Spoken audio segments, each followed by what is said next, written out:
Ladies and gentlemen, we have covered a lot of a major American motorsports on the channel already in the year 2025. And this time today, we have for you the 109th running of the Indianapolis 500 right here on KRC. Full 200 lap, 500-mile flag to flag coverage for you, and it should be a good one. We are not that far away from the drop of the green flag for this spectacle. And in that we have the starting lineup for you posted on screen. We will have the raw feed live leaderboard from IndyCar.com, excuse me, starting things off as well here in a matter of moments. It seems like their site is down at the time being.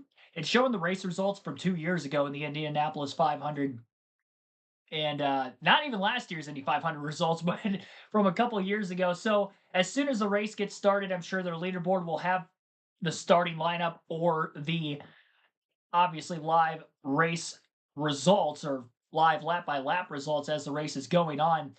So I had to go to foxsports.com to pull the starting lineup for you. I have my notes for this race today as well, and we will go through that in a few moments. Just waiting on a few extra people to tune into the stream. Thank you for tuning in. Obviously, we do NASCAR content on the channel every NASCAR race weekend, Cup, Xfinity, truck races, practice and qualifying for the Cup Series as we've done already this weekend, Friday, yesterday, and then later tonight with the Coca-Cola 600. But this is the third consecutive year that we have had live commentary coverage for the Indianapolis 500, and definitely going to be a tradition here on the channel. As long as I'm not at the race, we will be here bringing you the coverage. It has been a dangerous month of May so far to break down a lot of incidences, major adjustments to these race cars from one year to the next. And this is the first oval race that the IndyCar schedule has had in 2025. So that's why we've seen quite a few nuanced experiences with those incidents being had. So hopefully it's a good, safe race today. And with the new everything, I guess, when it comes to this race car on ovals and the setups that have to go to be dialed into it. We also have newness on the front row. Rookie Robert Schwartzman qualified on the pole for the Indianapolis 500 last Sunday. He's the first rookie to qualify on the pole since 1983, and we'll see if he can get it done. Joseph Newgarden won from the pole just a couple of years ago, and he's definitely got some company up in the front. Will bring forth the starting lineup while we are moments away from getting the engines fired and getting cars on the racetrack. Starting things off, I mentioned already, Robert Schwartzman on the pole, going to be making his oval debut. This team is making their Indianapolis 500 debut as well.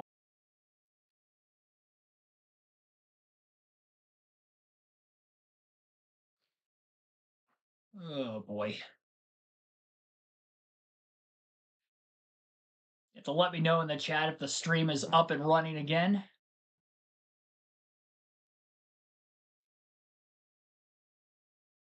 I've got nothing on my end.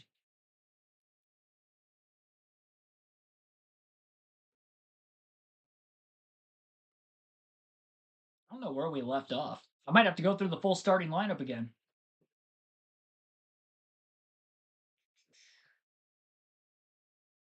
Jojo, welcome into the stream. I don't know what happened there. There was a lag. It wasn't even a lag. The internet just shut off for a quick second. I think we're back up and running now, but I have no clue where it booted off. I just happened to look up and saw that it wasn't working anymore. It's weird because it disconnected from my phone at like the same time. We might have to do that all over again. I was off to a good start there. We got through row 3. And we were in the middle of row 4, so some technical difficulties here on our Indy 500 stream. Luckily, it's during the pre-race and not during the actual race itself. We are still about 10 minutes away from the drop of the green flag, so we'll try to go through the starting lineup again here again shortly. Again, very much apologize for the issues there about a minute and a half ago or so, but hopefully we are all good and running now. Good now? Okay, chat saying good. That's good. Matthew Dorter Bruno, welcome into the stream as well. I'll get to the shout outs once we get through the starting lineup and get this race underway. I don't know where we left off, so I'll just go through the starting lineup from the beginning once again. If you're just tuning in for the first time, obviously, hi, this is the Indianapolis 500 stream.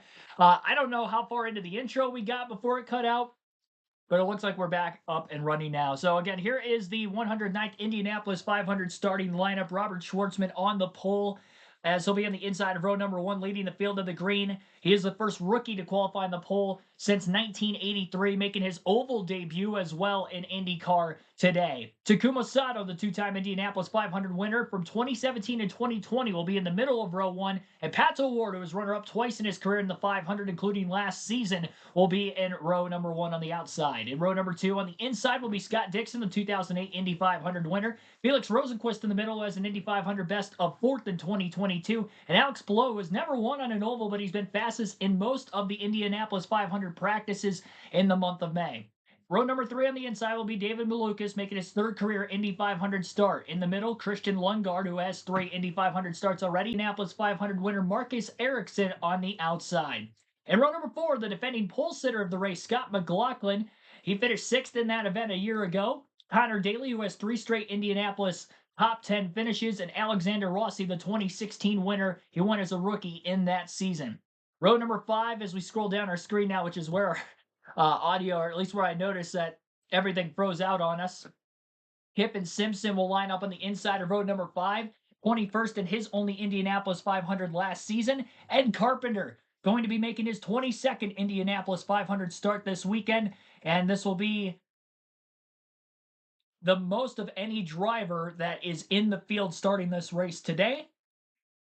Best career finish for Carpenter's 2nd in 2018. Santino Ferrucci, top 10s at all 6 of his prior Indianapolis 500 starts. We'll see if he can do it from the outside of row 5 again this afternoon. And row number 6 will be Delvin DiFrancesco, who has 2 prior Indianapolis 500 starts, finishes of 13th and 20th. Stingray Robb in the middle, who also has 2 Indy 500 finishes of 16th and 31st. And last year, Christian Rasmussen finished in 12th. He'll be on the outside. In row 7 will be Kyle Larson doing the double today, running the Indianapolis 500 and the Coca-Cola 600 for NASCAR. As for Larson, he is the 6th driver to attempt the 500-600 double in the same day. Lewis Foster will line up in the middle of row number 7, making his 1st career Indy 500 start, and Callum Ilott making his 4th Indy 500 start today. The 4-time Indy 500 champion Elio Castroneves trying to be the first driver to win 5. He'll line up on the inside of row 8. Kyle Kirkwood in the middle, who finished 7th in last year's race, and Nolan Siegel, who was actually bumped in his first qualifying effort at Indy last year, so he'll be making his first 500 start this afternoon. In row number 9 will be the 2014 Indy 500 winner Ryan Hunter-Reay. Jack Harvey, who has an Indy best 9th in 2020 in the middle portion of that row. And Colton Herta, who had a wreck in practice earlier in the month, has 2 top 10 finish in his first 6 career starts at Indy. Today will be his 7th. In row 10 will be Graham Rahal, who is making his 18th Indianapolis 500 start, still searching for his first win. Marco Andretti making his 20th Indy 500 start. His best finish in 2006, he finished in 2nd. And Marcus Armstrong, who will be running in his 2nd Indy 500. He finished 30th last year. Making up row 11, rounding out the field today, we've got a stacked row 11 at that. Rinus VeeKay, who has 3 top 10s in the last 5 Indy 500s. Joseph Newgarden, who has won the last 2 Indianapolis 500s, trying to go for 3 in a row. And Will Power, who has 1 prior Indy 500 win. That came in 2018. We have 8 former Indy 500 winners in the field, 13 total Indy 500 wins amongst those 8 drivers. And now it looks like the raw feed is up and running. And I do like the stat sheet that we have here compared to what we would usually have on NASCAR.com. So I think this is going to be great throughout the course of the race today, bringing you guys the best visuals that I can on top of the commentary once this race begins. We'll send it to the rest of the pre-race until the drop of the green flag. This is the first ever Indianapolis 500 to be broadcasted on Fox Sports. Your local Fox affiliate visually is where you can watch. And here you go. Racing, James, this is the time as a driver where you just don't know, hey, are we going right now? Are we starting the engines? What is going on? As if it wasn't hard enough to kind of manage the emotion of the situation. You know, this place is so special. Those opening ceremonies, guys, unlike anything else in sports, really. And you're still trying to, as a driver, then turn your focus to the race at hand. Now you're strapped in the car, you're ready to go, but the weather might not be cooperating. And so now you're in this kind of purgatory of, are we going, are we not? And you're trying to stay amped up, but it's hard to manage the emotions. And you're pumped and you're raring to go. There are so many storylines throughout this field, guys. Let's start at that front row. Pato O'Ward, his first ever front row at the Indianapolis 500, alongside him, a two-time winner of the Borg Warner in Takuma Sato, and then the pole sitter, a rookie in Robert Schwartzman. A rookie from Tel Aviv, Israel, and a rookie team. They have never, as a group, driver and team, they have never done an oval race. They have certainly never done an Indy 500. They start at the very front by way of a fantastic qualifying effort. But already, if I'm Sato or I'm Pato O'Ward, or how about Alex Palou in that red and yellow car in row 2, I'm starting to think this might throw the rookie even more than expected. We could pounce here and take the lead right away. I mean, how much grip is there in turn one? Has the rain affected those levels at all? The conditions themselves already quite cool compared to what we saw on Fast Friday, the last time, or sorry, on Carb Day, the last time that these drivers were in these cars. So going into turn one, it's a bit of an unknown for all of them, even the experienced drivers. For a guy like this man here, Alex Palou, a three-time champion, Scott Dixon, a six-time champion. Palou, who has never won the 500. Dixon, for all of his victories and all of his success, has won this race just once and would so dearly love to do so again. But when we look in that top 12, 2 cars are missing 2 cars. We expected to be there. They start from the very final spots on the grid. 32nd, Joseph Newgarden. 33rd, Will Power. Technical infraction during qualifying means they start back there. And if Joseph Newgarden is going to take 3 in a row, he has his work cut out today. Think about how lucky we are as race fans to get to watch and enjoy this. They'll be bummed to start at the last row, but you're looking at 2 of the fastest cars in the field. And again, they race for Team Penske. Why does that matter so much? Because when it comes to pit stops, Team Penske, better than anybody. They proved it again on Friday by winning their 20th pit stop competition. You notice Colton Herta on row 9, big crash in qualifying, but got back in the car, got back out on track. A rookie there in Louis Foster. Stingray Rob led laps last year. There is intrigue and interest on every single row of this grid. Santino Ferrucci, one of the most successful drivers in the history of this race, finishing in the top 10 in his first 6 years. Yeah, a couple of names on row 3, Christian Lundgaard and David Malukas, 2 young drivers looking to make their mark today. They are young, aggressive, but fast. and look, you go to that front row. What's so interesting about being up front at this race, guys, is we've been here for days, for weeks. They've done thousands of laps combined around this place, but never with the grandstands totally full. And from inside the race car, from behind the visor, the track looks so different. All your visual cues are different. Your turning points can be affected. And especially if you're on that front row with that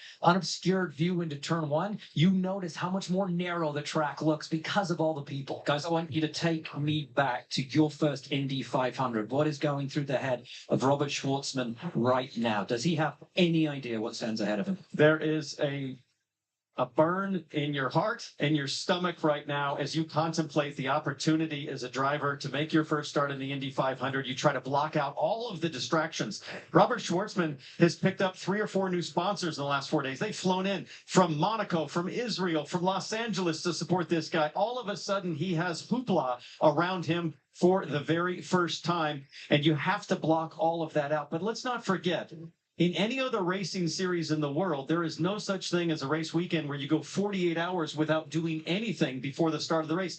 These guys haven't driven anything for 2 days. That is a big deal. We talk about the rookie, Robert Schwartzman, on the pole. A guy who most certainly is not a rookie is Helio Castroneves. At 50 years of age, he stands on the brink of history, James. He has already 4 Indy 500 wins to his name.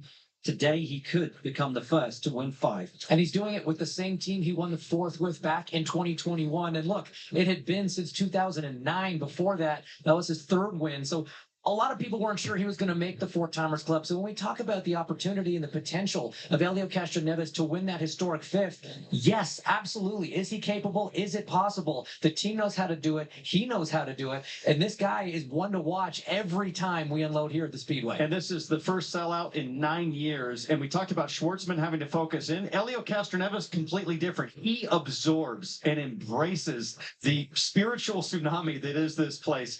So we're hearing that Pato O'Ward might have had some radio communication just a few moments ago, perhaps some coaching coming from the timing stand. Let's listen. Second to realize you have one of the coolest things in the world right now with 8500. Let's have some fun today. Let's focus on the 5 car and let's go forward. Here, baby. We've done this before. Let's get it.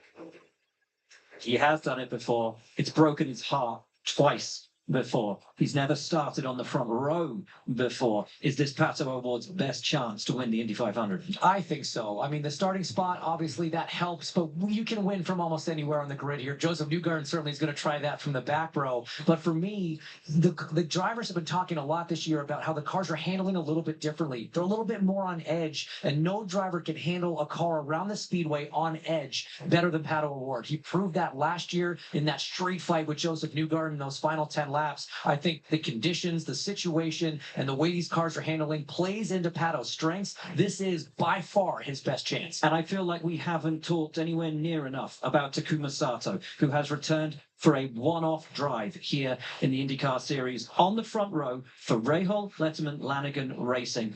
He is a two-time winner. He is an all-or-nothing driver. What chances for Taku today? Well, he's a 48-year-old with 2 broken ribs right now off the back of a massive crash that he had in the April Open Test. Completely destroyed his race car. The Rahal Letterman Lanigan team fully rebuilt that car. It is just as fast, seemingly, as the last one. That's impressive. But for Sato, this is the only IndyCar race he'll do all year. For him to drop in on a one-off, stick it on the front row with a legitimate shot to win his third is super impressive, and he just doesn't seem to be getting any older. He has all of the youthful aggression that defined the no attack, no chance mentality that got Sato here.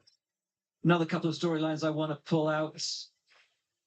A look at Alexander Rossi, who starts in the top 12, one here on debut. And what about local hero Connor Daly? Starts alongside him. Every one of these 33 drivers has a story. Only one will win. Looks like they're going to commercial here on Fox for the time being. Frank Powers, Bradley Thomas, welcome into the stream. Yeah, I Full Throttle as well. Rima. Quick shout outs to those of you watching. I don't know if we're going to get this thing underway. I actually wasn't sure it was raining until I unmuted the audio there for a second. I kind of noticed that there were a couple teams that had umbrellas. Cars are still on the racetrack. I think they're hoping that it's just a light sprinkle. It'll blow through without actually losing the race surface. But on some of the cars that were obviously standstill, as they still are, with not even firing engines off yet, there was quite a few raindrops, it seemed like, on the race cars themselves, which makes this very scary for me and for the fans in attendance. Hopefully we don't have a rain delay for the second consecutive year to start the Indy 500. They did get all 500 miles in last season, but it was after a couple-hour delay at the start. So it's already going to be a long day of streaming for us right here on the channel, but it may be even longer.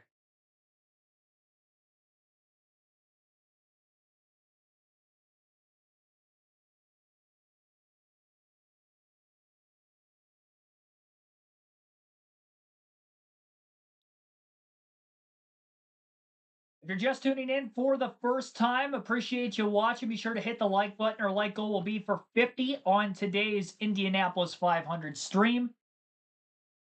The biggest weekend in American motorsports is here. We've had doubleheader live commentary streams every weekend, all year long. But now it's time for the Indianapolis 500. We've done some big motorsport coverage on the channel this year outside of NASCAR, trying to expand the horizons a bit. For the first time ever, we did the Rolex 24 back in January in the middle of the NASCAR off season.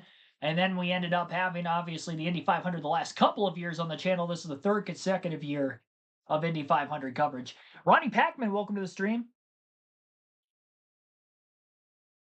I'm breaking up, so I don't know what's going on. I had some issues at the very start of the stream, and I don't know exactly how it happened, but I completely lagged out of the Wi-Fi. And it wasn't just my laptop, which is running the actual feed for this stream, but my phone lost connection. My TV lost connection. So if there is some lag going on here and there, I apologize for it. Hopefully it's just a quick little buffer. I haven't noticed any major issues on my end up until just now. My mic could be peaking out again. It looks like it might be... Yeah. Yeah, my mic was peaking out again, I believe. Sure, the settings are good there. All right. That should be a little bit better. Let me know in the chat if the audio seems to be better than it was. Well, if we do have a rain delay start, we might have to take the NASCAR route where when we usually have rain delays, we do some trivia on the channel. They haven't lost the racetrack to this point yet, so that's good.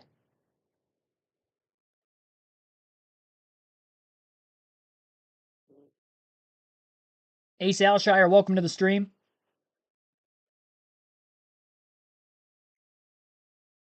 Am I having bad weather? No. It's actually, the sun's out for the first time today, actually.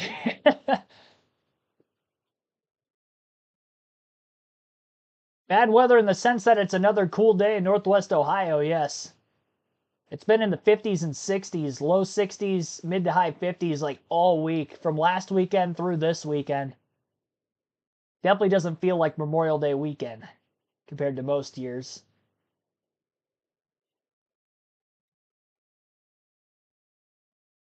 I don't know what exactly is going on here. Has the best, and then the team Penske mentioned. Listening in for any updates that we might hear on the rain delay side of things. Pit lane. That double combination, a great reason to think he can do it. We know the car's good. We know the team's good. And guys, Joseph Newgarden does not seem to be fazed by what happened last week. He seems very confident. Last night, he crashed a house party in Speedway, Indiana. He was playing beer pong. Wasn't doing the drinking. He was doing the ping pong ball throwing. But he was cool. He was calm. He is very confident in his race car. Sounds like I got to bed before Joseph Newgarden did last night. Now, you talk about being cool, calm, confident, getting it all together. What about this man, Mario Andretti? Practiced in a brand new Lotus back in 1969. It crashed in practice. He didn't race it, but the car he did take, he took to victory lane. Mario Andretti, 1969 Indy 500 champion. Only Indy 500 win for Andretti. The legend with us today. Well, there are legends scattered all through the Indianapolis Motor Speedway today, but we are lucky enough to catch up with Mario Andretti. Now, this is the 54th year that an Andretti has competed in the Indianapolis 500. What does the Indianapolis Motor Speedway mean to your family? Well, obviously a great deal. I mean, this is a rodeo, we love coming back here.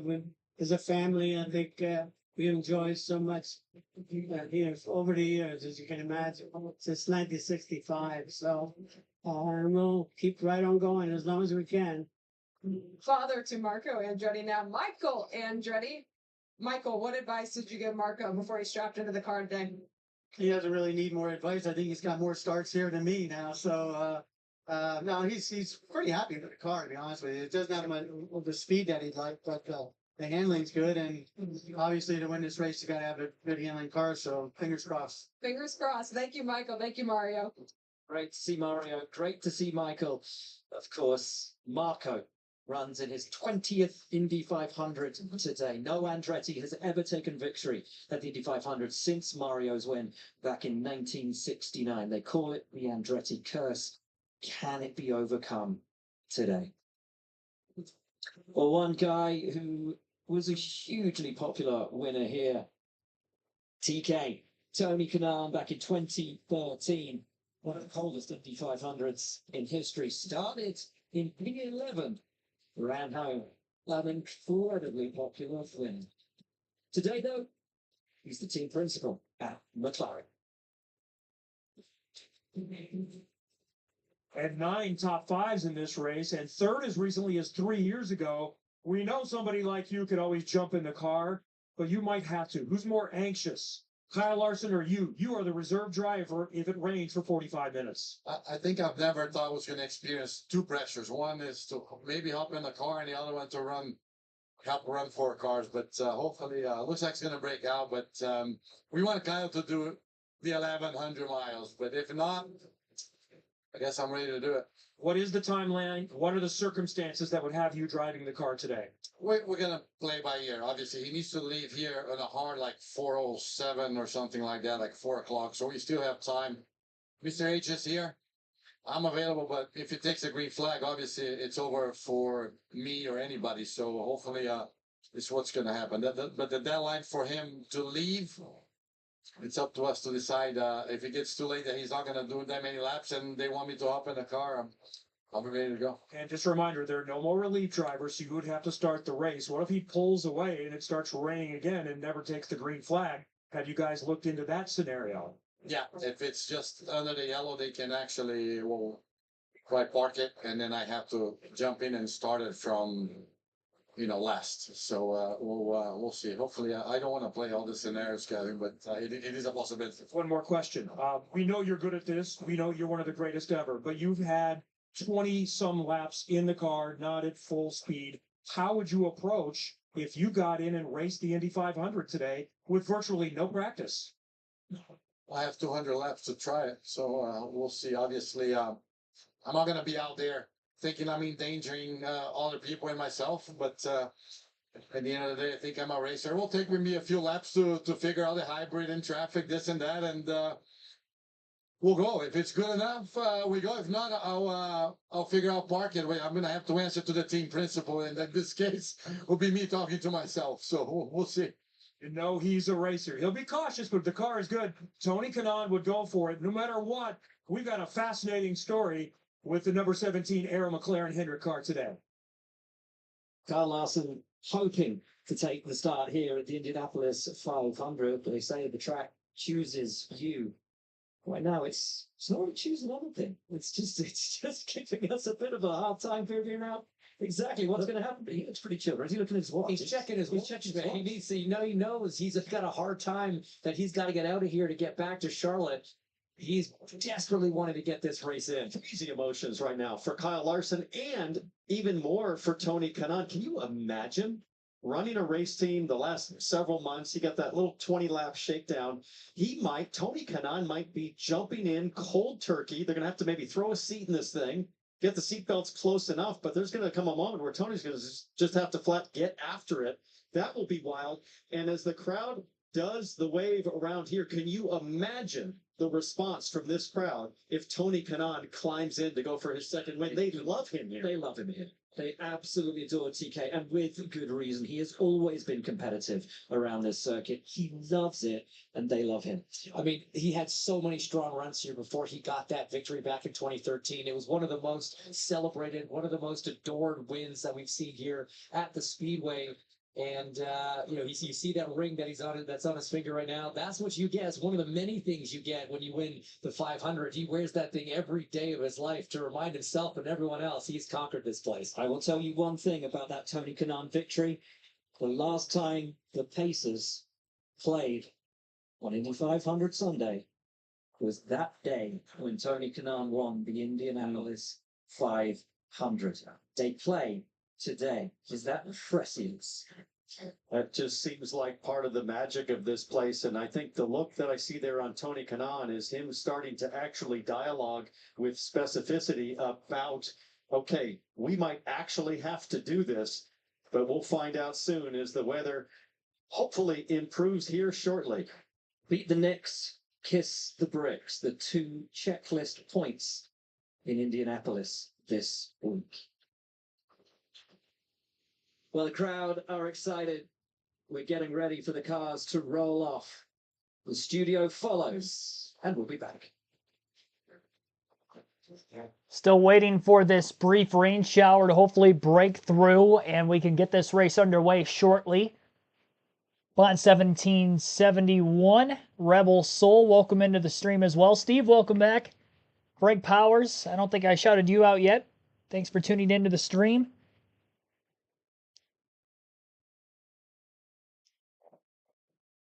Brief hold then for the Indianapolis 500, or at least the start of it.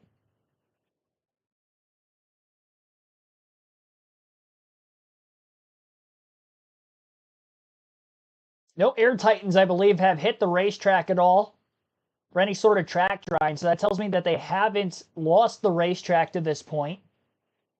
But they also don't want to send these cars out at 230, 240 miles an hour with any sort of dampness on the racetrack. So that is the reason for the hold. Overcast skies in the Indianapolis, Indiana area for today, so it might be harder to maybe drive the racetrack with no sun in a circumstance like this. So, again, just a brief hold for the moment. Drivers have been in their cars for a good 20 minutes or so now. 20, 25 minutes they've been strapped into the rocket ships, but haven't fired the engines off. I didn't catch Monaco this morning. I was actually, I had some Indianapolis 500 compilations of finishes and moments from the Indy 500 over the years, playing on my phone while I was doing my notes for both this race and the Coke 600 later on tonight.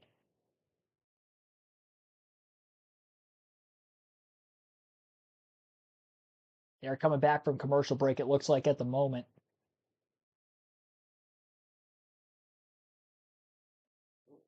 Roy Hingley, welcome to the stream. Deja vu for Larson, I know.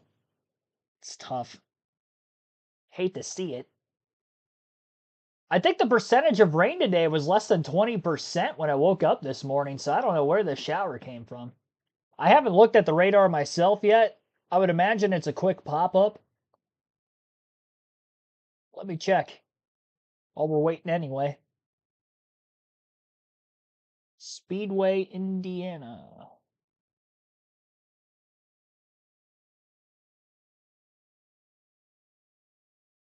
Yeah, it's just a brief pop-up. Hour-by-hour forecast for Speedway, Indiana literally shows just an 8% chance of rain currently, and it drops to 1% at 2 p.m. So it's just a mist. It's basically going on right now, which is the reason why the drivers are still in their cars and still on the starting grid. They're not necessarily pulled back to pit road. There's no covers on them. But as mentioned on the broadcast already, if the hold is 40 to 45 minutes too long, Tony Kanaan may have to sub in for Kyle Larson to start this Indianapolis 500.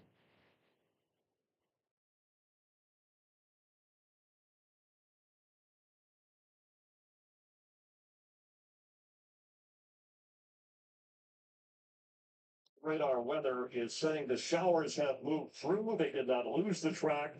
They are drying out the spots where a little bit of rain fell, so we should be ready to start the race in just a couple of moments. Thanks for being with us. Well, there's a quick update from Chris Myers. Yeah, Chris Myers, our spot. We're back. Jerry Marty, welcome to the stream. With the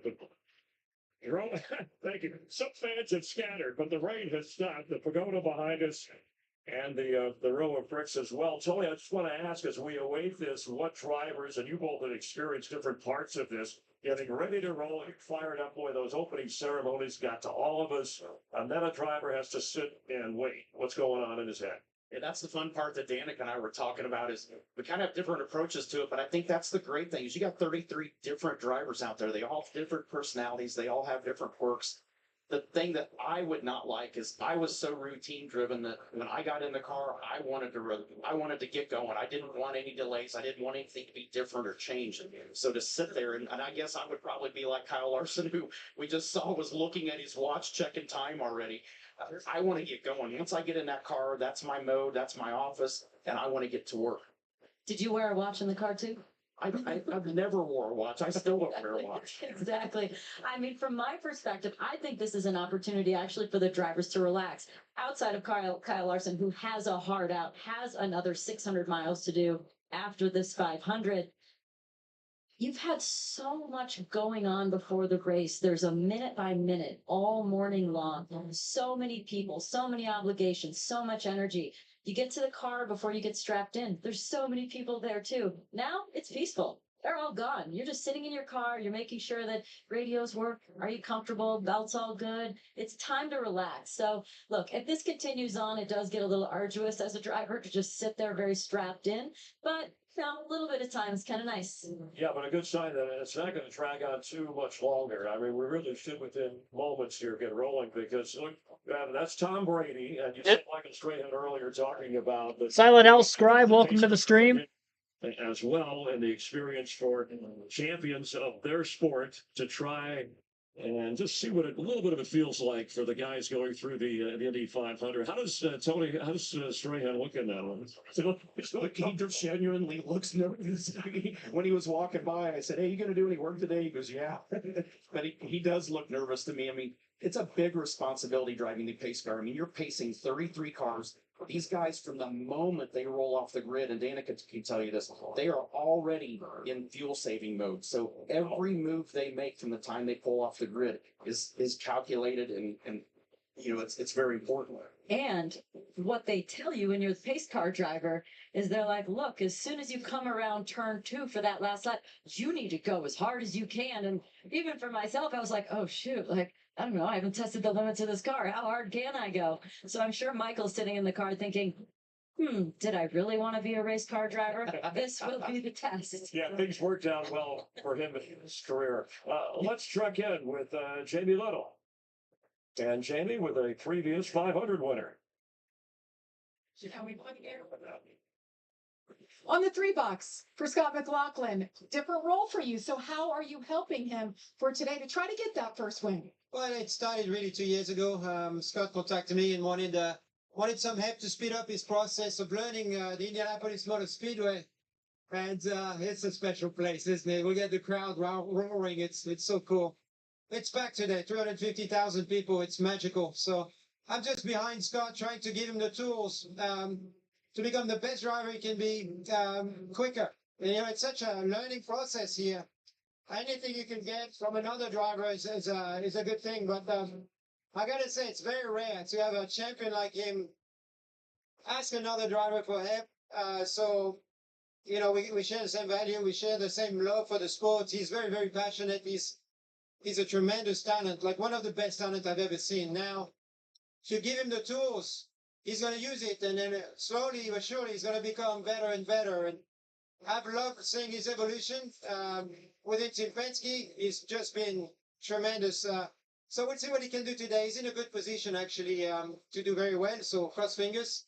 The whole team is pushing hard, and it's been a pleasure to be obviously back with Team Penske and experience this for the last 2 weeks. Well, you're bragging on that driver. Let's brag on you. In the moment you won this race, Simon, take us back to it. What does it mean to stand there in winner's circle? I mean, that's what I asked Scott. I said, when you win today, like, just give me one drop of milk, please, so you can put me back in that moment.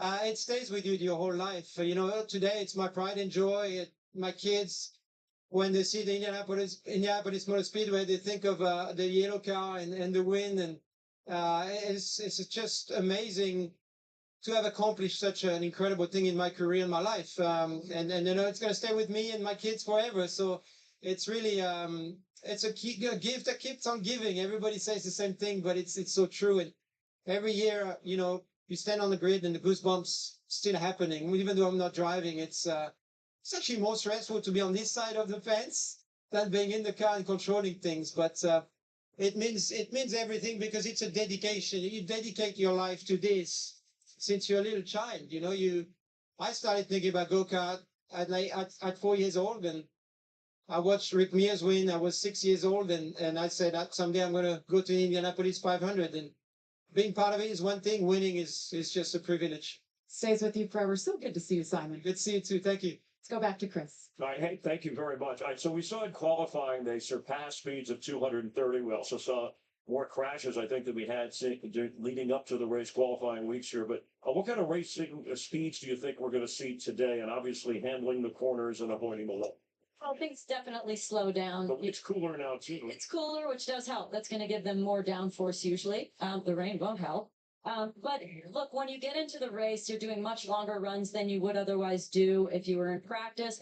Also, when you're out there organized in practice, you know, usually if you're not comfortable in a line, you just drop back and get out of the way. You go back to the garage, you go back to the pit lane, you try and work on the car. Here in the race, you have to stick that out, which means you're going to back other cars up. So overall, the general race pace comes down. But they're still going to be doing 230. Yeah, but it will definitely pick up. I mean, like Danica said, it makes more power when the air is cooler.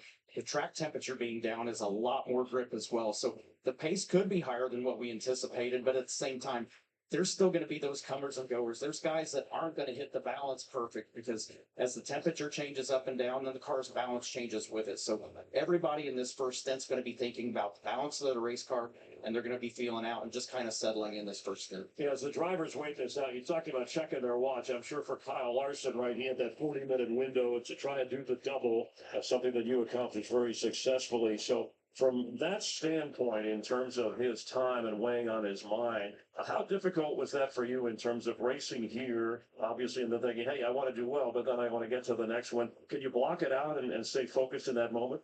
Yeah, and I didn't have to worry about weather. I had great weather conditions both times that I did the double. But for Kyle, I think it's easy. I think you just literally have to treat it as two stages. I mean, this first stage is strictly focusing on the Indy 500.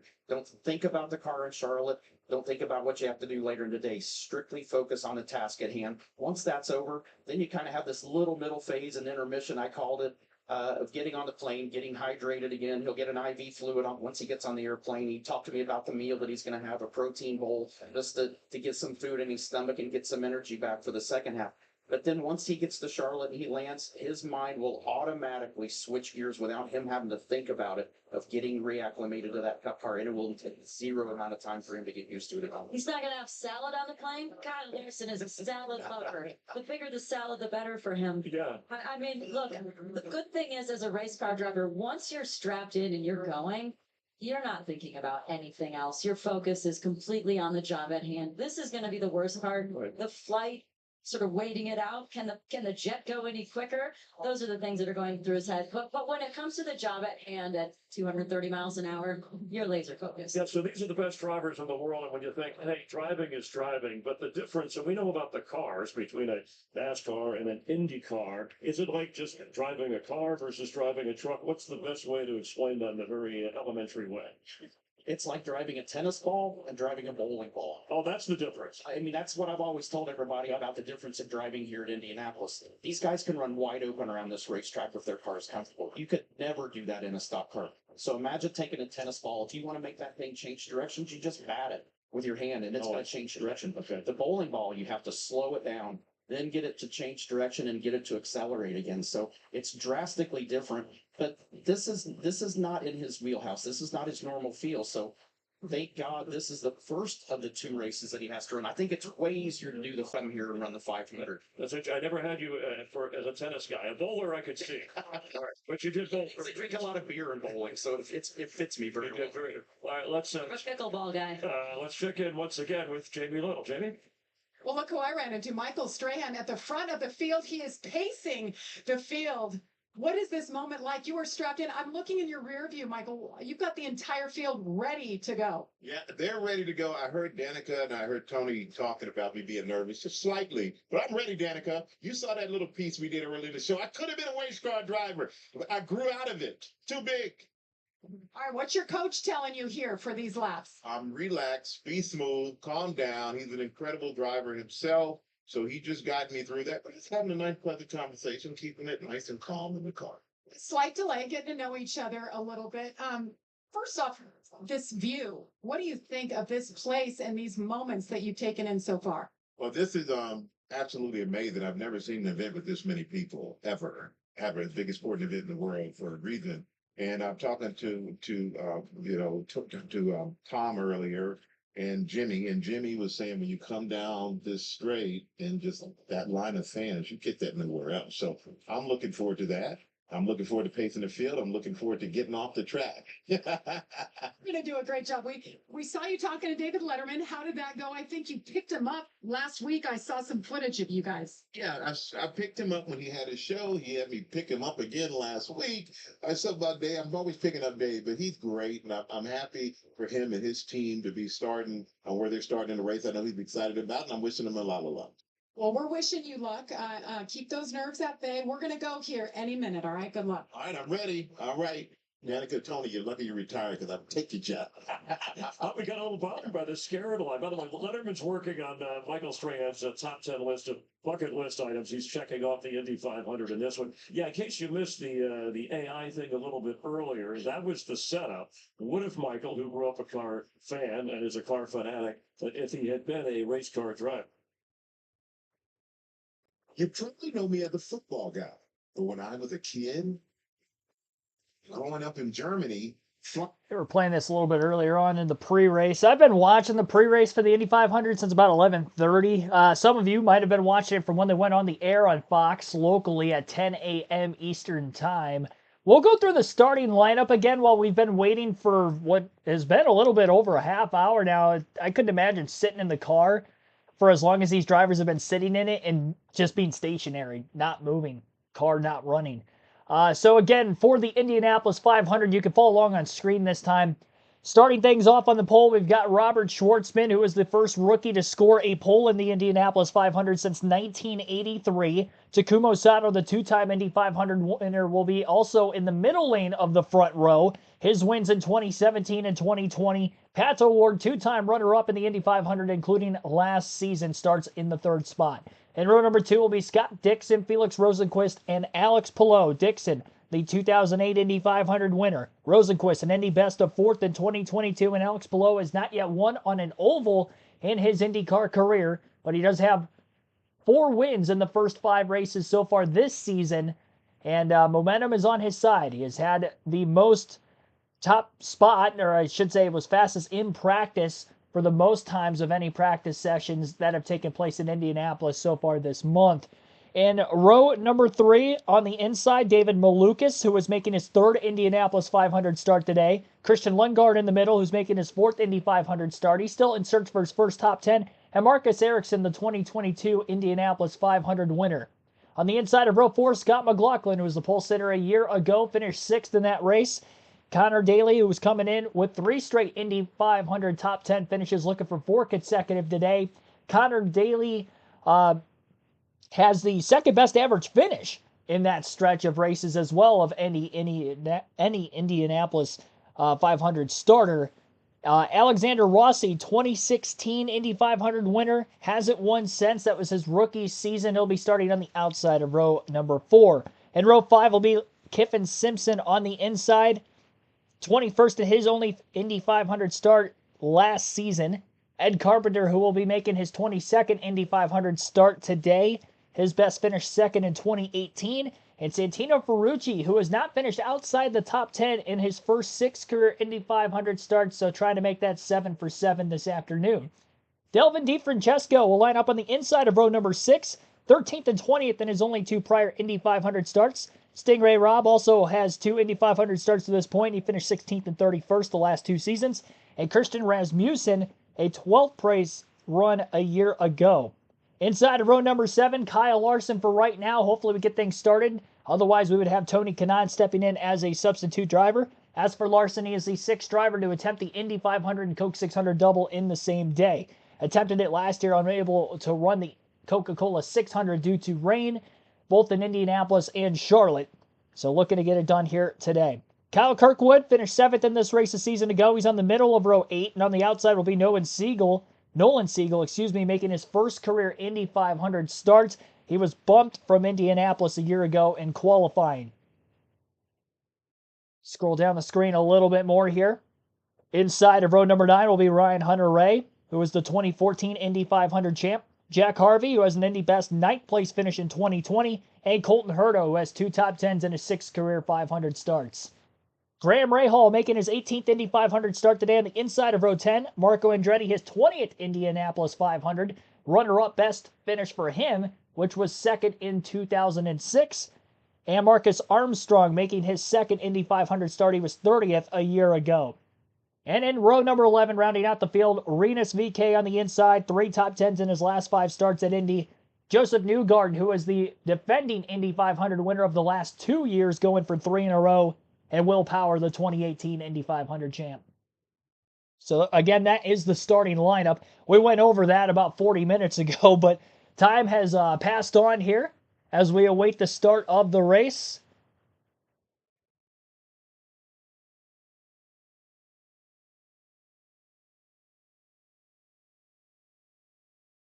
Quick shout out to those of you watching the stream as well here that I haven't shouted out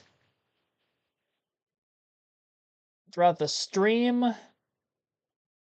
William Walton Jr., I don't think I shouted you out yet. The Rat Farmer, thank you for tuning in.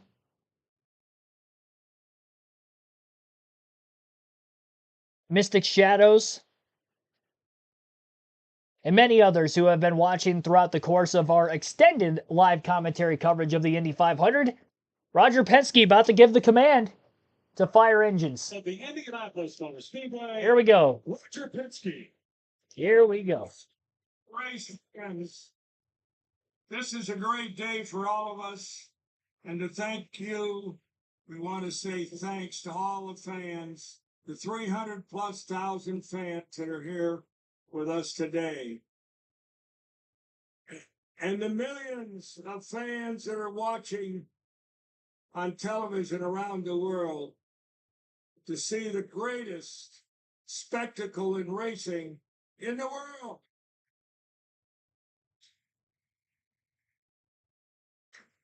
As many have said, this is a day of honor. We honor the men and the women, safe and secure. Drivers, start your engine.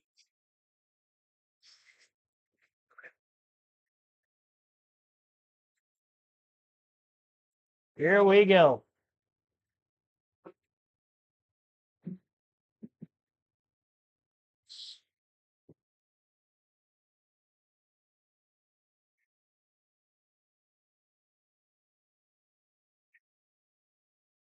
Well, this is the moment, this is the time, and this is Tom Brady on board. Hey, Tom, it's Townsend Bell in the box booth. You got me?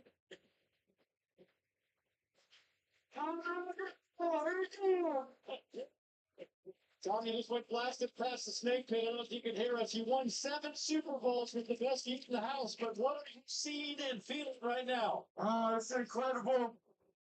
Jimmy driving, all the fans here. I can't believe this is the first time I've ever been here. Hey, thanks for throwing the ball around with me backstage there. You throw a tight spiral, my friend. Hey, you have better hands than I thought. I'm going to replace you with Edelman. Edelman out. Get you in there. All right, well, have a great day. Thanks for coming. Thank you, guys. Have a great broadcast. Great to see Tom Brady and Jimmy Johnson out there. And what about this? Guys, this is the pace lap for America. Wow. To honor Memorial Day and the U.S. Army's 250th birthday. To all the men and women of the U.S. Army and the 160th Special Operations Group, happy birthday from all of us. This is something special.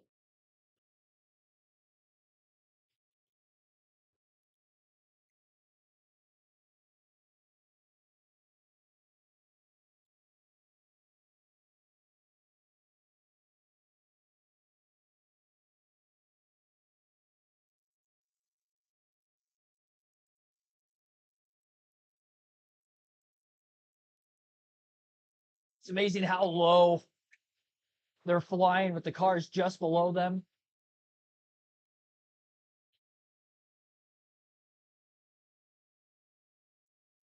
Fans to the right.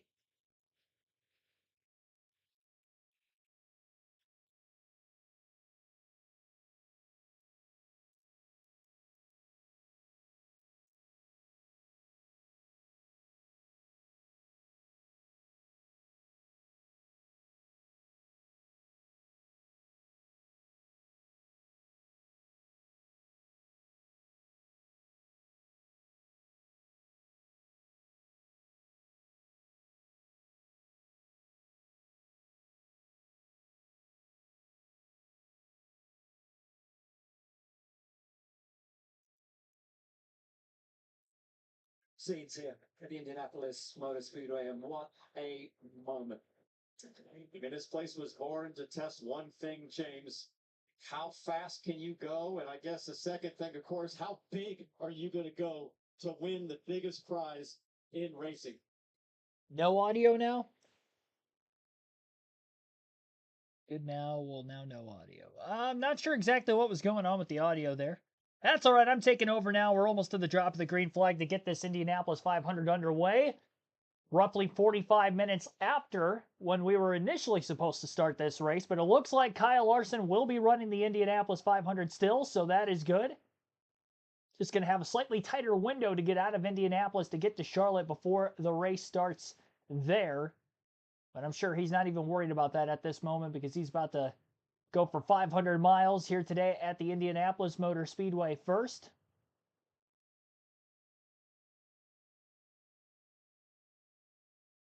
Three pace laps, and the field will be rolling to the green flag. And part of the many traditions at the Indianapolis Motor Speedway prior to the start of the event. Pace car is pulling away now as the field will be going green this time by.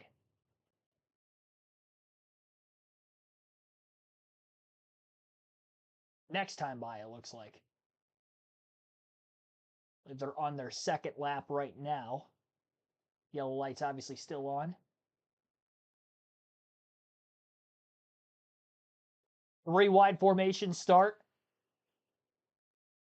which is the case for any big ovals that IndyCar has raced on, and really this is the only one on the schedule outside of the Texas Motor Speedway, which they still have to go to. This is the first oval race of 2025 on the Indy schedule. Sixth race of the season. Points will be scrolling across the top of the screen for how drivers have ranked so far this year.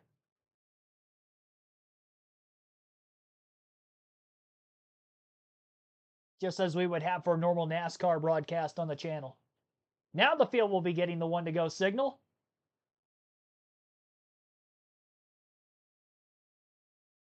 Next time they cross the Art of Bricks, they'll be hauling the mail into the first turn.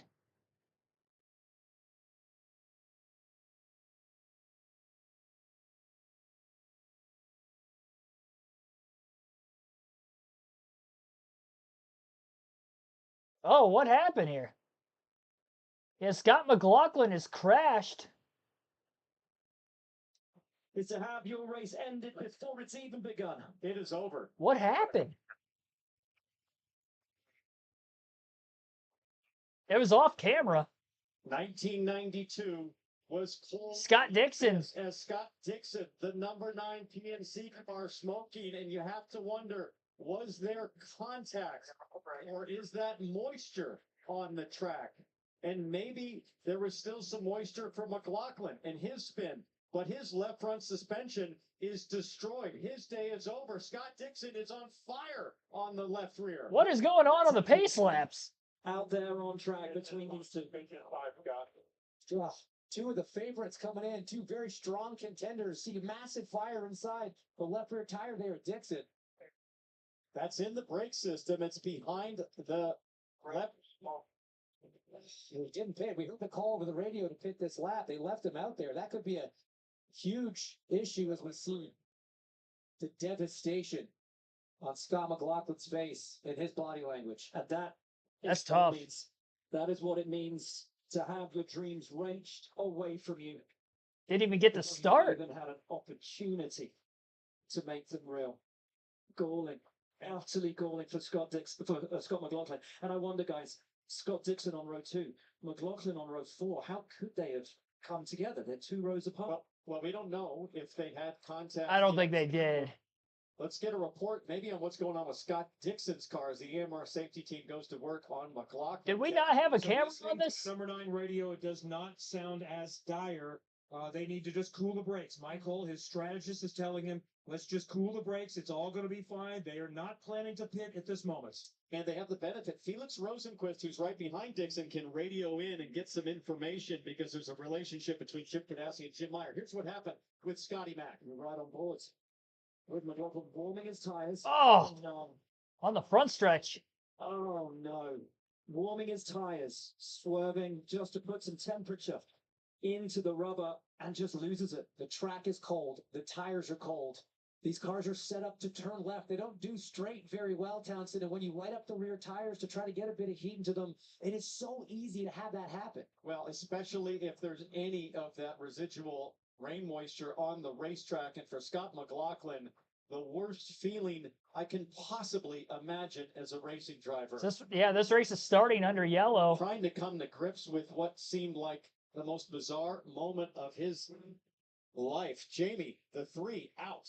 Yes, I just talked to his strategist, Ben Gretzman, and he said exactly what you guys just saw. It's a cold track. He was trying to warm up his tires, swerved too much to the left, hit the inside wall. And I just asked him, is there any chance that can be repaired? He said, no, we are done.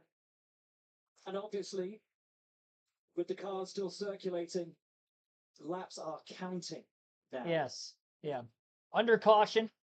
So the lap count has begun at the Indianapolis 500, even though we haven't officially started yet, because of course you only have a set number of pace laps before the race officially begins, but it is behind the safety car and under caution.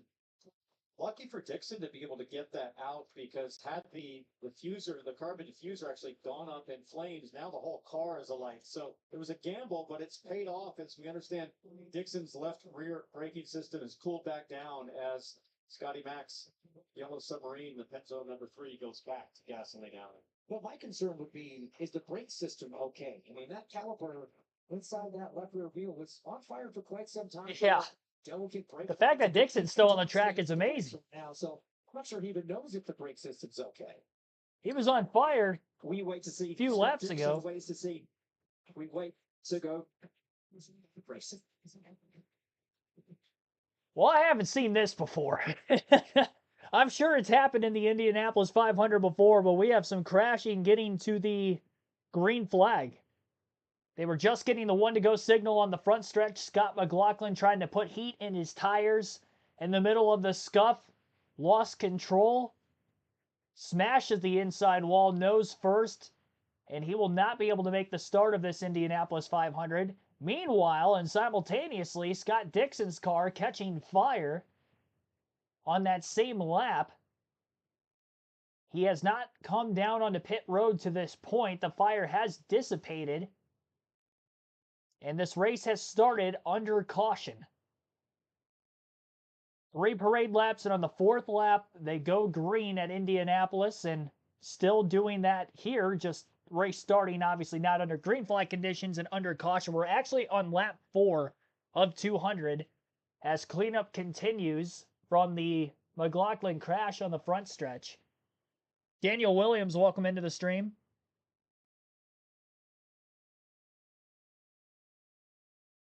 It's the pace car Buxton, not the safety car. Safety car, pace car, same difference. Tyler Burbeck, welcome to the stream. I've heard Mike Joy call it the safety car several times before, too. Helps out for international viewers.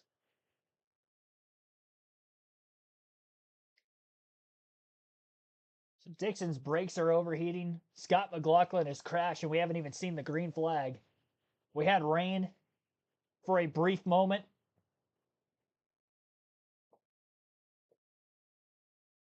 What a rough week for Penske. McLaughlin's out, and the other two will be at the tail end of the field for the start of the race.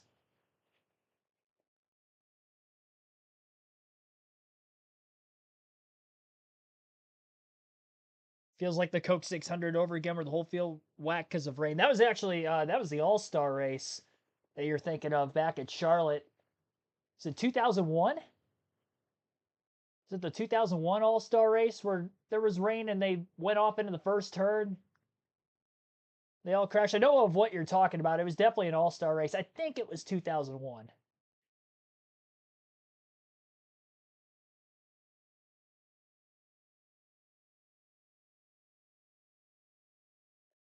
We will still have a 3-wide start at the Indianapolis Motor Speedway, and they will be going green this time by. As the track is now clear, lap 6 will be the first green flag lap of the event, and Robert Schwartzman will still be on his way to leading at Indianapolis. Cool for him, he actually got the lead a couple of laps in this race from the pole. And as they exit turn 4, the green is waving, and we are underway in the 109th running of the Indianapolis 500. A methodical race down towards turn 1. Schwartzman out in front of the field. Pato O'Ward was able to get to second. We have another crash at the back of the pack. Looks like the 98 And there was another couple of cars also collected. Marco Andretti will be done from the Indy 500. 2 cautions. One to start the event, one on lap number 5, and some heavy hitters taken out already.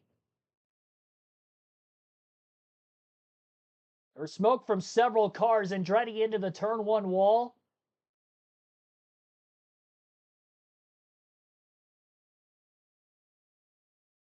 Three and 4 wide at the back of the pack entering the first turn. Wheel-to-wheel contact. Andretti was on the outside lane.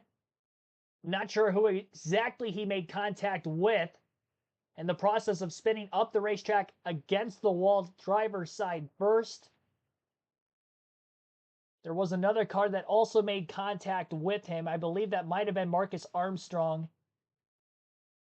He may have some slight nose damage. Maybe a little bit of damage to the left front wheel as well for Armstrong. Andretti's going to be done for the day. He has already hopped out of his race car.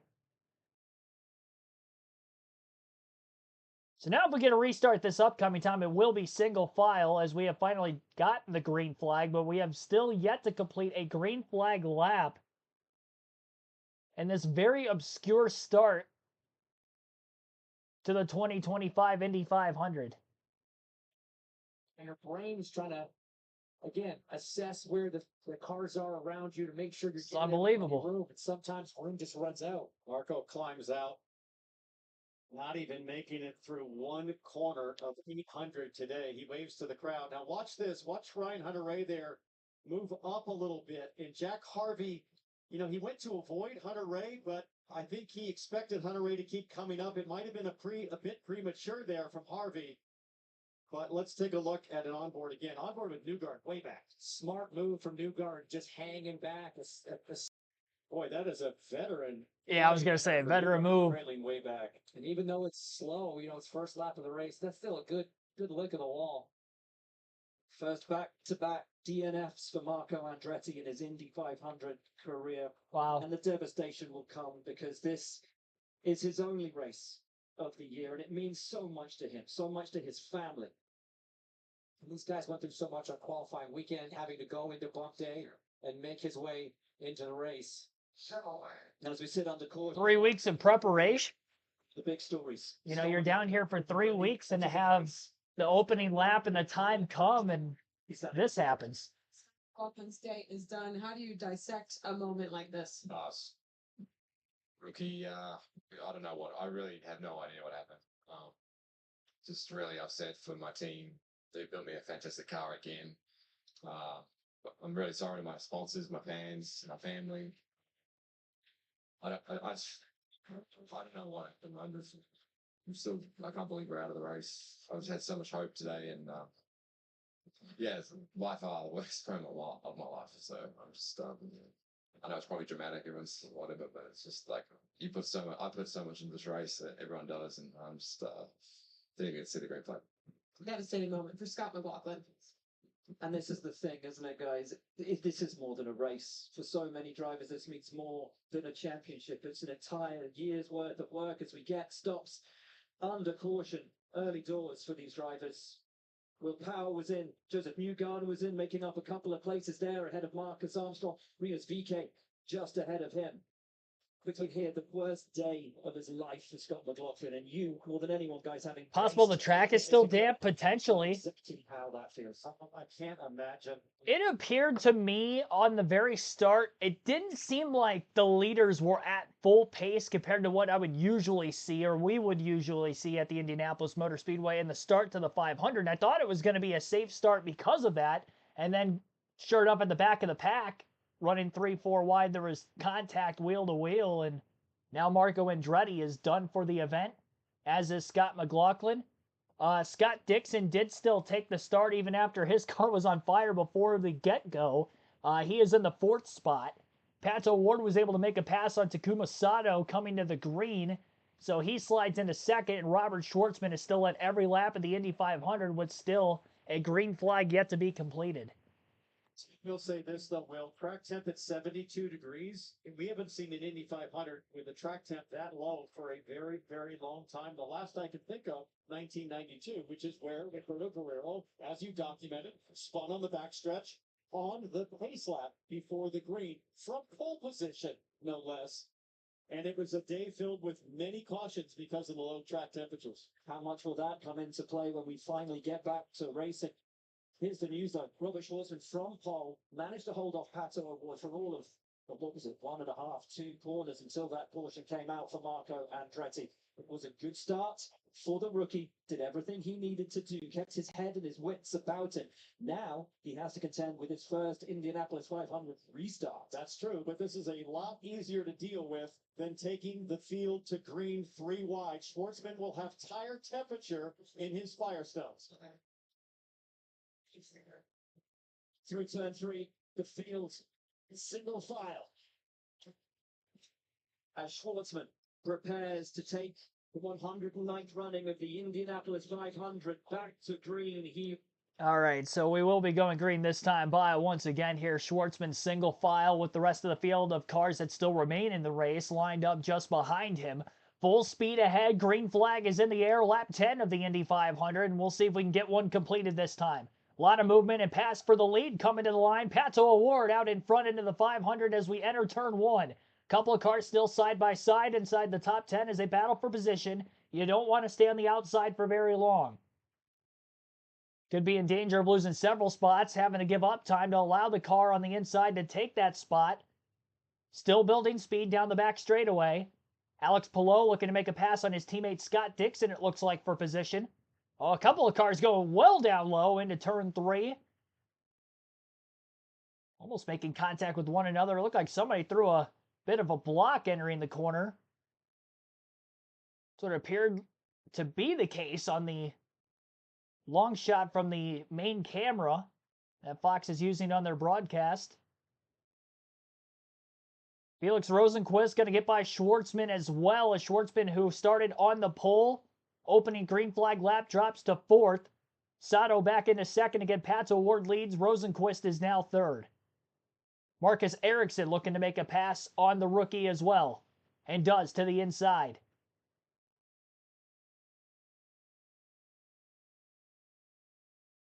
Sato taking over the lead entering turn 3 that last time around as well. So after Pato O'Ward was able to lead a lap, now Takuma Sato will lead his first lap of the race. 3 different leaders, even though we've only had 2 completed green flag laps of the event. Working lap number 12 now. 2 drivers already out, which would include Marco Andretti and Scott McLaughlin. McLaughlin before the green flag had waved. Armstrong, who might have had a little bit of damage from the Andretti incident, still remains in the race, back in the 30th spot, in on the lead lap. Schwartzman still hanging on for 4th, it looks like, in front of Ericsson for the time being. Separation of a little bit less than a second between the top 3 spots on the front stretch as they cross the yard of bricks yet again. Schwartzman's got a run at the end of the front stretch, but will not make a move for 3rd on Rosenqvist. Going to be a little bit patient. Try to wait for a bigger run this time, but he is looking to attack. Bit more separation between the top 4, and then that space back to Ericsson, in 5th. Single file accordion line, no passes made on the back straightaway this lap.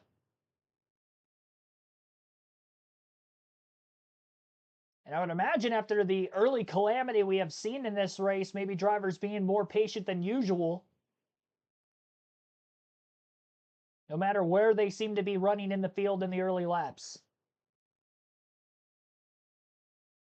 Usually in the fuel window, we'd see them pitting about every 30, 35, 40 laps. That might be extended a bit with the caution. There were about a half a dozen or more drivers at the back of the pack who came down and topped off on fuel before we went green this last time. Might have a little bit more in the tank than those at the very front who didn't want to lose track position. Marco Andretti on standby in the infield care center. I guess patient, but I mean, I couldn't have moved. Once I was committed up there, I couldn't have moved. I was kind of at the wall. They must have been 4 wide. I haven't seen it yet. But whoever was next to me definitely crowded me, and I ran out of room. Thanks. Good to see that Marco is okay after that hit that took him out of the race. Yeah, that was after his trip to the infield care center, so he has been checked and released. That was, again, Marco Andretti.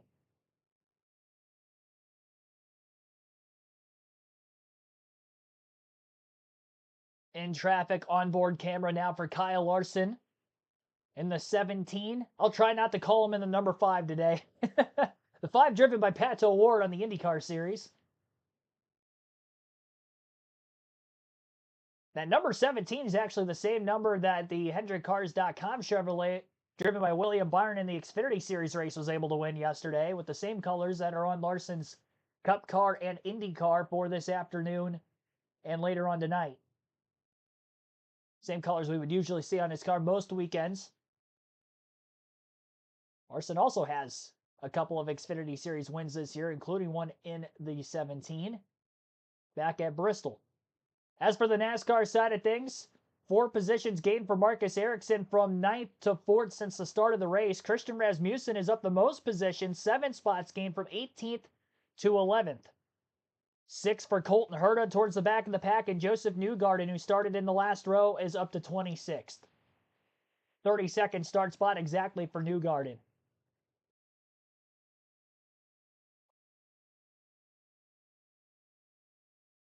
Our intervals on screen will change when the race leader gets to the start-finish line to complete one lap and move on to the next.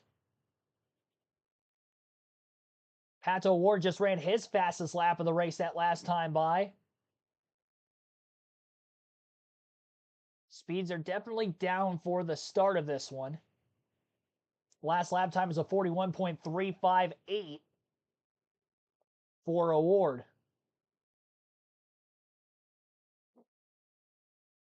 Couple seconds slower a lap than what we saw through qualifying for the Indy 500.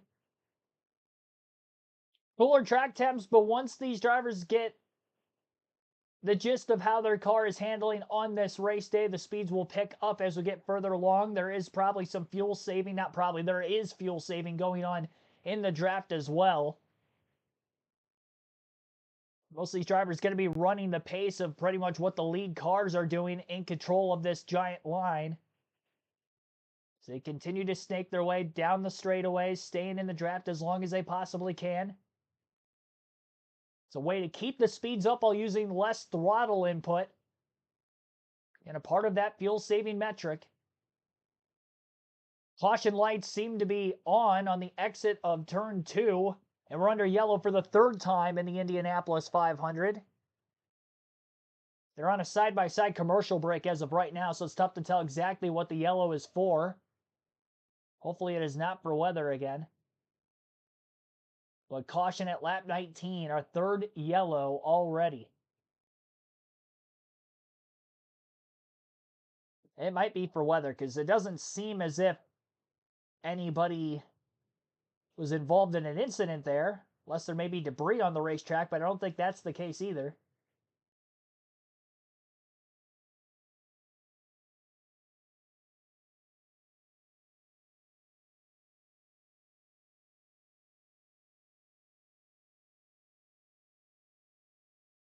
We'll have to listen in when they do come back from break. Still no official word at this moment. I wish on the websites it would show cause of caution on here. They don't have anything like that on IndyCar's website. They used to have it on the old Raw feed that we were using last season and the season before when we started the channel with these live commentary streams on the NASCAR side of things. We'll still have coverage of tonight's Coca-Cola 600, just not going to have as much of a break period between races with the roughly 40-minute delay to this one and a few early cautions. Here at the Indianapolis 500. So with the field packed up and under yellow, why not take the opportunity to play the Fox Super 6 Indianapolis 500 Challenge? Download the Fox Sports app right now and enter for free for a shot to win your share of $10,000, plus a VIP ticket and travel package to an IndyCar race next year. See the Fox Sports app for details. And guys, conditions ever so treacherous when you just get that light sprinkling of rain here. Drivers on the edge at 230 miles an hour. You just can't play with conditions when they get like that. Yeah, they never mess with it. As there's a track official stopping and also collecting a piece of debris on the front stretch, but really not heavy precipitation in the fort, really none for today. So hopefully this is just one of these weird little pop-ups, James, and it didn't take long for things to fully dry out the last time this happened. And for drivers on track right now, again, memories of McLaughlin's case lap crash must be replaying in their heads as they contemplate how much do you want to warm your tires here or do any swerving. If it were me, I would stay chill, patient right now. Pretty minimal right now is what you want to do. But some other drivers were having some issues. We're going to take a look now at something that happened to Christian Lundgaard in the 7 machine. This Mission Foods onboard. You see the green lights. This is on the start. Backs off to give lots of room to the cars in front, but then just sort of gets swarmed. That's Daly. I think that's Christian Rasmussen going around the outside. Maybe Ferrucci as well going by there. Wow, very conservative. Very, very conservative, but not a terrible move as we see even Ed Carpenter going by. Is that just trepidation from not knowing the conditions? I think so. Probably not sure. Might have had some communication on the radio. And look at what Christian Lundgaard sees right now as our camera lens picks up some of the sprinkles out on the track. So kind of a treacherous situation, especially for a driver like Lundgaard here, who doesn't have a lot of experience here at Indy. So with the race still under caution, we already have 2 retirements. Actually, kind of forgot I can enlarge the screen some, so visually it might be able to help you guys a little bit. I'll have to shrink the screen size down on the stream. Just a smidge. All right, that should be better for the viewers watching the stream. Thanks for listening in to this year's coverage of the Indianapolis 500. We're under our 3rd caution already of this race. Caution flew at lap 19. We're currently circuiting lap 22 of 200 in this 500-mile event. Takuma Sato is our race leader. Pato O'Ward 2nd. Felix Rosenquist in 3rd. Robert Schwartzman 4th. Marcus Ericsson in 5th. Alex Palou 6th. Scott Dixon 7th. Alexander Rossi 8th. David Malukas 9th. Connor Daly rounds out the top 10. 11th, 12th to round out the top dozen, Christian Rasmussen and Santino Ferrucci. So that would be the lineup as of right now. Light sprinkles the cause of this 3rd caution, hoping that it will blow through yet again in a very stop-start of this Indianapolis 500.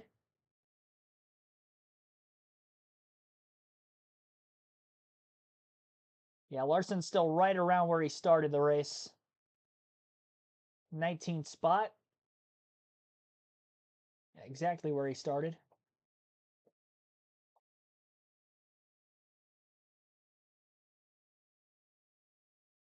Almost every driver in the field has made at least one pass in this race. Scott Dixon, Robert Schwartzman, Kiffin Simpson, Christian Lundgaard, and Graham Rahal are the only drivers who have not made a single pass in the Indianapolis 500 so far. And obviously Scott McLaughlin, who was unable to make it to the start of the race.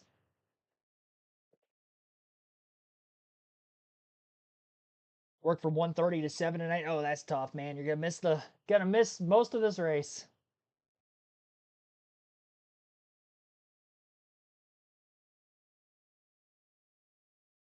I appreciate you tuning in.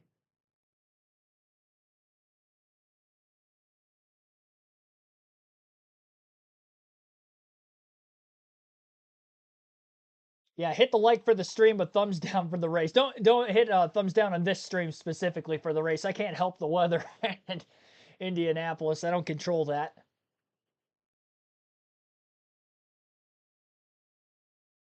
Second year in a row to have some sort of a dreary Indianapolis 500.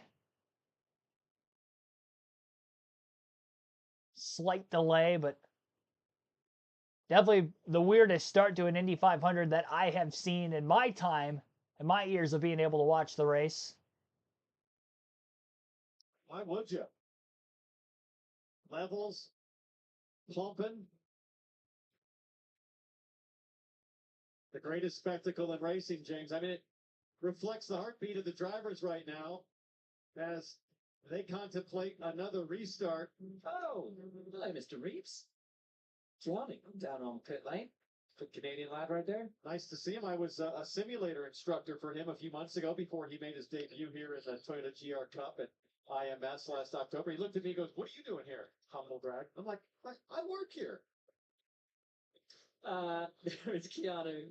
Listen, guys, while we've got the opportunity, why don't we take a look at the tyre compounds for today's race with Tyre Talk, sponsored by Firestone. Kara Kristolic is the chief engineer at Firestone. So teams are dealing with colder temps than they expected. How do you deal with that, and how do they deal with it? Luckily, we went much colder temperatures here and on these tires too. So our tires are designed and engineered to work from 50 degrees Fahrenheit to well above 100. This group has done a phenomenal job and really putting sustainability in the forefront as well. So we're proud of our team. And it's really changed the way you make the tires, keeping an eye on sustainability. Yeah, it has to put that sustainability forefront and to make sure that we're doing sustainability without sacrificing performance. It's been very impressive for the work our engineers have done. Thank you, Karen. Jamie. Well, Christian Lundgaard and the 7 car, they are coming down pit lane right now. He has a puncture on the right front. It's had a slow leak. He radioed to the team. They'll take this opportunity to pull it into his pit box for the first time as they count him down and replace that Firestone on the right front. Well, that's something, you could feel certainly from inside the cockpit. Could have had a heart in that slow, kind of tentative start. But there's also sensors on these race cars. That's a pretty close call in pit lane. Jay, horribly slow stop for Robert Schwartzman, and that was always the fear that Schwartzman would get held up on pit lane in that lead position. But through all of that melee, look what it's done for Marcus Ericsson. He leaps ahead of everybody. As problems for Larson as well in the 17 and McLaren trying to get that car restarted. They have the hybrid on board, which you can utilize to restart the car as well, which he does and gets away. But a horrible stop for Schwartzman drops him down the order. A brilliant stop for Andretti, and Ericsson places him at the head of the field. And look at the chaos getting out. Oh, Wow. Oh, Ward almost lost it, almost spun around as Alex Palou looked to be opportunistic to the short side, but listen for Ward as he lights up the rear. Yikes. He's getting told in his ear, there's a driver to your right, keep it into the left lane. That's the transition lane. That sets him wide. Rosenquist has to hit the brakes to avoid running in the back of Ward. Palou heads left to avoid running in to the back of Rosenquist. Absolute chaos on this first stop here for a lot of them. As we see now, Air jack issue. Air jack failure. Or it came out. Or Nipper was secure as Dixon went up kind of cattywampus there as we take a look at Robert Schwartzman's stop. As you said at the top of the show, new team, first Indy 500, their 6th Indy car race, rear right. And that outside rear, you're able to focus on that job. Well, you've got Indy cars going 60 miles an hour right behind you, inches from your back. Here's on board with Rosenquist with the Sirius XM machine. Almost took out his front wing, did Rosenquist there. And guys, first round of pit stops under yellow. This is the one where it's supposed to be chill and conservative. Can you imagine what's going to happen when we get to the last round of stops? I was just going to say, this is the most chaotic first 25 laps of an Indy 500 I can remember. Since 1992. The cars serviced and sent full of Shell 100% renewable fuel. Alexander Rossi leads from his teammate Rasmussen, from his teammate and team boss Ed Carpenter. Trying something a little different here by not coming in along with everybody else. There, first, second, third. Devlin DiFrancesco up to 4th, and in 5th, it's our Hollywood Harvey. Jamie Little down on pit lane. Well, I'm here with Sergeant Major Michael Weimer. So happy to have you here, sir. First of all, what did you think of that whole opening ceremonies and the pace lap for America? It's pretty surreal. I mean, honestly, it's overwhelming. I've never been able to participate in anything this large, and to see how that they merge Memorial Weekend and what it really means to be free with such a race, it's an honor to be here. 250th birthday of the Army coming up this summer. What kind of big plans do you guys have to celebrate? 250 is a big one, and we're going to go big, and everybody's starting to hear that. So we're going to celebrate in the nation's capital, but we're also going to celebrate at all our posts and camps and stations around the world, really. But we're going to have a festival, a fitness event. We're going to have a concert. There's going to be a big parade. We're going to show off a little bit because we should be proud. 250 years of honoring what this will defend means, our motto.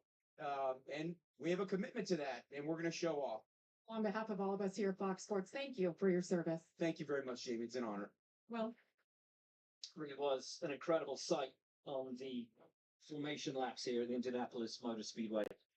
And so fitting to come on Memorial Day weekend. And the fans absolutely loving it. Now, to matters on track. Your top four, Rossi, Rasmussen, Carpenter, and Di Francesco, have not stopped. The next three, Harvey, DK, Rahal, all pitted on lap 7.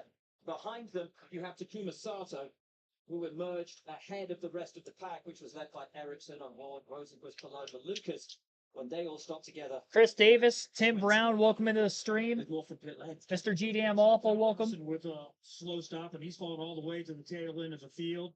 He dumped the clutch too soon and then put it in second gear. So they've kind of gone through the protocol of how he can make sure that he exits the pits most efficiently to make sure that he finds the right gear.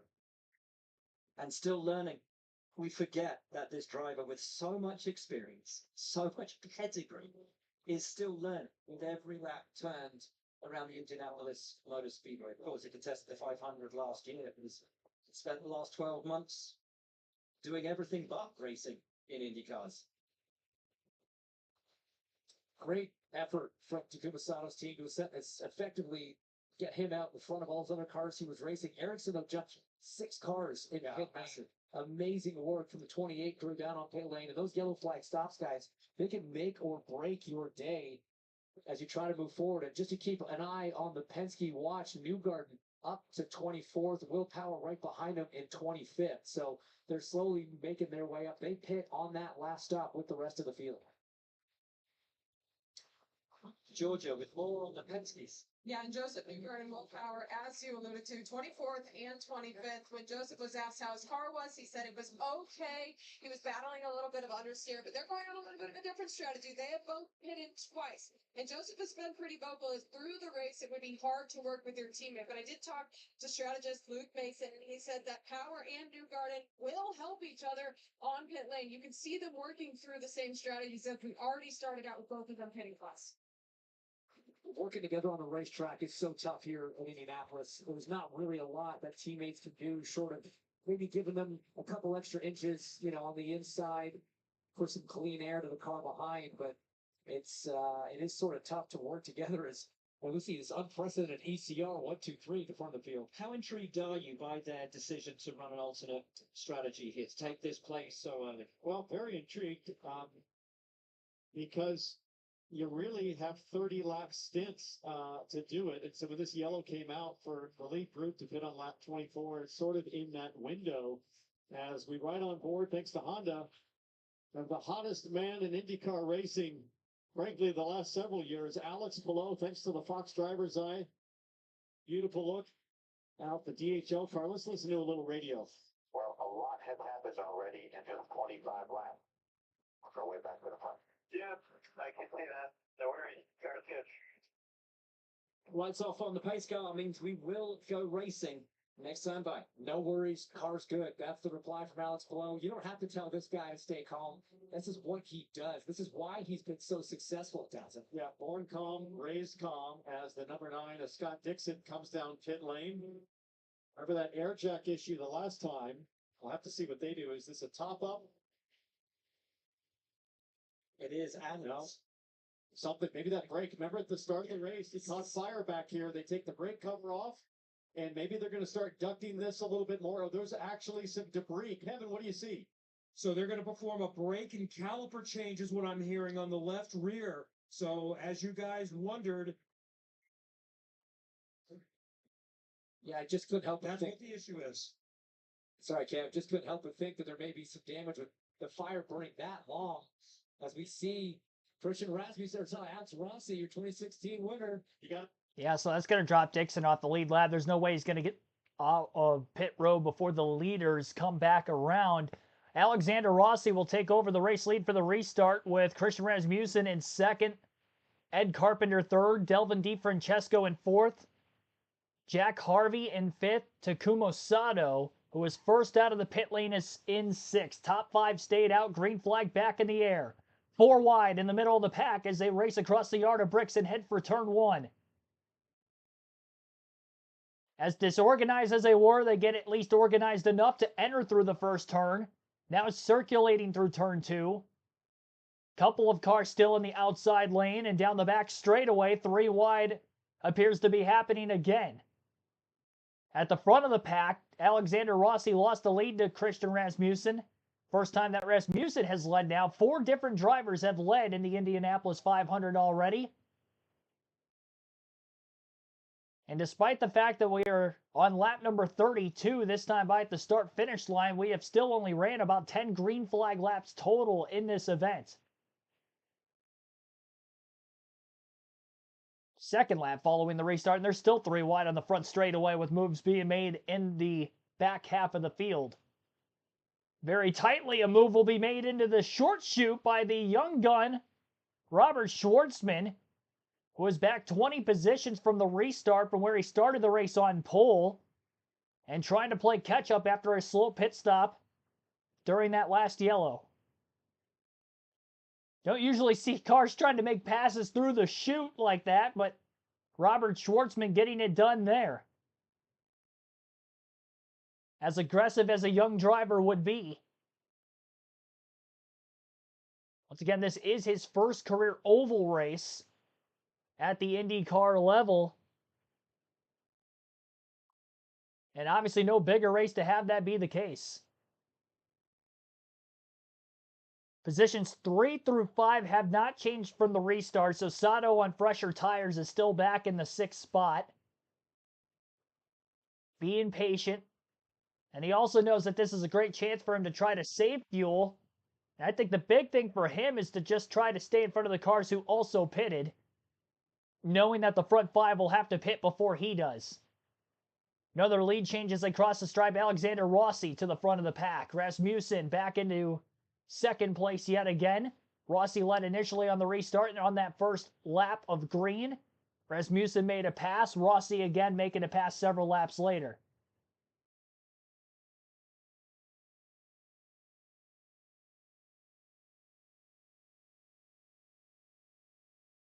Scott Dixon is back on the racetrack, but he is currently 3 laps down in 31st.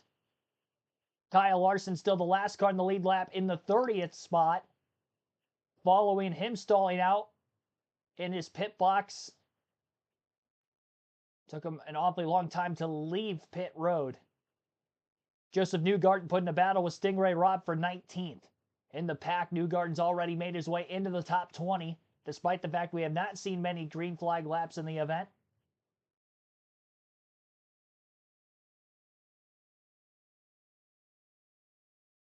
Front 5 positions still continue to stay the same. There were a couple passes made on the back straightaway inside the top 10 that last time by. Connor Daly moving up to 8th, getting by Marcus Ericsson. David Malukas also making a pass for position on Ericsson for 9th. On the front stretch, another move going to be. Ericsson got right back around him on the front straight. And Ericsson about to get passed by Malukas again. These two have gone back and forward 3 straightaways in a row. They've passed one another for that 9th position. Separation still less than a second at the very front of the field. Rasmussen taking the lead away from Rossi again as they continue to work together to try to save gas. One leads for a lap or two. The next lap we get another lead change in. The fuel-saving measures continue to go on in the early going of this race, and especially with the amount of caution laps that we've seen so far, has really flipped the field, and that's why you see the front 5 all started in the back half of this field today, trying to get track position over those that outqualified them. last weekend. JC, welcome to the stream. Go, Chris Bell. Yeah, NASCAR will be later tonight. So we'll be live at 5:30 Eastern for the Coke 600 unless this race runs long. And then we will go live as soon as I can following the conclusion of this race to the 600. We had a similar situation last year with a much longer rain delay, postponing the start of the Indy 500. And we actually got to the NASCAR race after it had started. I don't think that that will be the case this year. And hopefully things can get done quick enough also for Kyle Larson to be able to leave and get to Charlotte Motor Speedway in time in Concord, North Carolina. He is supposed to start third later on today in the 600. Commercial break on Fox, side by side as the action continues on the left-hand side. We'll go through the full leaderboard right now at the end of lap 40 out of 200, 20% of the way home. Alexander Rossi is our race leader again as he gets back by Christian Rasmussen. Rasmussen in second, Ed Carpenter third, Delvin DiFrancesco in fourth, and Jack Harvey rounds out the top five in fifth. Takuma Sato is in sixth, Renus VK seventh, Connor Daly eighth, David Malukas ninth, and Marcus Ericsson rounds out the top 10. My pick, Alex Palou at 11th, Santino Ferrucci is 12th, Pato Award is 13th, Callum Ilott 14th, and Colton Herta 15th. 16th for Felix Rosenquist. Lewis Foster in 17th, Elio Castroneves is in 18th, Robert Schwartzman or pole sitter 19th, and Kyle Kirkwood 20th. Joseph Newgarden 21st, Stingray Robb 22nd, Christian Lundgaard 23rd, Kiffin Simpson 24th, Graham Rahal 25th, Nolan Siegel 26th, Marcus Armstrong 27th, Will Power 28th, Ryan Hunter-Reay 29th, and Kyle Larson 30th. Last on the lead lap, Scott Dixon 3 laps down in 31st. And again, Marco Andretti and Scott McLaughlin out. McLaughlin, unfortunately, was unable to take the green flag, crashed on the 1-to-go lap before the start of the race, and Andretti on the opening green flag lap, which would have been on lap number 4, had gotten into a crash in turn 1.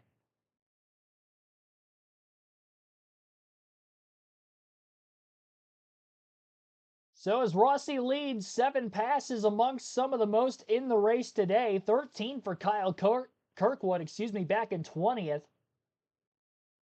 Has the most passes of any driver in the field today. I wish it showed the laps led on our leaderboard. It does not show that. I have enlarged it from where we were at the very start of the race. And I've gotten a little bit more stats as a result of which. Amount of times that cars have pitted. 5 who stayed out of the pits during that last caution, who did pit earlier in the race and had topped off on fuel. The front 4 have not pitted at all yet. So I would imagine they're going to be pitting sometime very soon. 30 to 40 laps depending on the fuel window for green flag action is about when you'll see pit stops at Indianapolis, around every 100 miles or so. And as far as those front 4 cars were working lap 44 this time by. Obviously, with the caution laps intertwined with the beginning of the race, they were able to save extra fuel compared to usual. Rossi, Rasmussen still out there, Ed Carpenter in third.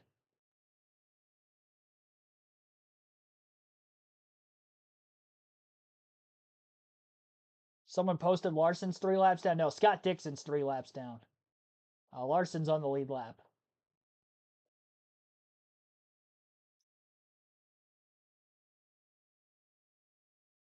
Brake change on the left rear for Dixon is the reason he fell off the lead lap. Was unable to make the restart after the last caution. Took a couple of laps to make that change. Left rear rotor and caliper change exactly for Dixon. Pit stops for those leaders that I mentioned that were going to be coming in.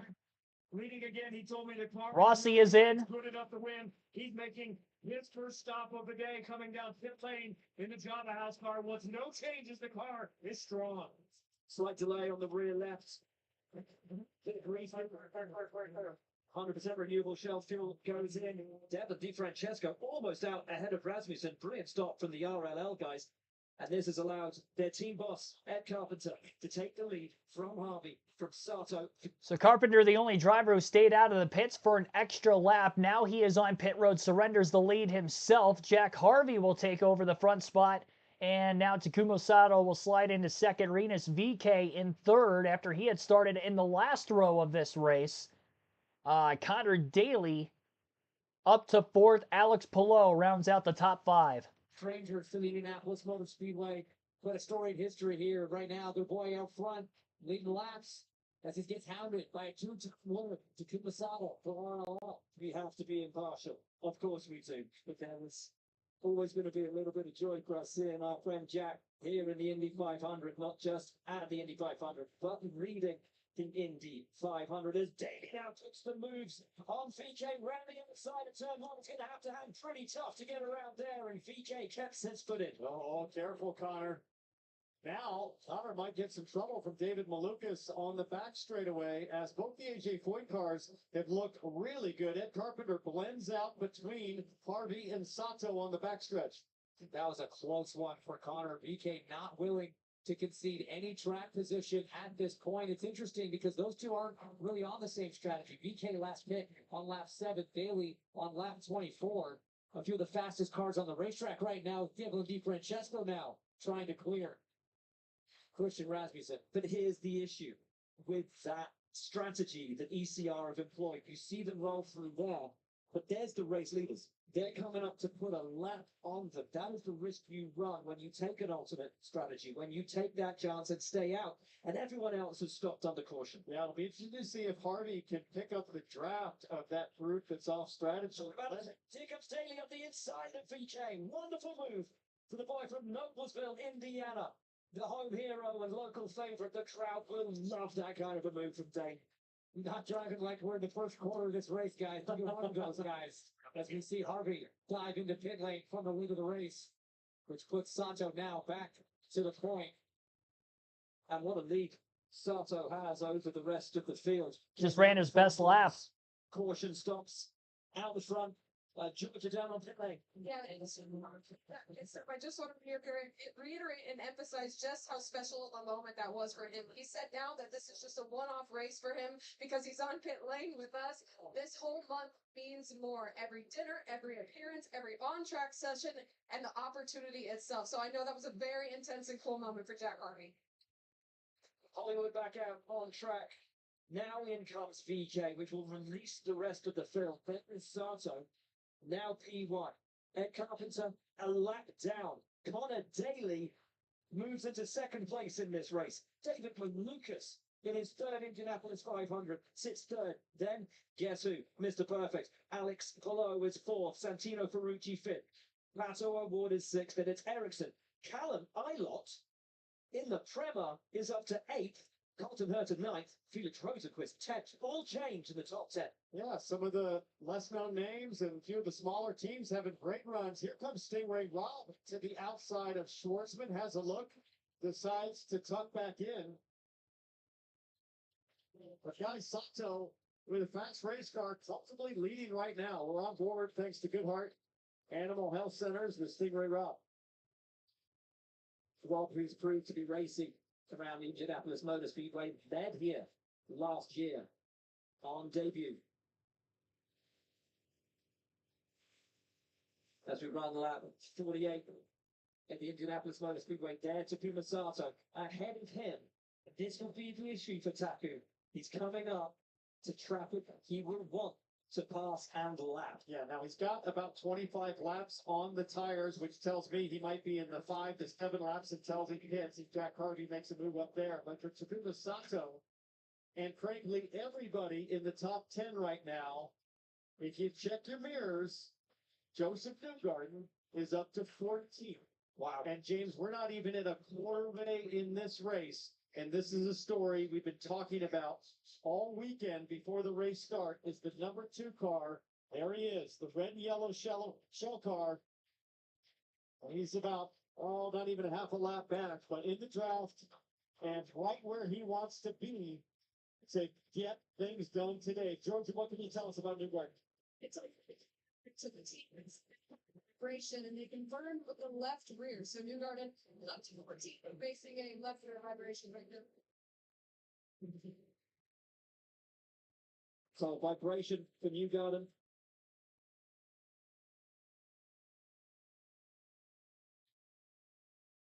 You can see the front wing looked to be flapping there for Joseph Newgarden. You go now to the Verizon car, the number 12 of Will Power. Will Power told me, hey, if my teammate Newgarden goes big at the start of this thing, I'm happy to just fall in line and follow him through. And Will Power right now having a decent run. He's up to 19, but Newgarden's the one I'm watching. Those vibrations can just come from the weight of the tires you're wearing. It's usually an uneven wear thing that develops throughout a stint. So it's not a cause of poor concern for Joseph Newgarden right now, because as he comes in a few laps time, gets a new set of Firestones, if you ride on board the Shell on board with the guy right now, that should be able to fix itself. Maybe a tire pressure adjustment from the team can help the cause as well. You see Newgarden in the wheel tracks of Kyle Kirkwood. Elio Castroneves, Kyle Kirkwood, and Joseph Newgarden. So hopefully the vibration is something that'll just get addressed with the next set of tires. That's often the case, like James mentioned. And now you've got these Strategy B cars in front of Takuma Sato on Strategy A. Lap 51 now complete. And Sato, I think, is happy to just kind of ride, save a little Shell fuel here. One of the favorites for this race, starting on the front row, this man, Pato O'Ward, right on board with him, courtesy of Arrow. Let's listen to some radio. Everyone, you're around the same strategy. You just try something with pressure, keep losing the front end of the car. Copy, understood. So while giving the feedback, James, to the team saying, hey, on the next stop, can we adjust some tire pressures because the front end getting away from Pato early in the run. And that's what this is all about. It's about feeling that car out, like I was saying, and make sure that you're talking to your team about what changes to make as you move forward. Keep making this car better and better. Pato O'Ward trying to move up from 6th. Takuma Sato leads from Connor Daly.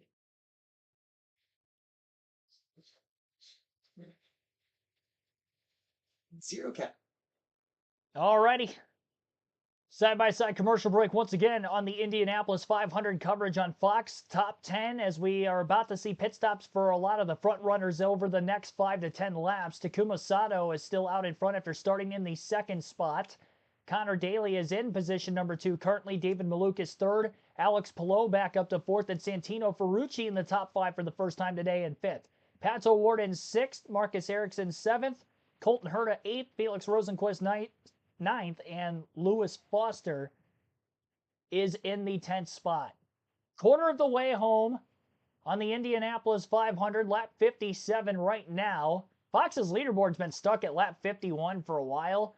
I'm not sure exactly why that is the case, but we are lap 57, now lap 58 as you see on our screen towards the top right-hand corner. Actually, that is cut off a little bit. I didn't realize that. I have to minimize the screen even more for you guys. There we go. I apologize for that. I didn't realize that the lap counter was hidden. I enlarged the screen from where it was at the start of the race, so it wasn't like that the entire way. But all right, now you can see the lap counter is at lap 58. So never mind what it shows on television for those of you watching the actual race visually as well as tuning into the stream.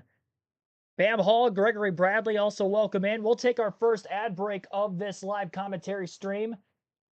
You're listening on KRC to the 109th running of the Indianapolis 500.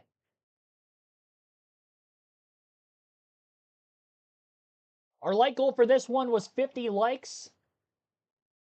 And as of right now, we're up to 44, almost to our goal already. We might be able to get to 100, the pace we're at right now, still in the first half of the event. Asked you guys in the chat poll who you think is going to win the Indianapolis 500. And the 3 I put on there were my 3 favorites for the race specifically. Pato O'Ward, Scott Dixon, Alex Palou, or you can vote for somebody other than those 3. And right now, other leading the way at 48%, 11% for Alex Palou, who was the odds-on favorite also to win this race today. Scott Dixon, 18%, having troubles earlier, and now he's 3 laps down, so his chances of winning the Indy 500 looking very, very slim. Pato O'Ward at 22% is currently in 6th. As far as Palou goes, he is in 4th still. And he is about 2.9 seconds off the race lead. O'Ward 4.5 seconds back. week, Joseph Newgarden was at the Macy's Fragrance Department in New York City to meet with fans. What does Macy's Fragrance Counter have to do with Joseph Newgarden? It all started last week when Joseph posted a fake commercial on Instagram for his fake cologne called Ethanol. The Macy's folks commented on the app and said to Joseph, if you really want to be in the cologne game, come on down to our store. With Father's Day just 2 weeks away, Macy's has you covered if you need some actual real cologne. Maybe they'll carry ethanol next year. Back to matters at hand, back to racing at the Indianapolis Motor Speedway, and we have a fascinating dichotomy of strategy. Takuma Sato leads. There he is for RLL. Commentating behind him, David Malukas is third, then it's Alex Palou and Santino Ferrucci, your top five. However, the ECR cars, Jack Harvey, Declan DiFrancesco, all stopped off strategy. And if our calculations are correct, and if is a huge word in IndyCar and in particular at the Indy 500, this thing goes green for the next 140 laps, then those two strategies will converge. And we will have a race between those two groups, which at the moment looks so disparate because Sato is about to put them all a lap down. It's crazy to think that Sato's about to put them a lap down, but this is legitimately the leading quartet on the alternate strategy right now. We saw Connor Daly peel off and head to pit lane. He's getting service done on the number 76 machine.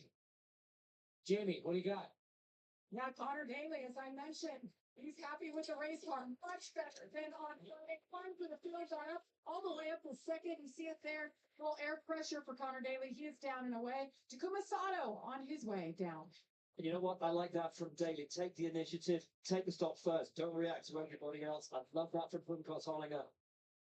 Take the initiative, and out everyone comes into pit. Yeah, David Malukas we saw there. Connor Daly was Late decision for somebody. to pull the trigger. Now seemingly the whole field on strategy comes in, and these cold temperatures causing problems. Kevin. Santino Ferrucci is in. The Floyd car is strong, but he said, hey, I need a bolt on the top of the right side pod. Let's see if they do it. They did not this time. So we'll keep an eye on that. Takuma Sato comes out. Watch where everyone is around him. Has Palou got out ahead of Malukas? I think he might have made up a position on Malukas. Just, I think, narrowly edges out ahead of him. Ferrucci appears to have made up a spot or two. And there is Joseph Newgarden ahead of Elio Castroneves. So that's another 1 or 2 places for Joseph Newgarden. Great stop by the 2 team. Spots there. I think he was going out further back, but let's see how they blend out now to Declan DiFrancesco, to the 2 ECR machines. There's Connor Daly. Daly, who will have the tyres up to temperature. He's lost position to Malukas. He's lost position to Alex Palou, but his tyres will already be up to temperature. Can Daly strike with that early stop? Prove to be a mistake. I'll tell you what, the AJ Foyt cars, David Malukas and Santino Ferrucci are looking fierce. Here comes Malukas down the front straightaway to the high side of DiFrancesco. Got him. Malukas to P2. Wow, that is not easy to pass around the outside at turn 1 at IMS, but he gets it done on DiFrancesco. Well, he was able to clear before the entry, luckily. Using those fresh tires on the AJ Foyt machine. These two were teammates once upon a time. Malukas learned a lot from Takuma here at the Speedway in his rookie season, and now he's trying to pass his former teammate and mentor here.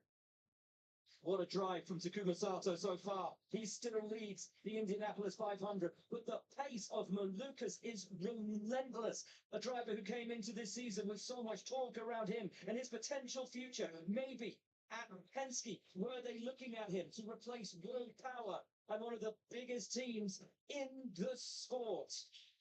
Wow, terrible news for Colton Herta. The driver of the number 26 car is going to get a drive-through penalty for pit speed violation. And here comes Malukas. Here he comes.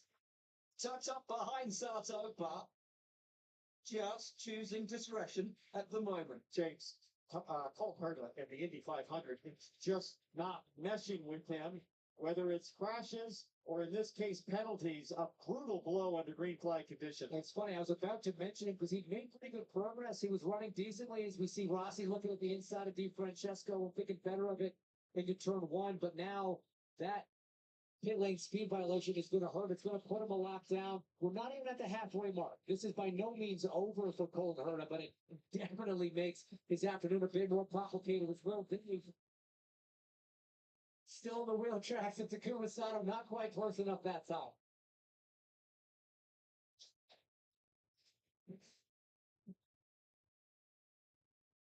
Sato has a great car, guys. We've seen him both in traffic and out front. His pace that last lap, a 2:20.4. That's awfully quick, as Malukas seems happy to get towed around right now, but also seems happy with the balance of his car. Look at how close he can follow mid-corner. Great shot right here. I was going to say, he is choosing to stay in second place right now. He wants to protect those tires a little bit. He wants to just let Takuma pull him around. It's a smart move, very mature approach from a 23-year-old from the Chicago area.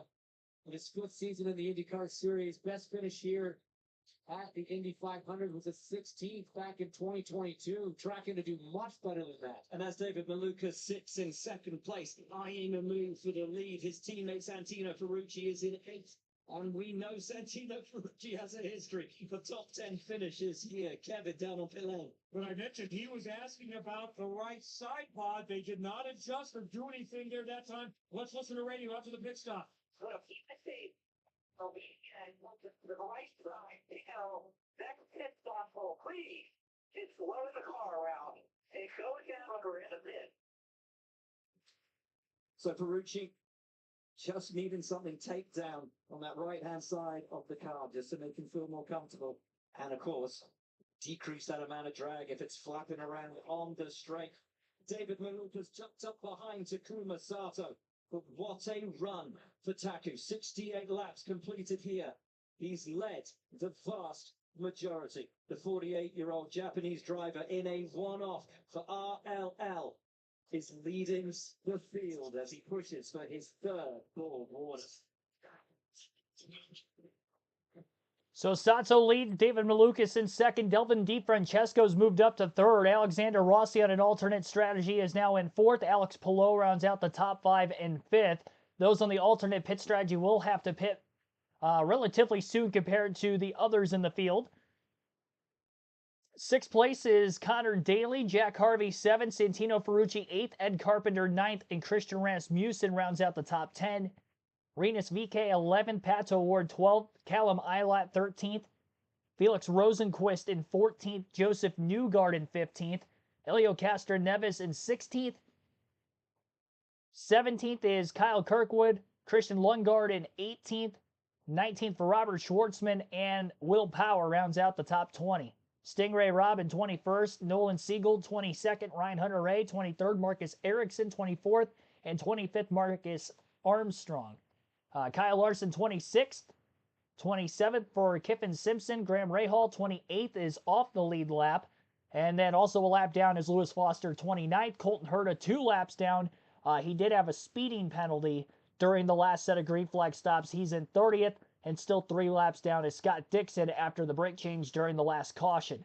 Marco Andretti out of the race 32nd. Same for Scott McLaughlin in 33rd. 71, now 72 laps complete out of 200 in the 109th Indianapolis 500. Our chat poll will end at the halfway mark at lap 100. So if you haven't voted yet for who you think is going to win today's race in the chat poll, we have 70 votes there so far. Again, that will be closing at halfway in less than 30 laps from now. We will also have our diecast showing in the stream during then as well. Wade, welcome in as one of the new comers into the chat. Emogene Blevins, welcome to the stream as well. And many others. If I haven't shouted you out throughout the course of this live commentary stream, I greatly appreciate you tuning in as always. And I try to get to you as soon as I can in the chat. Full screen commercial break on Fox as of the moment. Alexander Rossi making a pass for third on Delvin DiFrancesco, moving up into a podium spot. And that seems to be the only change for position since they've gone to break a few laps ago. As we track more of this action here in the Indianapolis 500, we'll take another break. You're listening live on KRC. Indianapolis 500, we ride on board courtesy of NTT with Alexander Rossi. And just moments ago, that Java House machine was smoking. Oh.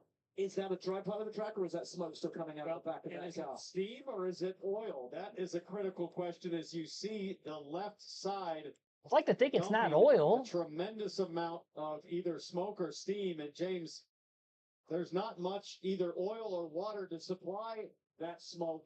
And Rossi smoking it on track. He just passed DiFrancesco, but now slow on the front straight. DiFrancesco passes him back. Alex Palou tucked up. Oh, he's getting loose. He's getting really loose there in two. And Alex Palou is right behind. And look at what Palou is seeing. Yeah, okay, it is oil. Never mind. They need to tell him it's a problem, not just to pit, because he could have an issue here in turn 3. Rossi way off the pace. Very wisely being conservative, but look how much is going on the camera. So imagine what's on the windscreen of Alex Palou right now. Yeah. Must be screaming on the radio saying, hey, you got to get that guy in. Now, luckily, Palou's able to clear him. Rossi comes to pit lane. Terrible luck for Rossi, who was having a great day. Still green.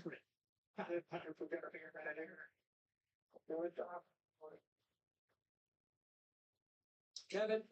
That's Tim Broyles talking to Alexander Rossi right before you guys noticed things. He said it's getting really loose. I'm wondering, is this a gearbox issue? Remember, they lost some water during the final practice. They've now just told him to shut it off and get a fire extinguisher out. Yeah, they lost the water pump on carb day. Oh, burning up. Fuel had gone out. And fired down on pit lane. With something you never want to see. Rossi Wow. Car as flames engulf the number 20 ECR. And that is Rossi's day over, and he is furious. There were some crew members working. With a race which had looked to be coming to him. You sense that's another fuel leak? No, you saw it. Fuel hose came out. Tons of fuel poured out onto the side of the car. And as soon as they were talking about taking off the bodywork, I was worried that it might catch fire. Mike Miller, the fueler, separate issues. Straight down. Hope everything is okay there. Worrying scenes down on pit lane. Track stays green as all of the extinguisher fluid is on pit lane. Now, all the crew members do wear a 3-layer fireproof Nomex, but there's a limit to that protection after a certain amount of flame time. But back on track, looking at Kyle Larson there, back up to speed behind Nolan Siegel. Terrible day for Rossi, just awful luck. And the car was looking so strong. We talked about how this team and this driver individually in the past have had great success and together with such a promising duo, but I see attention being given there to the fueler, Mike Miller. Very experienced, long-time fueler here in the IndyCar Series. Scary stuff down on pit lane. As you say, James, when the fuel nozzle was pulled out of the side of that tiny car, a splash of fuel, of course, in a live stop when it's fast, you get the retardant liquid which is sprayed after a fuel stop. So this is after the fuel leak. You see, Mike. Oh yeah, he's on fire. Yeah. He's trying to put out the car. His hands. Not fire, and the fuel probe was on the other side of the pit wall, James. It was still Wow. burning from the residual fuel. As Rossi, understandably disgusted. And Rossi will have had no idea what was going on with his crew at that time or with his fueler. His frustration with his race over, but now his concern will be, of course, for his team and his colleagues. Gosh, the fuel probe, which had all the fuel in the fuel line and the fuel tank right by, is Malukas making moves on Rasmussen. Rasmussen came out of the pits. Malukas was in that fight with Sato. It's Sato, Malukas, Palou, Daly, and Harvey, your top 5 as things stand. When Rasmussen, having taken that stop, goes a lap down, it's complex and confusing because they're on that different strategy. As Jack Harvey now comes in as well. Sato's still a leader. He sat right now behind that Gamebridge car from Andretti Colt Herta, who has served that penalty. Herta is already a lap down to the leader. So if Sato get by, he'd be 2. So we have strategy A, strategy B, and then the penalty cars all blending together at the front of this. That's Ed Carpenter, who just, I believe, unlapped himself by getting around Sato. There's Colton Herta, who runs down in 29th, a lap down by way of the penalty. And then Sato, the red, white, and black car there, the number 75, chasing his third Indy 500 win, and boy, he has a great car to do it today. Right in front of Herta is the last car on the lead lap. That's Louis Foster, the rookie from RLL. As Malukas is now trying to keep the lap down car of Christian Rasmussen behind him. And guys, where are we? Lap 79. Joseph Newgarden. Where is he? 10th. Ahead of schedule. He was supposed to be 10th by half distance. I mean, it's incredible. The only guy doing better right now is actually Renus VK on a slightly different program, pit strategy wise, but he's up 25 spots. Newgarden up 22 before half distance. And on the right, well, I shouldn't say the right, the strategy A program. So Newgarden equal with the leaders on fuel, and hopefully that vibration has gone away. He is on track. 5 seconds behind Takuma Sato, the race leader. He is only 5 seconds away from the lead of this race. Why are you acting surprised? I'm not surprised. I'm excited. This is an unbelievable drive so far. Unbelievable work on pit lane so far. If you ride on board the shell car from Newgarden. A worrying incident down on pit lane for Alexander Rossi's 20 crew. Kevin can update us. As you might imagine, they are hustling the fueler, Mike Miller, back to the medical center, and they wanted to do that as quick as possible. And Mike did say, I'm okay. He's looking at his hands, said, they'll check and make sure there aren't any other burns, but he said, I'm okay. Well, that's good to hear. Let's spin it pit lane. Yeah, trouble. There's a crash. That's VK. That's VK. VK spun trying to come to pit road. Good strategy. He was on a slightly different one. And game over. Race ending damage. No break at all. Oh, No brakes. that is a scary thought. Wow. VK saying no brakes, trying to come into the pit, slowing down from 220 miles an hour down to 60. That's the speed limit here at IMS. Right rear is destroyed as we take a look. Wow. Look out. Was the back of the race car violently. What on earth is going on at the Indianapolis Motor Speedway today? We have seen it all. I mean, he had brakes, James, but maybe they were out of balance. It looked like too much rear bias potentially. Maybe he was pumping the pedal because of the pad knockback. But either way, for the 18 car in Dale Coyne Racing, they are done. It's such a tough break. They've had a very strong run of Yeah. a couple top tens. Had them in the top 10 of the championship coming in here. We are under caution. Started in the last row. Speedway, Takuma Sato leads from Malukas, Hello, Daly, and Ferrucci. Started in the last row of the race and was actually working his way through the field relatively well. Not quite as quick as Joseph Newgarden, but on a similar pace with an alternate strategy to that of Will Power by way of how much ground has been made up since the very start. But unfortunately, that's all for no brakes, trying to get his way to pit road. Spun, backed it against the inside retaining wall inside of pit row. Another scary situation in the pit lane in this one.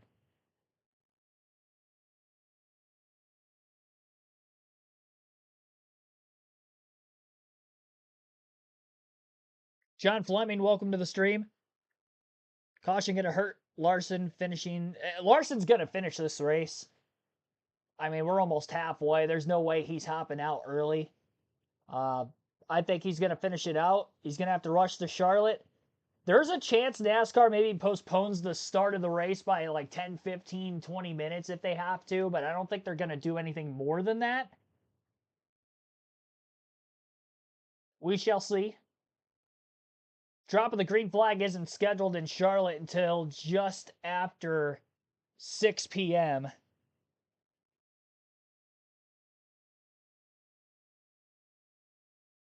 I'm going to Google exactly when the drop of the green flag start time is.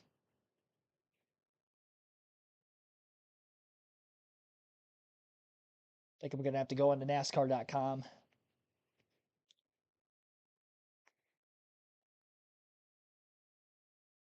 So under caution for the fourth time in the Indianapolis 500. Our third for incident, though, not including the light sprinkle we had right around lap 19, bringing out yellow for about 11 laps or so.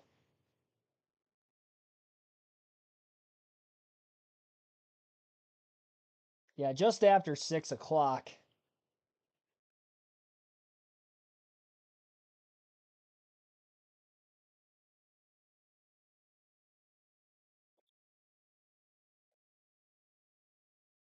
is when that Coke 600 is supposed to take place later on today.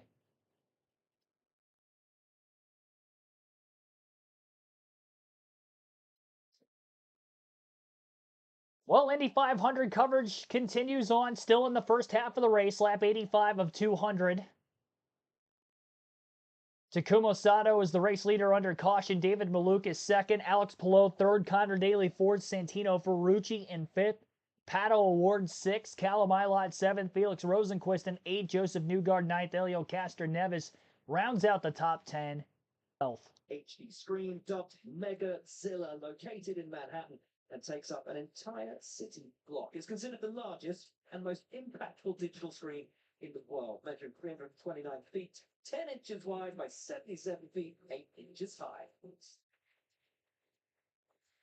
And there that worrying moment for Rossi on the screen, and Rossi is standing by with Kevin. Every racing driver's worst nightmare. You're sitting in the cockpit with an aero screen and it's on fire. Are you okay, Alex? Yeah, and thankfully, Mike's okay too. It's always a terrible situation, and it's so disappointing. Like it was such a phenomenal race car, and the team made a great decision to stay out there when that first split happened with the strategy, and everything that we were doing on the 20 Java House stand was awesome. So that's what's so painful about this place is you have to have so many things go right. Wow. And just disappointing because it's another opportunity gone, but the way it goes. What was the issue? What led to the fire? Yeah, I don't know the full details. All I know is the gearbox was starting to go up in temp a lot, and I don't know if oil was starting to come out or what, but it was a gearbox issue. Thank you. Glad you're okay. Really scary scenes down on pit lane. Quick reaction from the crew down there. Thankfully, everybody. All right. Credit to Mike Miller. He was still trying to put the fire out of the car when the fire was on his hand. Yeah. Some issues thus far. Scott McLaughlin, of course, crashed out on the pace lap. Unbelievable. Brutal from McLaughlin. And then Marco Andretti crashes on the restart. Really the first lap of the race down there.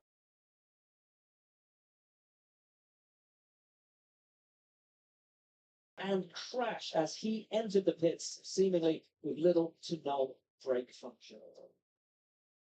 Right, still under caution here at the Indianapolis Motor Speedway. It is Sato from Malukas and Palou, your top three. All right, I just disconnected the audio completely and then reconnected it on OBS. So any audio issues that we have been having for the last several minutes now, hopefully that is up to date. I don't know how much of it might have to do with the internet connection still. It's been full go for a while, but at the very start of the stream, I just became completely disconnected. Luckily, we were on a rain delay and we didn't miss the start of the race, but that's how the stream started this afternoon. So some technical difficulties for this 109th Indianapolis 500 on the channel. So hopefully we're all good to go now. Just keep me updated if you can on that. I know you guys are doing a great job of it in the chat. I try to look there as much as I possibly can. Still under caution following the crash coming to pit road for Renus VK. We haven't seen pit road open quite yet. I would imagine that will be sometime soon. Maybe this time by pit road will be open. And we'll see the leaders come on down. Wait to see who will stay out and try to flip the field like we saw from the last caution before this. Quite a bit of a green flag run that went on there.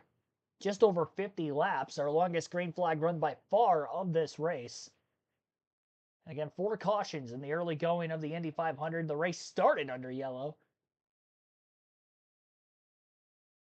Scott McLaughlin crashing on the 1 to go lap on the front stretch, trying to warm his tires up.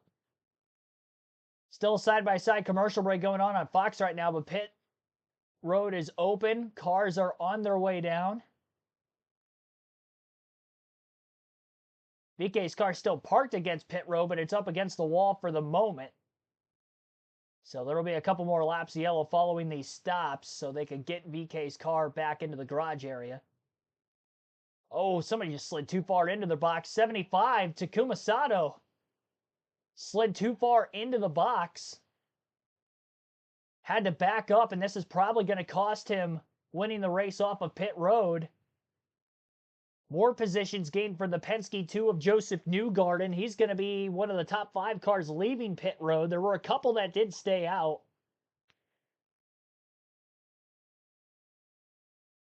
Wait to see who won the race out of the pits. It's like maybe Alex Palou won the race off of pit road. Top 4 stayed out. Ryan Hunter-Reay, Delvin DeFrancesco, Ed Carpenter, and Jack Harvey. 3 of those drivers were on the alternate strategy earlier. Ryan Hunter-Reay was not, but now he's on the alternate strategy this go-around. To the race leader, to Basata, who came in hot in the lead of this race, up with a foot wrong all day. Locks up, you see the fronts there, skids long in his box, 6 feet long, just absolute disaster. And then once the fronts are changed, watch the rear left starts to spin it. How about Robert Schwartzman? Watch. Oh my goodness! A bowling ball takes out Oh wow! Bueller. We will hope that everybody's okay. Oh, that's horrible. But we talk about a rookie in Indy, and James, there's no way to practice for what Robert Schwartzman just had to deal with, hitting in anger. My goodness! And we don't know if there's damage to put the this race, but the pole sitter is well back at a minimum. I mean, you talk about the problems for a rookie. Takuma Sato has been doing this for decades and also locked up as well. Such cool temperatures here. And of course, brakes that haven't really been used in anger. Just got the call. It's done. Oh, there was going to be a penalty even if they had got the car back on track for hitting crew members as the wheel comes off the pole sitter's car. What a sad end to a glorious day. But what an impression this team and this driver have made by turning up here and taking the pole. It was always going to be a challenge for them in the race itself, and nobody wants to see a race end that way with the car hitting crew members on pit lane. That was terrible. What an impression for Schwartzman as a rookie. Well, let's take a look at what you want to see on pit lane as a driver, right on board with Joseph Newgarden, the number 2 shell car. Now, he's all the way at the back of the line here, but let's just listen. Enters in 9th. Perfectly on his marks. Team goes to work. They won the pit stop competition on Friday. Caitlin Brown crushing it on the left front as always, and not just you pivot around. He's got this long drive. Now, if you're Newgarden, you're thinking, okay, who's going to pop out? Who's going to try to cut me off? He just had a lightning fast Penske pit stop, and he gets all the way down to the lead group. Okay, there's 1 in front of me, 2 in front of me, 3, 4. That puts Newgarden P5 on this strategy. Are you kidding me? We are not even at 100 laps. Came in P9 on that strategy, essentially picked up 4 spots. He runs still in 9th, but that's because Hunter-Reay, DeFrancesco, Carpenter, and Harvey stayed out. Those 4 positions on a slightly different strategy at the moment. You see Graham Rahal in there as well. He is currently a lap down and trapped behind Ryan Hunter-Reay, who's on the lead lap. So Rahal not able to get his lap back. I've done some rough numbers there on fuel strategy, James, and I think that DeFrancesco and Carpenter could make it on 3 more stops. So, hello, Maluka Stanley Award, Newgarden, they'll have fresh tires, but for DeFrancesco, Carpenter, and Harvey, who gambled early, we might be looking at a straight-up blending of strategy A and strategy B. Jamie, what can you tell us about the 83? Yeah, I just checked in with the team. Spence Hall is the fueler for Schwartzman. I talked to him myself. I said, "Are you okay?" He said, "It's my right foot that hurts." He actually just walked himself onto the stretchers. You see them loading him up here. Robert Schwartzman, by the way, talking to the team. We'll get a word from him here momentarily. What a day. Indianapolis Motor Speedway, some great action out on track, but so much has happened out of the ordinary and out of the blue on pit lane, on the formation lap. Well, it's a brutal reminder of just how difficult pit lane here is at Indy, James. I've lived it. I got taken out of the lead because of congestion and he's had brake issues. Yeah, continuing. But James, pit lane today looks especially gnarly. Very fierce. You know, it's been veterans, it's been rookies, it's been a little bit of everything. We've had issues, we've had fires, we've had it all, but now We're gearing up to go back racing. We will have a restart, and leading us back to green will be Ryan Hunter-Ray, who All right, Hunter Ray, who stayed out of the pits, will lead us to the green. The top four will be on less fuel than everybody else lined up from fourth on back. Green flag is in the air. As they jockey for position, nearly wheel-to-wheel contact in the back half of the top 10 in a three-wide battle for turn one. More contact on entry into the corner. One car clips the grass down to the bottom of the track, but everybody stays in the correct direction so far, and we continue to stay green. Oh, now we got trouble, turn two. Two cars hard into the outside wall. Kyle Larson, one of them. Not sure who was the starter of that incident. Larson has backed it into the fence. There was another car that swung around left side of the race car first. And that would be the 8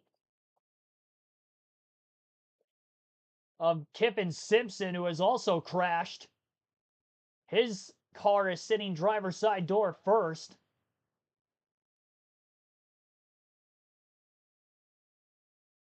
There's another car against the Armco barrier on the inside of the racetrack, right on the exit of turn two, that is also crashed. 3-car incident on the restart, turn two. Caution is out at Indy. That's Stingray Rob against the inside. So out climbs Kippen Simpson. There goes Stingray Rob. That's a great sign. But boy, guys, dramatic. These restarts. One of the issues, James, is I think the leader's speed has been very slow on these restarts. Everybody's getting pretty bunched up in the back. Let's see the AMR IndyCar safety team on the scene as fast as they have been, not just this month of May, but everywhere we go and everywhere we race. Best in the business, no doubt about it. It gives every driver an extra sense of comfort strapping into one of these Indy cars, knowing that that team is with them, not just here at the Speedway, but at all 17 races in the IndyCar Series. And there's Kyle Larson. He was so looking forward to being the next guy to complete all 1,100 miles. Our Tony Stewart, the only one that's done it.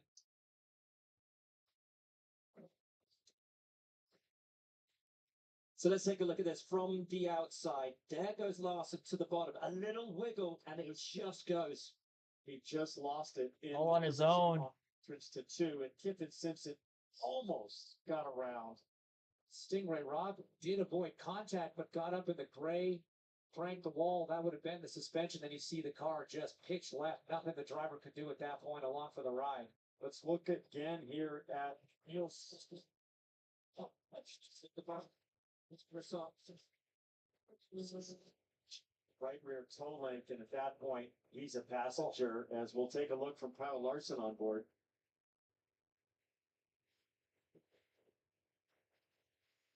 Oh, he downshifted. Now, third gear, you're at the top of third gear. That was a downshift he did not need.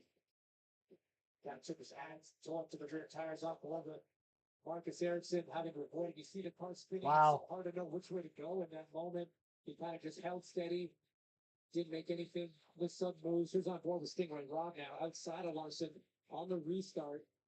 Down the front straight. But Larson's going to have that massive toe to his left. Stingray kind of out on his own. That's the 66, I believe, with Armstrong on the outside. Oh, Larson fires it right back in. Now watch this. Larson's going to slow up and then grab that fateful downshift that kicks him sideways.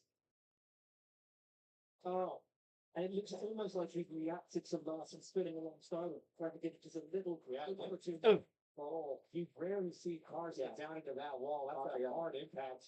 Yeah, Even though it's rapid. a relatively slow pace for an Indy car. It was just in his peripheral vision.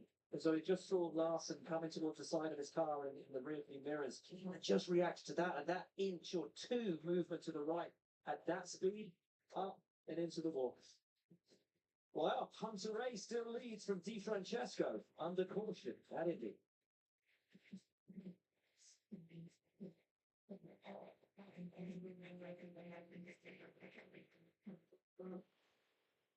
Another caution.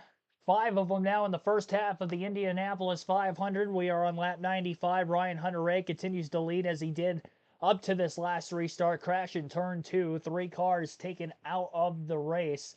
Kyle Larson, Kiffin Simpson, and Stingray Robb all collected.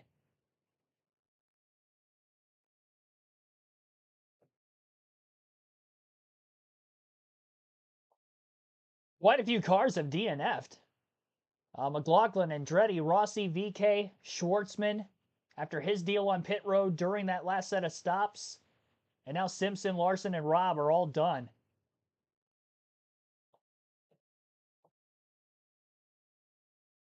Graham Rahal, Colton Herta, Scott Dixon off the lead lap. 22 of the 33 starters on the lead lap in just the first half of this race. With Rahal, Herta 1 lap down, Scott Dixon 2 laps down. Dixon had stayed out of the pits long enough when the leaders came down before that last caution came out that he was able to make a lap up there, because he was 3 in the negative, and now he's only 2 laps down, right at about the halfway mark. Larson's definitely going to make it to Charlotte in time. He will have to get checked and released from the infield care center here first. And I'm sure his scheduled flight will still be at 4:07 as time to get to Indy, so there's no need for him to necessarily rush around, but tough deal. Will not be able to complete all 1,100 miles here today. Car got a little bit loose and out from underneath him after a downshift to 3rd gear in the center of turn 2, and it bit him. Once he was sideways, he overcorrected, and when he swung wide, had there not been another car there, I think he definitely would have gotten up against the fence anyway. Unfortunately, a couple other innocent bystanders trying to get around the wreck also taken out against Simpson and Robb. Dangerous Indianapolis 500 so far. Couple of injured pit crew members. Schwartzman, as you heard from, slid through his box, ran over a crew member on the left side. Crew member was talking about pain in his leg, his left leg, so they had gurneyed him back to the infield care center. As soon as we get an update from that, we'll obviously let you guys know the condition of that crew member. There was another crew member earlier on Alexander Rossi's team, the Fueler, who had actually caught on fire. He is also getting treated in the infield care center. He had walked back there under his own power, but his hands, if you go back and watch the replay, both of his hands were on fire, so getting treated for burns there.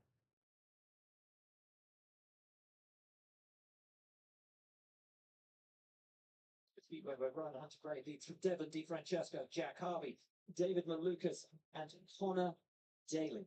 And we've had a lot of problems in the pits today as we run lap 97 of 200 in the 109th running of the Indy 500. The first was the pole sitter Robert Schwartzman, and very big contact between Felix Rosenquist and Plateau Award. Those were the first stops of the day, but things would get increasingly wild from there. Yeah, Kyle Larson here stalling on pit lane as his Hendrick McLaren team, and then fire for Alexander Rossi. Fuel leak from the fuel broke. Rossi furious. And then no brakes. Marinas Vito coming in the pit lane, huge accident. And then finally, Oh my gosh! I see the left leg incident now. He hopped. There was a crew member. I don't know if it was the rear tire changer on the left rear. Here's Schwartzman first. Fox, what happened there? Well, yeah, I think I had a pretty decent start today, and we were up the top. Then we had our first pit stop that we had some issue there, so I lost a lot of time. So I was in the back, and then tried to battle my way through the front. We were, I think, P13 coming back, and then when it was yellow, I came in, and honestly, it felt really strange. My brakes. Already when I was going slow coming in the pit lane, I locked both front tires, which usually is not the case. So I was like, okay, something is. I wasn't sure if it was the brakes or because the tire were cold. And then when I came back to my pit, I didn't push. I tried to be very slow. But as soon as I touched my brakes, my both front just locks and I just went straight into the guys. Luckily, nobody got really hardly injured. I think there is only one guy that's had a bit of injury. I'm happy that everybody is fine. It was really scary because at the moment when I braked, I was just a passenger. There was nothing, no brakes. So we don't know yet what's happened with the car. We'll need to have a look and understand if there was any mechanical issue or it's just cold tires. I don't know, but we have to work on it. Oh, yeah, just man. it's really sad because we did such a great work in qualifying, but as we know, the City 500 in a race, anything can happen. I saw like already quite a lot of strong drivers are either out of the race or behind. So I mean, this is what happens. This is Indy. We just need to learn from it, and hopefully next year we'll come and have a proper battle for the win. Thank you for your time. Georgia, more pit lane is Hang on. I'll hold on for a second. before you came to pit lane. No, I didn't. I pitted for tires and fuel, like we needed to do on strategy. I already pitted at speed once. It was fine. I kind of underdrove it in pit lane, so I thought that's what I'm doing is fine. So I just did the same thing and just really had no bites from the brakes. Coming into the pit lane and then coming to the pit lane speed line, I was doing like 120 miles an hour, and I really had no response from the brakes, which, yeah, at that point I was just trying to hit the brakes as hard as possible and locked up the left rear, and then it came around on me. So it really, really unfortunate. I feel bad for the 18 crew. Ask ROI, Dilcon Racing, just a bummer. We were doing really well. We were moving forward, and we actually could kind of race and hang in a little bit better than I thought we would. So yeah, really unfortunate, but I'm not totally sure if I could have anticipated this before. Such a massive change in speed coming onto pit lane, guys. Glad to see Arenas and everyone is okay. Thank you, Georgia. Well, so much action down there on pit lane. Why don't we take a look at Marcus Ericsson's pit stop replay, sponsored by Allegra. Cover down, clean on the marks, maybe a little bit short there for him. The 28 crew going to work. It's been problems on pit lane for this team a lot of the year. View here. Watch the right rear. Goes on. Typically, that's the hardest of the four. Gun gets jammed for just a second, but the crew member doing a great job to recover. And Yeah, that crew member that injured his left leg on the Schwartzman pit error. It looked like it was the left rear tire changer. If I had to guess, it was hard to tell because it happened so fast. But he was already in the crouch position, and the left front tire clipped his knee. And as soon as it happened, he hopped over the wall before a couple of the other guys got hit later on in the box. Here's Kyle Larson. And I think as I finally got maybe shaded left and I haven't seen a replay, I got loose and just kind of got all over the place. And yeah, drove me. Yeah, so it's fun. So just hate that I. What's the play for Hunter Rowe? Got a little too eager there on the restart and yeah, caused that crash. So hate it for everybody that also got caught up in it. Just bummed out. So trying to get over this quickly and get on to Charlotte and yeah, just forget about it and try to. His day continues with the race in Charlotte later today. yeah, brutal break for Kyle Larson. Got a good replay there again. I think it's that just downshift to third, top of the rev range, kind of got on the throttle, it loosened him up, and game over. And unfortunately took a couple of contenders with him. Fair number of retirements so far. You see that on the graphic. Number of cars out, starting all the way back on the pace lap through this latest incident that leaves us under caution. With the field being led by Ryan Hunter-Ray of DRR. And look, guys, this is such an impressive run right now. Because let's not forget, Ryan Hunter-Ray had an issue on car day. His car burned to the ground. That team had to then spend the whole night pulling their pit stop practice car out of the race shop here in Indianapolis and dressing it down, redressing it as an Indy 500 contender. That car had not turned a lap in anger before lap one of this race. Really, really impressive effort for both the team to get it done and Hunter-Ray to hang on to it so far and put himself in contention. Yeah, another great story right here with Joseph Newgarden, who currently rides in 10th. But if you look at the Strategy A cars, he would be 6th with Malukas leading that strategy. But I don't know if strategy matters much at this point. There's some wiggle room on the fuel windows. And when I do my math right now, especially with this long yellow, I think Hunter-Ray DeFrancesco and Two Jack stops. Harvey could Easy. make it on 3 more stops. Oh, We are 3. Lap 101 right now. fascinatingly, while Alex Palou left the pits, I was assuming more two his stops, but strategy.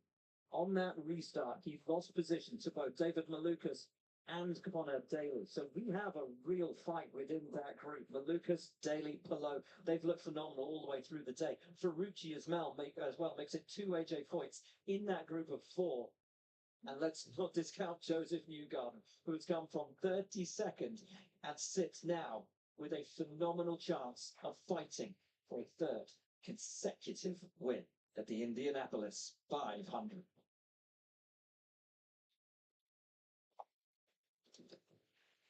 well, it's definitely been the most obscure Indianapolis 500 I have seen up to this point in my life.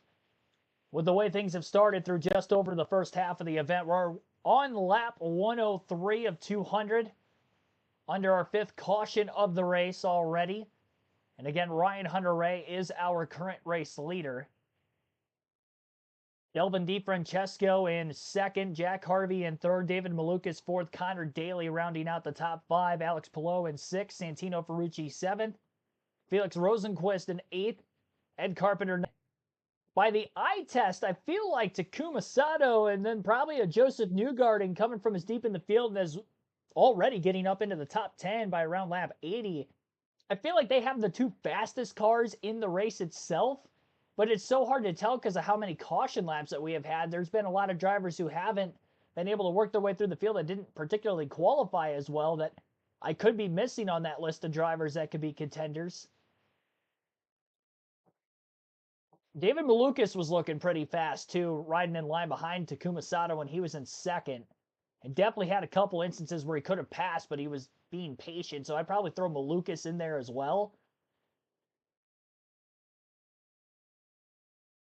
But we've ran almost as many laps under caution, it feels like, in this race as green. More green flag laps than yellow because we did have a green flag run of just over 50 laps in there from lap 30 to lap 82.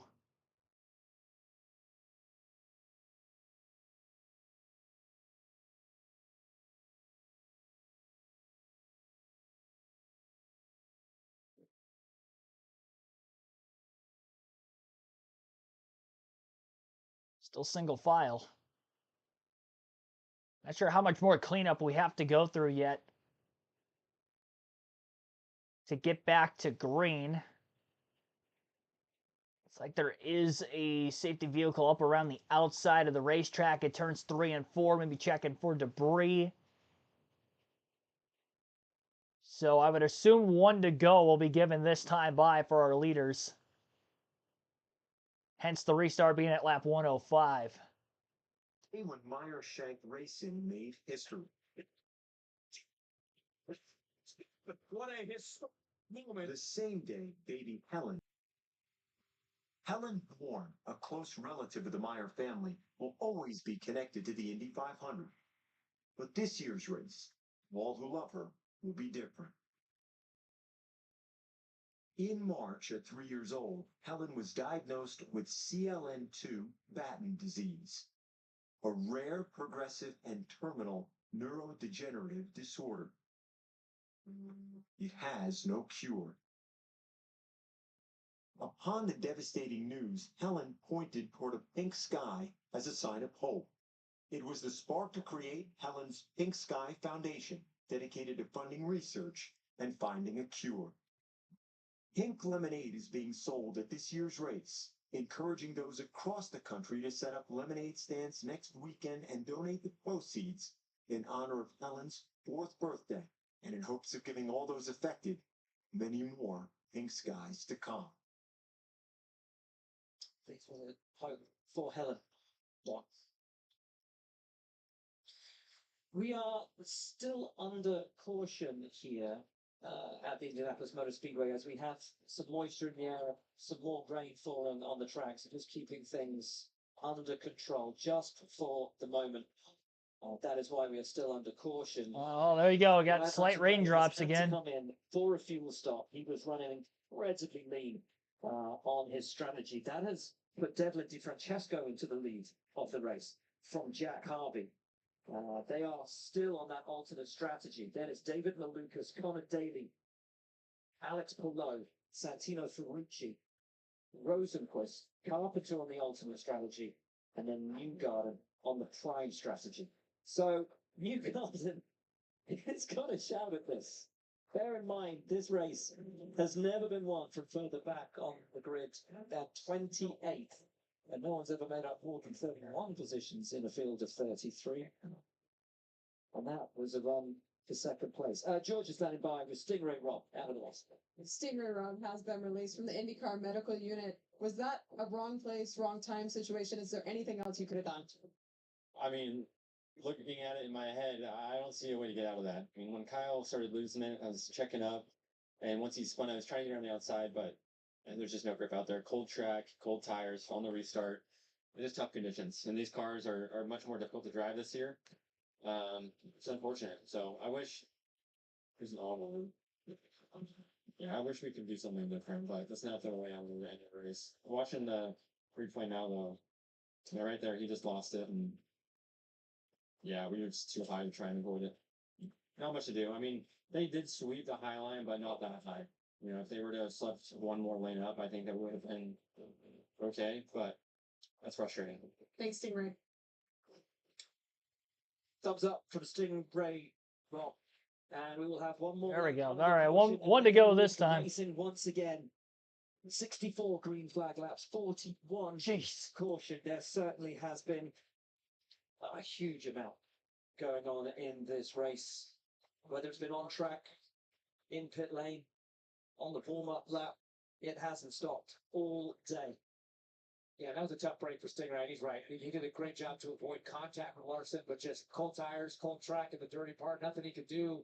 As now we go to Devlin DiFrancesco leading the field. 30 laps since DiFrancesco last pit, but a lot of those under caution. But these two, DiFrancesco and Harvey, will have to peel off a little bit earlier. But I think everybody can make it now on 3 more stops. Ed Carpenter also on the same strategy, but he's back in the 8th place position. We've seen an overtake for the lead entering turn 1 on every restart so far. We'll see if that'll be the case here. 3 wide, and we got cars together into turn number 4 as they were coming to get the green flag, and the yellow is out again.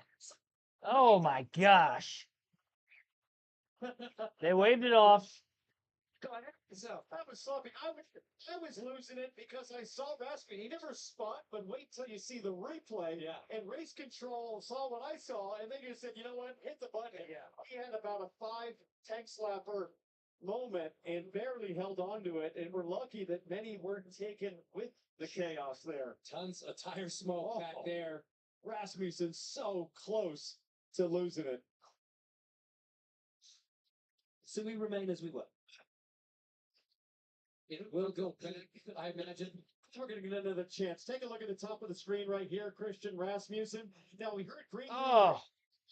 Look at him. Wow. Oh, man. I mean, he had pulled out. And How did he not hit anybody? Anyone else had moved and then got loose and nearly took out those he had just gone by. This was what I looked like at 15 with my motorcycle permit. Man, I cannot tell you how impressive a save that is. These cars are designed to go left. They're set up to go left. Once you start spinning to the left, it is so hard to get it back. That was pretty impressive, guys. And Rasmussen's had a fair bit of practice over these last couple of weeks of hanging on to it and brushing the wall. He's hit the wall twice already in practice. You see right there, it's Nolan Siegel, who's that? Yeah, right-hand Ray, Nolan Siegel running side by side. That means they're contesting the position. One thinks they should be in front of the other. So we're probably under caution as they reposition the field, look back to the timing and scoring data, and make sure everyone's in the right place. Yeah, they'll look at where everybody was when the timing light went yellow. Because we did go green briefly. Yes. So you right to the last timing line.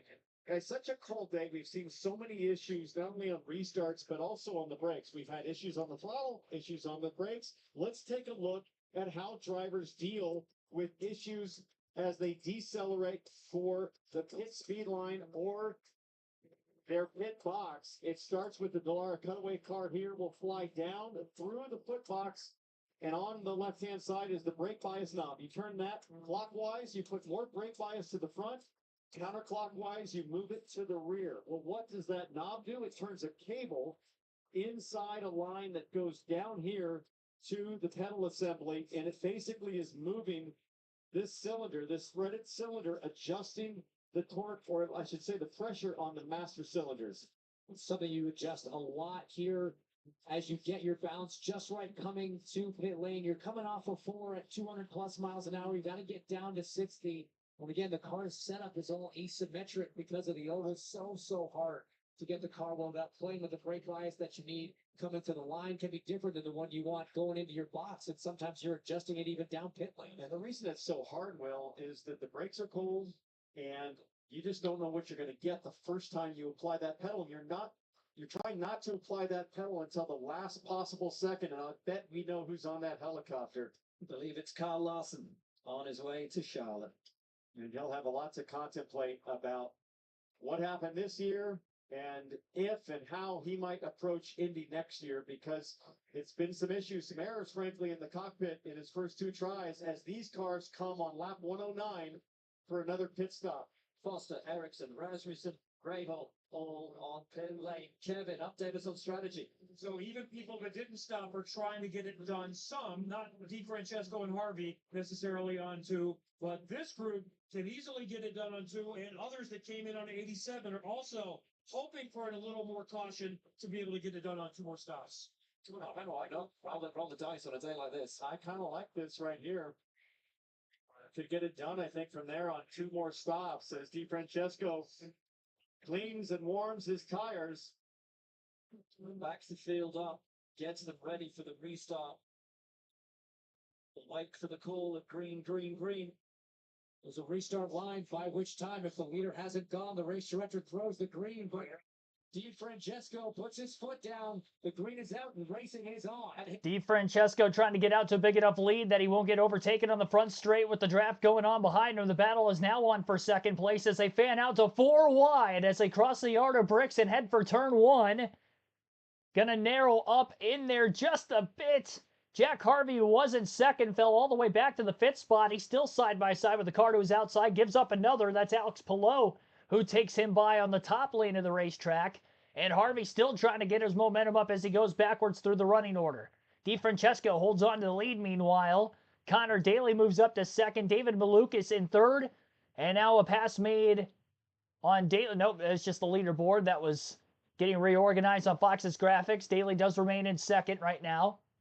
Joseph Newgarden trying to gain some positions on the restart. He gains 1 spot to 9th place. He was in 10th initially. Pato Award right there behind him as well. Couple of those pre-race favorites coming in. Tim Fowler, welcome into the stream, and as well as many others that are watching or have tuned in throughout the course of our Indianapolis 500 coverage. We've been live for about 3 hours now. We are just less than 90 laps to go as of this point.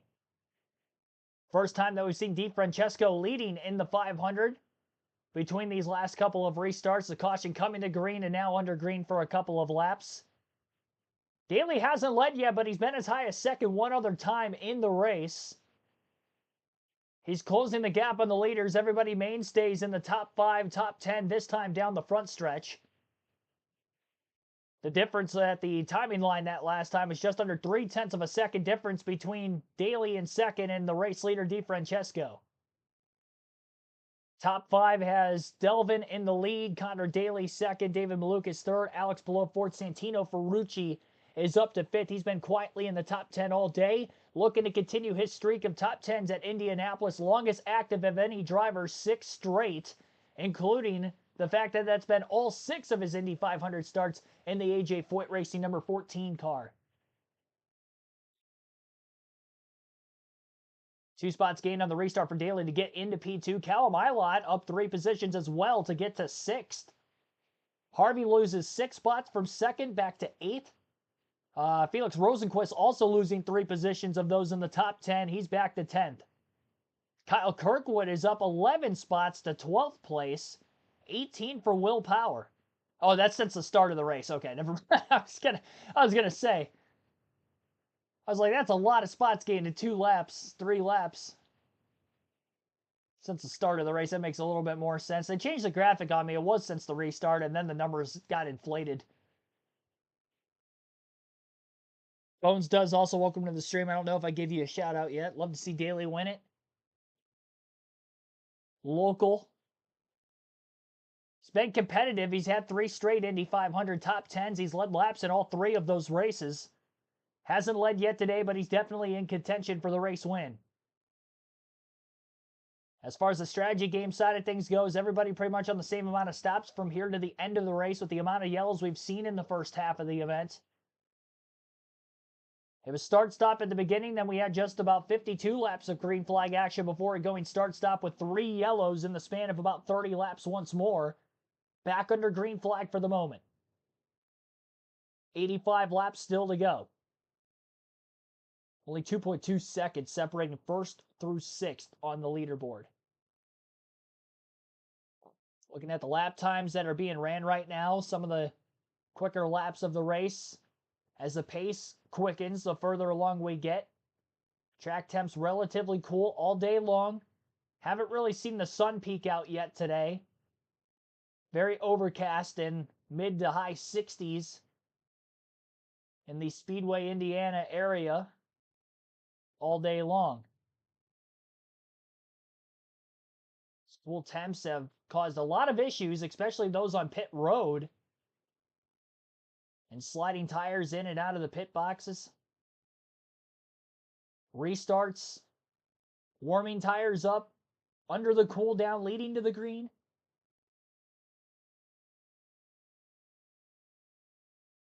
Less than 2 seconds now between the top 5. Nobody's really been on the attack mode of those that are running up in the top 5 right now. They're getting a little bit spaced out as they circuit their way off of turn 4. They'll gain closer together as they work through the draft on the front straightaway. With all the incidents that have taken place in this race so far, only 20 cars are on the lead lap. And 8 of them have retired from the race. Out of the 33 starters. Last lap pitted for our race leader, DeFrancesco, 76. Ed Carpenter on that same strategy. Jack Harvey under the same yellow about 3 laps later hit pit road as he's back in 8th. Connor Daly leading the strategy of those that pitted at lap 88. Has about 12 more laps of fuel in his car. It's really going to matter as to where DeFrancesco is going to cycle out. He's controlling the pace of the field right now, but when he comes to pit road just before everybody else and surrenders the lead, is his pace going to be quick enough by himself if he doesn't have any drafting help compared to those that will be pacing the field leading into the pits? Connor Daly's job is to try to stretch that out as much as he can so he can overtake him on the racetrack by way of pit stops and not have to actually make the pass outright.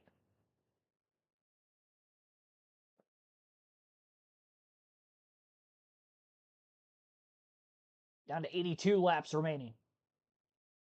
Jack Harvey just ran his fastest lap of the race in the 8th place position on a lighter fuel load. That last lap he timed in with a 40.593.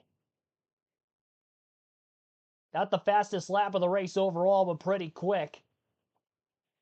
Ed Carpenter's got a lap in there of a 40.568. That's a little bit quicker. Not sure what laps that they have ran their fastest laps of the day, but I haven't seen anything top either of those 2 times so far. Current laps led for DeFrancesco, 15. Takuma Sato has led for 51, most of anybody in the race thus far. Ryan Hunter-Reay for 16 before he just hit pit road during this current green flag run, not far after the restart.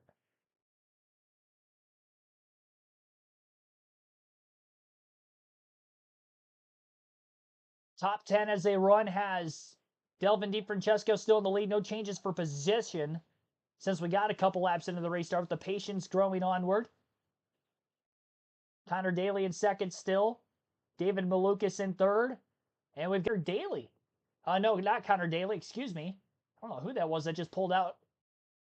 Daly leading the race now. DeFrancesco from the lead just hit pit road. Happened so quick. I took my eye off the screen for 1 second. Somebody was pitting. So Connor Daly out in front of the Indianapolis 500 for the first time today. I believe he's the 8th different driver to lead a lap in this race now.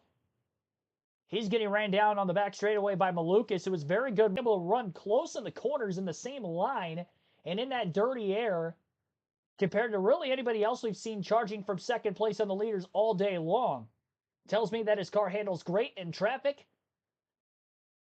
Daly trying to push the pace now that he's out in front, so he can cycle the car that just pitted from the lead of DeFrancesco further back in the running order. On that same strategy, Jack Harvey still out on the racetrack, but Ed Carpenter did come to pit road as well at that same lap at lap 121. So Daly leads, Malukas is second, Alex Palou third, Santino Ferrucci fourth, Callum Ilott rounds out the top five, Jack Harvey in sixth, Joseph Newgarden in seventh, Felix Rosenquist in eighth, ninth for Pato O'Ward, and Elio Castroneves rounds out the top 10. Kyle Kirkwood in 11th, Takuma Sato in 12th, Will Power 13th, Nolan Siegel 14th, and Ryan Hunter-Reay 15th. Christian Rasmussen in 16th, Marcus Ericsson 17th, Christian Lundgaard 18th, Delvin DeFrancesco 19th, and Lewis Foster is 20th. Marcus Armstrong 21st, Ed Carpenter 22nd, Colton Herta 23rd, Graham Rahal 24th, and Scott Dixon 25th is last of those on track.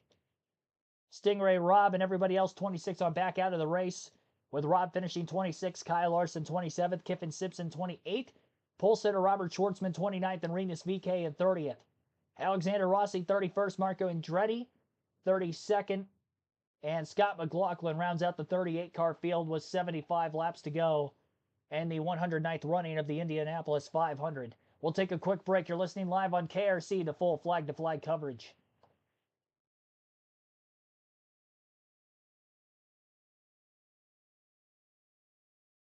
$59 likes on the stream. Our goal was to get to 50. I greatly appreciate that, everybody. Let's see if we can get to 100 before the end of the stream. Again, still 75 laps remain at the world spectacle of racing. 21 cars on the lead lap. Armstrong, who pitted, is at the tail end of it, not that far in front of the leaders. You can see the leaders getting a draft off of him down the back straightaway with the side-by-side cam working on Fox during their commercial break as of right now. A lot of caution laps intertwined in there. Daly pitted about 12 laps after DeFrancesco, so it might be about that many laps from when DeFrancesco pitted to when we're going to see Daly and the rest of the leaders hit pit road. They've all been pitting almost at the exact same lap. When we saw the green flag pit stops the first go around, that seemed to be the case, so I'd imagine that might be the case again here, all managing pretty much about the same amount of fuel. Nobody trying to really stay out a lap or two longer on older tires.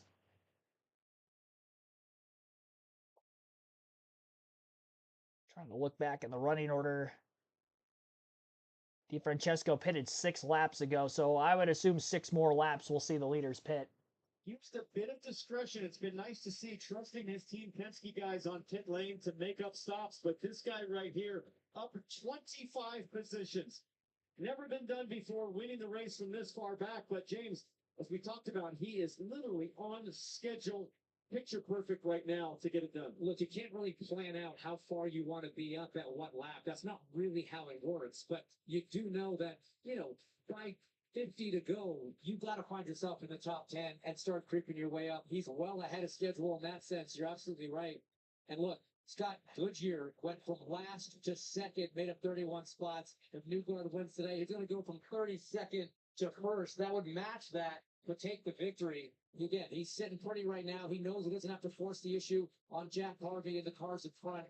He's going to rely on his race car. He's going to rely on his pit crew.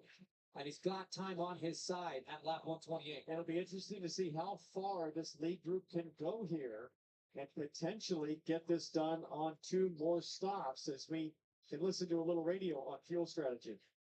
Fuel number we need is 4.6. We don't want to lose position. We want to stay with that. If you get 4.6, you're better than 3, but we don't want to lose back 6. Yeah, I got to hear. Barry Wanzer, the strategist, giving Alex Palou exactly the fuel burn information he needs. Jamie?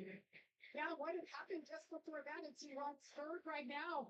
the team came on the radio. Barry Wanzer told them, we just lost power here on the pit stand. He said, well, we don't need numbers right now. Just go fast. It took about 3 or 4 minutes, and then that was the radio communication. So Pinch, it tells it, how important are those numbers for a driver at this point in the race?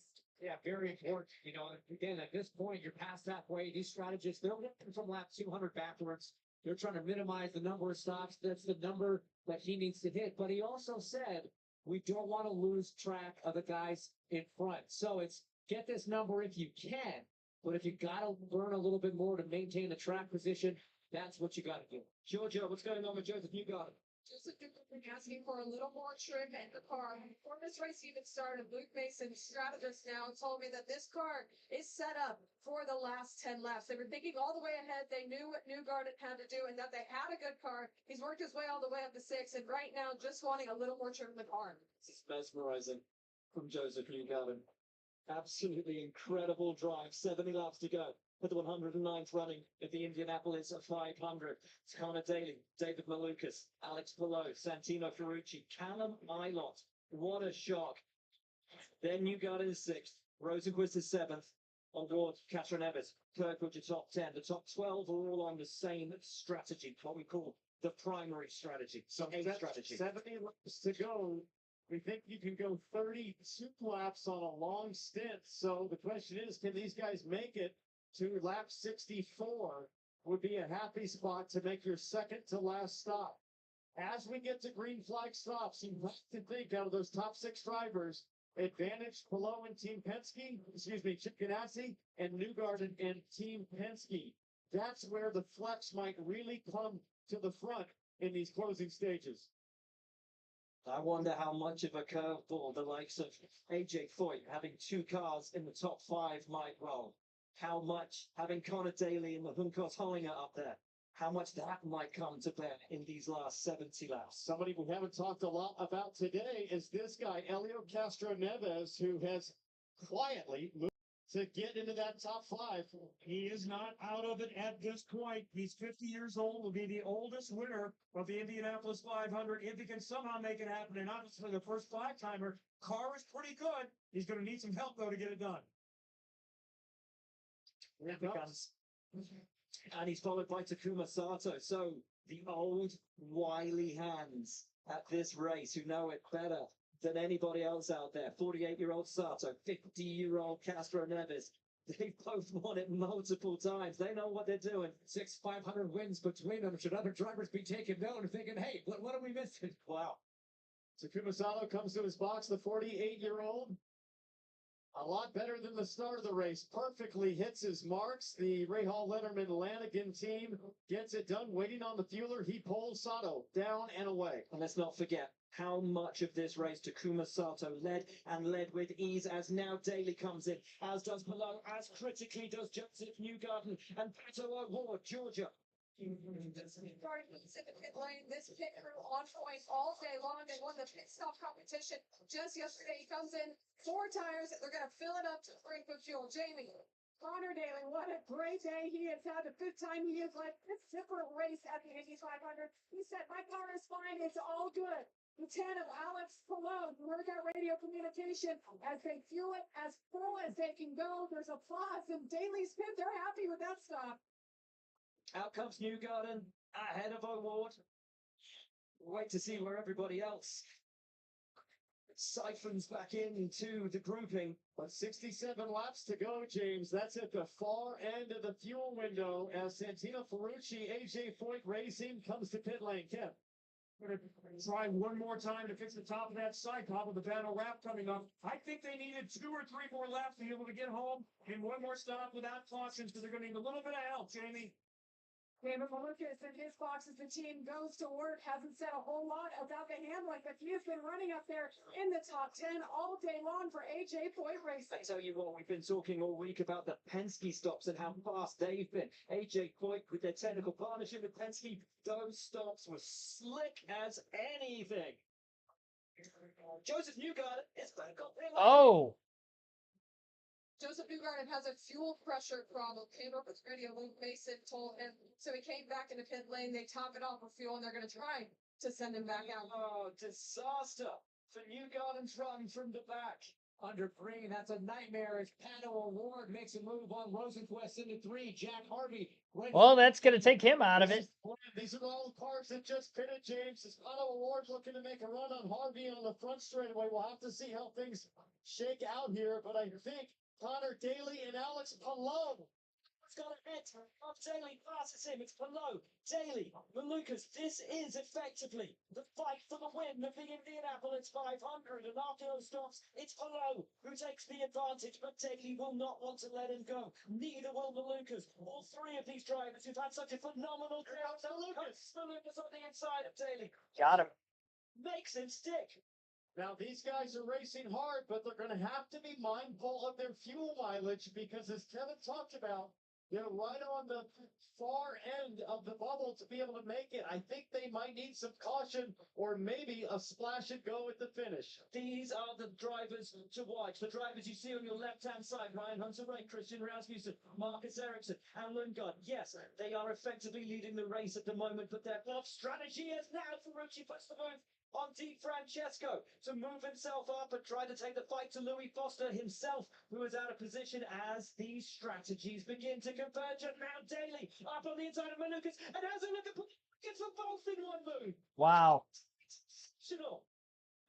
Alex Palou's last lap was 2:13, so that tells me that Palou is trying to stretch it. As Newgarden has more issues on pit lane. It's over.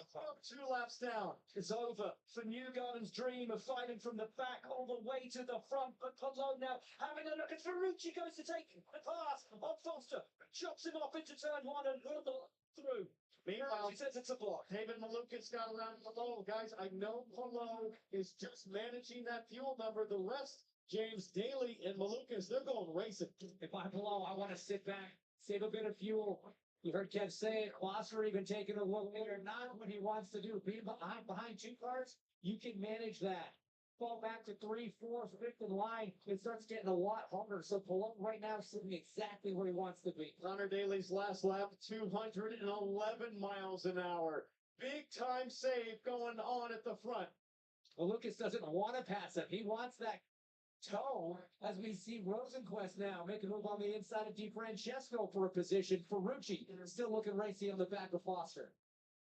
The vibe of this race has just totally changed based on that pit window as Joseph Newgarden's dream of winning a 3rd consecutive 500 appear to be done on pit lane. Team Penske furiously working at the back of his race car. He's now 3 laps down.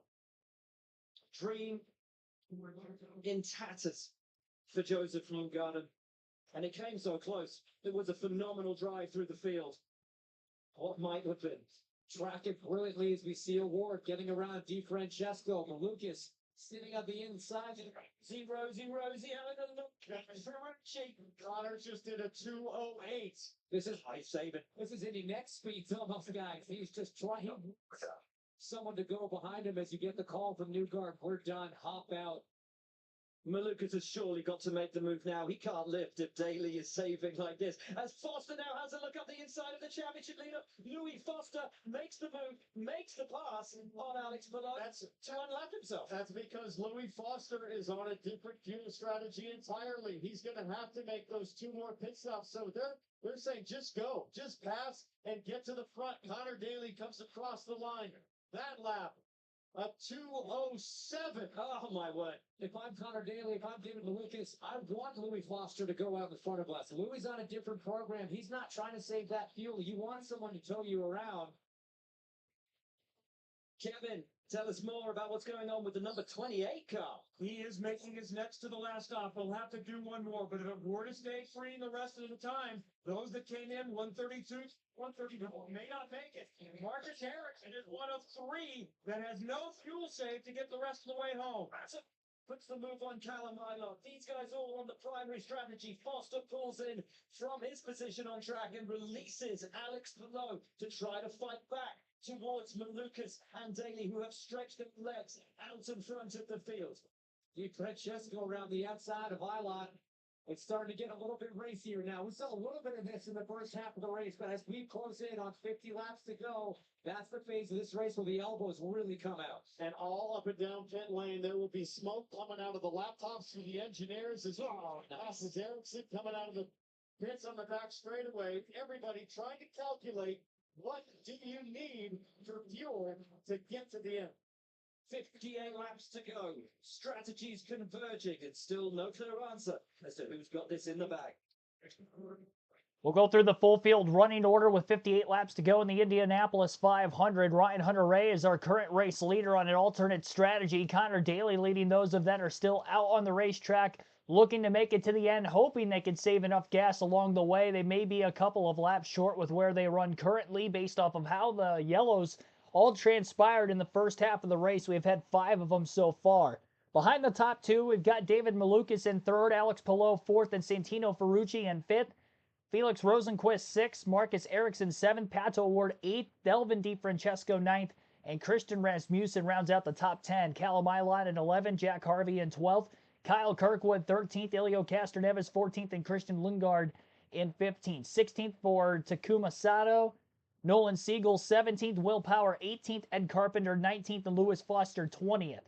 21st for Marcus Armstrong, Colton Herta 22nd, Graham Rahal 23rd, Scott Dixon 24th, and now Joseph Newgarden out of the race with a mechanical issue. I'm sure we'll get an interview with him shortly. In 26th place finish today, Stingray Robb, Kyle Larson 27th, Kiffin Simpson 28th, 29th for Robert Schwartzman and Renus VK 30th, Alexander Rossi 31st, Marco Andretti 32nd, and Scott McLaughlin 33rd of our 33 starters in this race. 9 DNFs so far, and what was an ugly start to the Indianapolis 500 has definitely picked up during this green flag action that has transpawned just over 30 laps with where we're at right now in the cycling of the recent green flag pit stops. You're listening live on KRC. We'll take another break and be back shortly with the Indianapolis 500 coverage.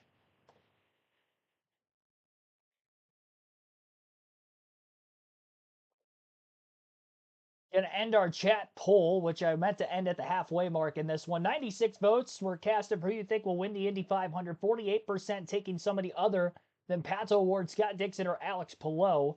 Only 13% taking Palou and Dixon for Ganassi Award at 23%. But surprisingly, I mean, right now, other is leading the way. Hunter-Reay, Daly on the strategies that they're currently working. Palou the highest in the running order of the other 3. Some heavy hitters out of it for sure as the racing continues. Fabio Maker hit shot, scan the QR code now.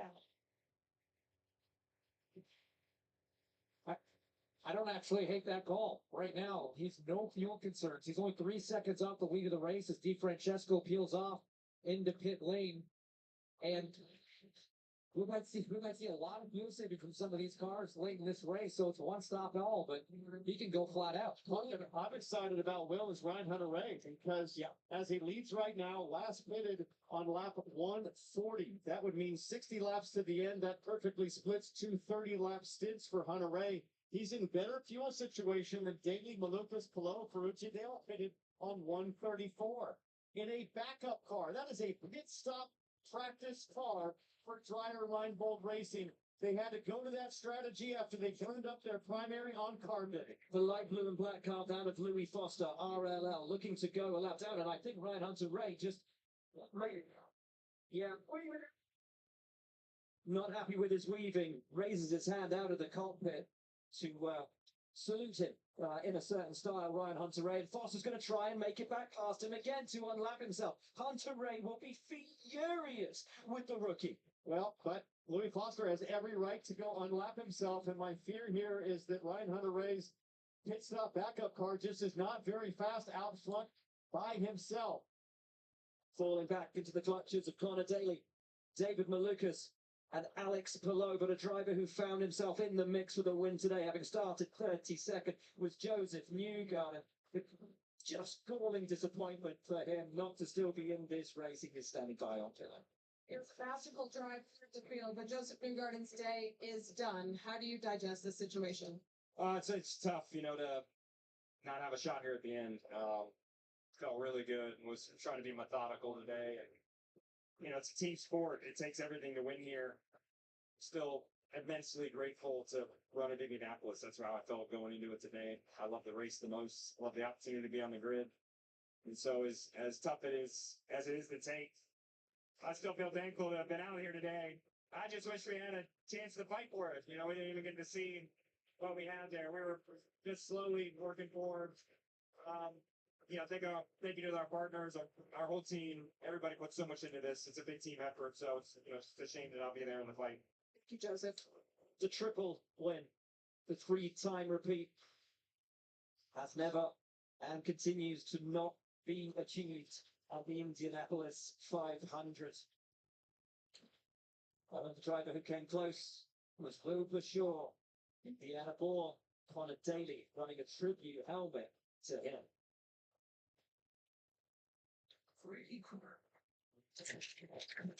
Finn Ryan Hunter-Reay in the lead, Connor Daly second, David Malukas third, Alex Palou fourth, and Santino Ferrucci rounding out the top 5 and 5th. Felix Rosenquist in 6th, Marcus Ericsson 7th, Pato Award 8th, Christian Rasmussen 9th, and Callum Ilott rounding out the top 10. We are going to stay with me for the commentary for the rest of this Indianapolis 500 now as we continue to stay under green. This is fastly approaching what could be the longest green flag run of the race, which is 52 laps currently. We last went green at lap 112, and we are currently at lap 153, so 41 laps on this current run. Ryan Hunter-Reay was all by himself for quite a while, ahead of Daly, Malukas, Palou, and all those on an alternate strategy. Are, as of right now, closing that gap just a bit. Top 5 positions, about 1.8 seconds separating 1st through 5th. We've seen pretty regularly with the field bunched up at the front that the top 3 have been separated by less than a second under these current circumstances like we see right now.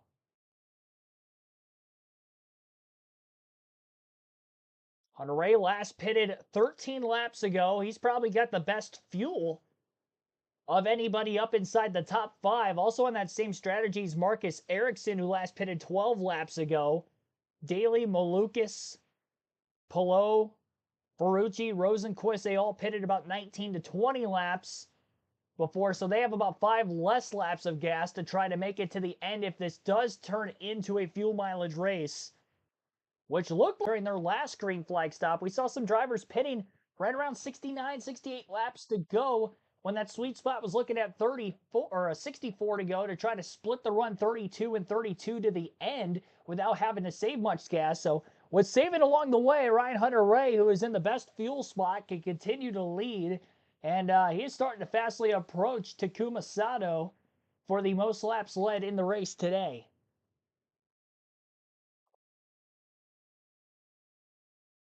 Didn't get the diecast showing out at the halfway break with knowing that there was a caution at that point in time. So with it being the Indianapolis 500, I have 2 IndyCar diecasts, and one of them is this Alexander Rossi IndyCar diecast, a little bit of dust on it. It doesn't fit inside the case because it's a little too big. It's not a 124 scale like my NASCAR diecasts are. So for that reason, there might be a little bit more dust on it. I don't know how well the camera might pick it up, but this is, I want to say from 2017. Okay, so this was the year after he won the Indianapolis 500. He was a winner of the Indy 500 in 2016. So sophomore season. Would have been the defending winner of the race this year. Again, 2017. Which I actually didn't realize they had the aero screens for that long already. Hard to believe. Unless they added the aero screen onto it after the fact, but I mean, the diecast, it says 2017 on it. I didn't think that they had the aero screens that long ago. Something might be missing. You'll have to help me in the chat. But that is our diecast showing. I've always liked the Napa schemes throughout the years in NASCAR. Got a Michael Waltrip Napa car as well. But yeah, Alex Rossi for today. Fuel window 70 laps. No, not 70. To make it on 2 stops from 70 to go, maybe.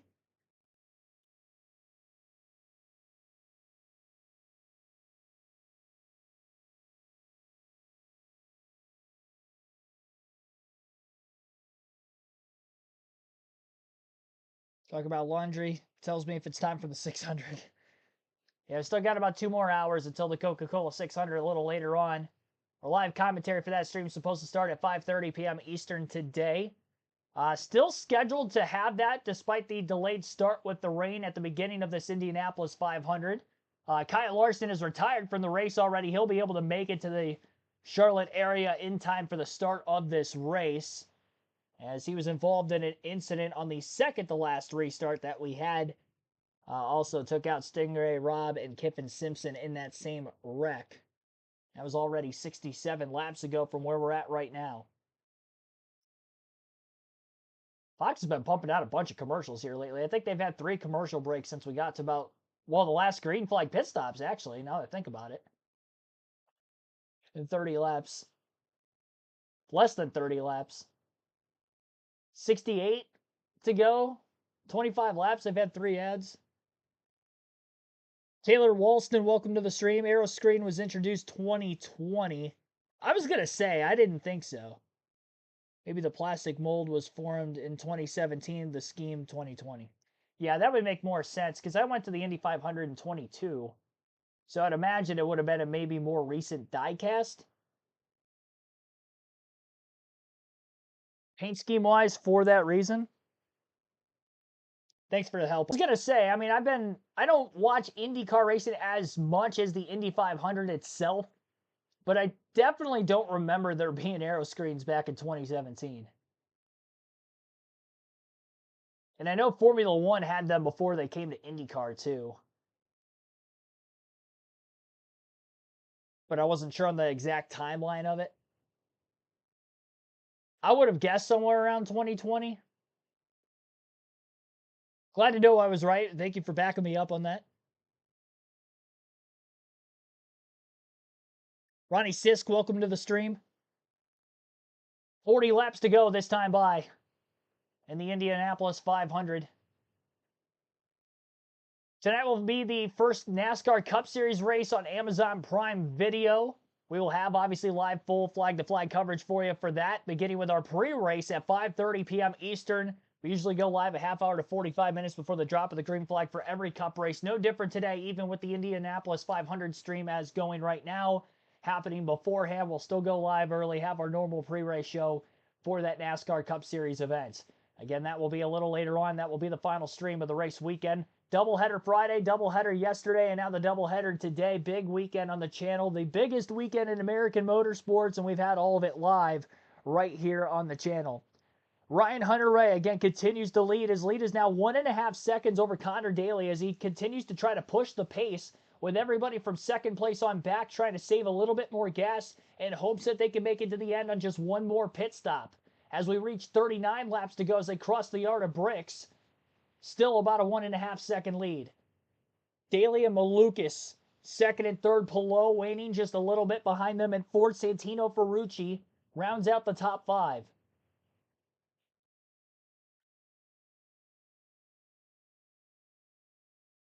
Malukas all over the back of Daly. The speed difference between the two, Malukas about 4 miles an hour less down the straightaway in the draft, running in line to try to keep his pace up, to keep close to Daly without Daly pulling away, but not using as much throttle.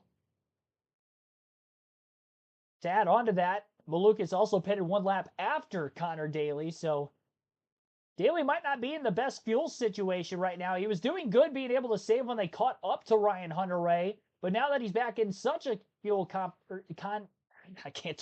such a fuel conservation mode, I'll spit it out eventually here, that he has lost ground. And could Ryan Hunter-Reay build out enough of a lead that could put him in the best situation to try to win this race?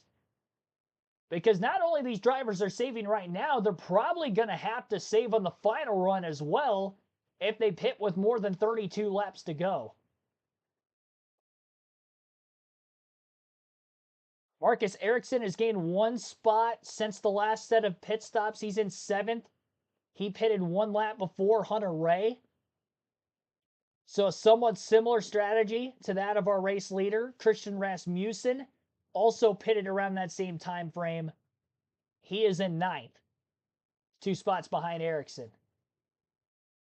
So if they're able to work their way through the field, they could have a shot also to just push to the end and maybe get up to Hunter Ray, which would put bumper cars between those trying to save a little bit of gas. Daly knows he has to back it up with leading this line. Unfortunate, but he's having to give up positions and trying to save as much fuel as he can. That has allowed for Malukas to get by him the last lap, and this time headed into turn 1. Alex Palou will move up into 3rd.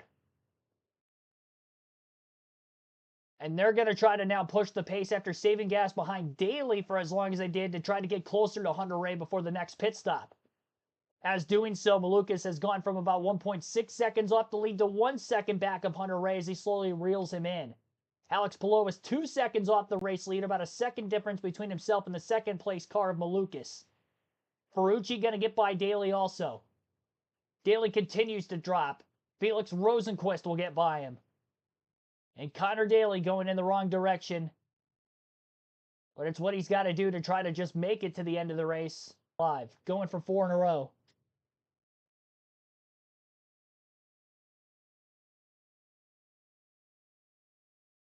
Marcus Ericsson to 6th. Daly back to 7th and still falling. And now it's going to be a... Oh, he wants to pit, but he had a car under him. Into pit lane. Man.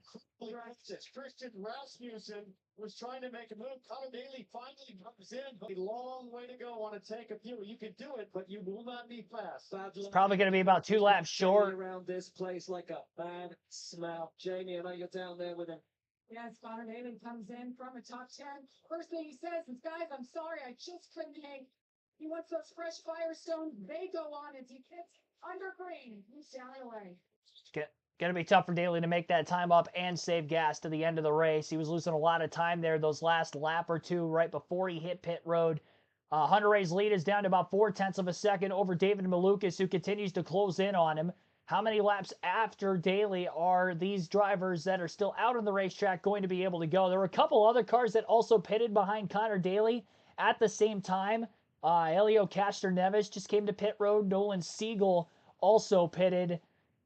And Ed Carpenter also on pit road at the same time. They've fallen off the lead lap as a result of which Alex Palou not going to hit pit road, coming to 31 laps left at the line. Santino Ferrucci is also in. Pato O'Ward is on the pit road. They could possibly stop. Will Power, Takuma Sato's in. Malukas to get the mileage. That is a huge additional lap, Kevin. So we'll see Santino Ferrucci first, and he got enough on that skin. I think he can make it home with some fuel save. Good Jamie. Alex Palou, the 10, he's done everything in his career, but ran at Indianapolis or win on any level. 4 tires out there, no changes. Clean stop from Palou and the CGR crew. Looked pretty clean for Santino Ferrucci, but I think he's dropped back a fair bit from Palou during that. Yeah, so pitting coming with 31 laps to go at the Art of Bricks that time by. That's how far they're going to have to go on this run. That's about 3 laps less than what Connor Daly and those that pitted coming to 34 laps to go will have to the finish. 23 of Hunter Ray on the pit road, but he slides through the box. Or is he stalled out? Hunter Ray leading is stalled out in the pits. Stay focused here. It's not over. Hang in here. Don't lose a lap. They got the radio hybrid. They got it's 4 tires. Let's take up. It stalled it. So right now, just sitting on pit lane. The car is not on. They're trying to figure out what's going on. Jamie. David Malukas in the 4th. They have been on fire today. A great day for this team. AJ Point Racing as he gets the countdown into his box. It'll be 4 tires here and enough fuel to go 30 more laps in this race. Absolutely huge. David Malukas went the extra distance. He did a brilliant job. The final stop looks perfect from AJ Point. The 4 car is down and will now blend on the back straightaway. Alex Palou. Could that be the stop that puts Malukas in contention for the Indianapolis 500 with Hunter Ray out of it? Possibly. There is Palou. There is Palou trying to overtake Malukas as Malukas comes out of the pits fast. Pit stop for the Chip Ganassi Racing 10 team. Marcus Ericsson, Christian Rasmussen, Christian Lundgaard still have to hit pit road in the top three. Malukas and Palou are battling for fourth on track. Ericsson and Rasmussen will have plenty of fuel to make it to the end with pitting when they will. Same for Lundgaard as we're under 30 laps to go in the Indy 500. Palou tracking down Malukas. Malukas is out lap. He gets to speed in time, and he is going to be able to stay in front of Alex Palou for the moment. Now it's a matter of how much fuel do you save if you're Alex Palou running in line behind Malukas, if there is any fuel saving that needs to go on. David Malukas pitted about 2 laps after Palou, so he does have a little bit more fuel in his car, so can probably afford to lead in this line.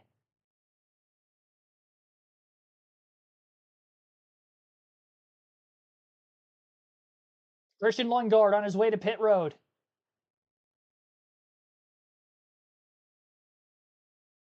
It appears, at least on our screen, no, he's still on the racetrack. Our leaderboard had showed he was pitting. Now he's, okay, so now it shows on Fox's leaderboard that he's pitting as well. So Lundgaard from third appears to be pitting. Unless they also have a mishap with the leaderboard like we do. Nope, he is in. This is a real stop for Christian Lundgaard. Ericsson and Rasmussen should be in any moment here as well. And this should cycle David Malukas and Alex Palou out to the front of the field here at Indianapolis Motor Speedway. Considering that they were on the lead lap still, with the leaders staying out on the racetrack where they were running. Lundgaard leaving the pits. He's losing several spots throughout the top 10. He may actually fall out of the top 10 by the time he gets up to speed down the back straightaway. 3.5 second split between Ericsson and Rasmussen at the front of the field. Still 35 seconds off the lead is Malukas. Big pass down to the inside of the racetrack for Pato O'Ward. On Delvin DiFrancesco for 5th place. It would be 3rd once everything cycles through. Palou, who was a runner-up a year ago, haven't seen much of him in this race until now. And looking to strike late after making the pass on the back straightaway, he fastly approaches the 2 cars of Palou and Malukas ahead of him. 28 of Marcus Ericsson, as well as the 2nd place car, the 21 of Christian Rasmussen, are on pit road for the final time. Second, Tom Schwaski. His whole family's here. The last time he won the Indy 522. To come out. Palou is rounding. Alex Palou on the back straightaway while those pit stops are going on was able to make a pass for 3rd place on David Malukas. And now he leads the line of cars, which will be trying to close in on the 2 leaders who have exited pit road. Where will Ericsson cycle? Where will he be? Palou, turn 2 at speed. Getting up to speed down the back straightaway is Ericsson.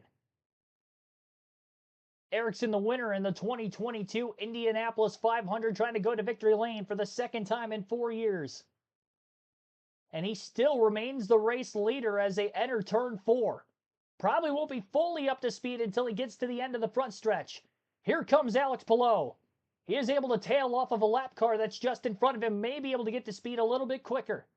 But we know Ericsson will be plenty good on fuel to the finish.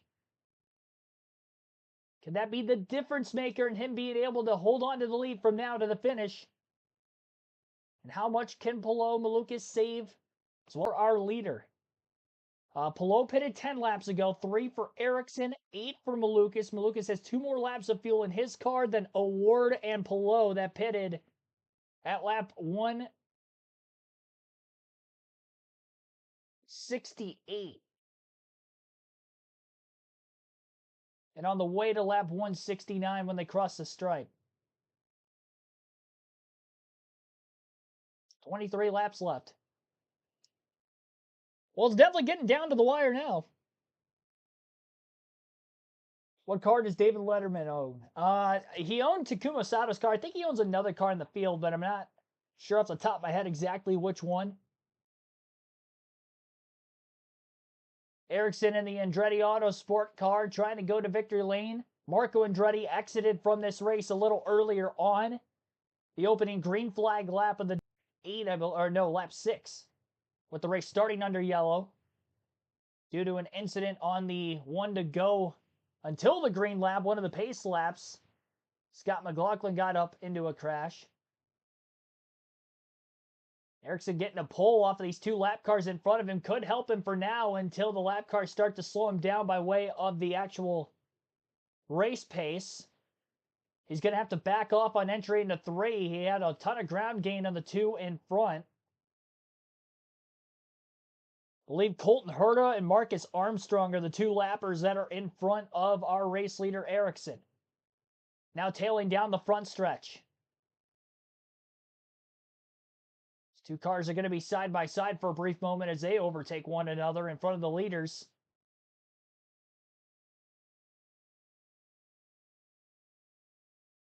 There you go. Castor Nevis in 2021 was able to win, tailing off of a couple of lap cars to keep his speed up in the draft and make it a lot more difficult for the drivers behind him to try to make a pass for the race lead or the race win in that moment, which could be the case here as well. He's going to have to handle in the corners in dirtier air, but as long as he doesn't have a big slip up, at least his straightaway speed is going to be much better than a typical race leader who might have clean air advantage, has the handling, but doesn't necessarily have the top end speed on the straightaways.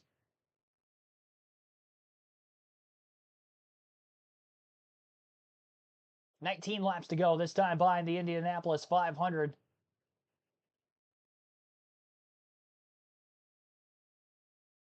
Two-and-a-half-mile oval. The 2 cars at the tail end of the lead lap again continue to trade positions back and forth as they're just trying to save gas to make it to the end of the race while also staying in front of the leader to stay on the lead lap in case we do get a late caution. By far, this has been the longest green flag run of the day. It would be 88 laps if we're able to make it to the checker without another yellow. 6 cautions up to that point, and again, haven't had one since. Lowe is gaining ground on our race leader, Ericsson. Ericsson going to try to make a move on the first lap car at the end of the back straightaway, and again, unable to make the pass entering turn 3. And if he lost enough momentum, will Palou be able to strike in turn 1 this time down the front straightaway? Palou with a head of steam. Will he get there in time? Entering turn 1, no, he will not. Ericsson desperately wants to pass these lap cars, but he has to make sure if he is going to make the pass that he better be clear, because a false move trying to make a pass for the lead will break his momentum up enough and may cost him a chance to win the Indianapolis 500. Octavio Andrade, welcome to the stream. How many pit stops on the top 10? 6 for Ericsson, who leads the race on an alternate strategy. He's got more fuel in his car than everybody else behind him. Pretty much 5 for everybody else in the top 10, except for Rasmussen in 10th place, has pitted 7 times today. A lot of those were in the very beginning of the race with the early cautions, and him starting a little deeper in the field was able to top off a couple extra times to go in the alternate strategy. Same for Ericsson. That's why he's got the 1 extra pit stop compared to those behind him. It has worked out for him to this point to get him in position to win the Indy 500. Now does he have the car and the driver capability in traffic behind the 2 lap cars to hold off everybody else behind him?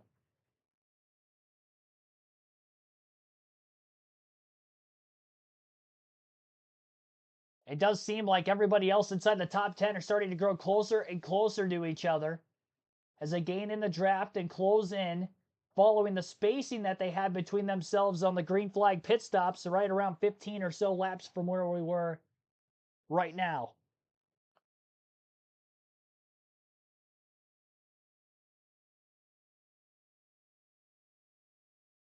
Laps are definitely winding down quickly here at Indy, but maybe not quickly enough for our race leader.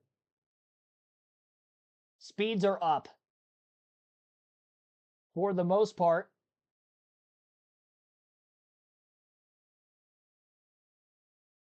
Some averages in the middle of the draft of up over 226 miles an hour. Pretty quick for race trim.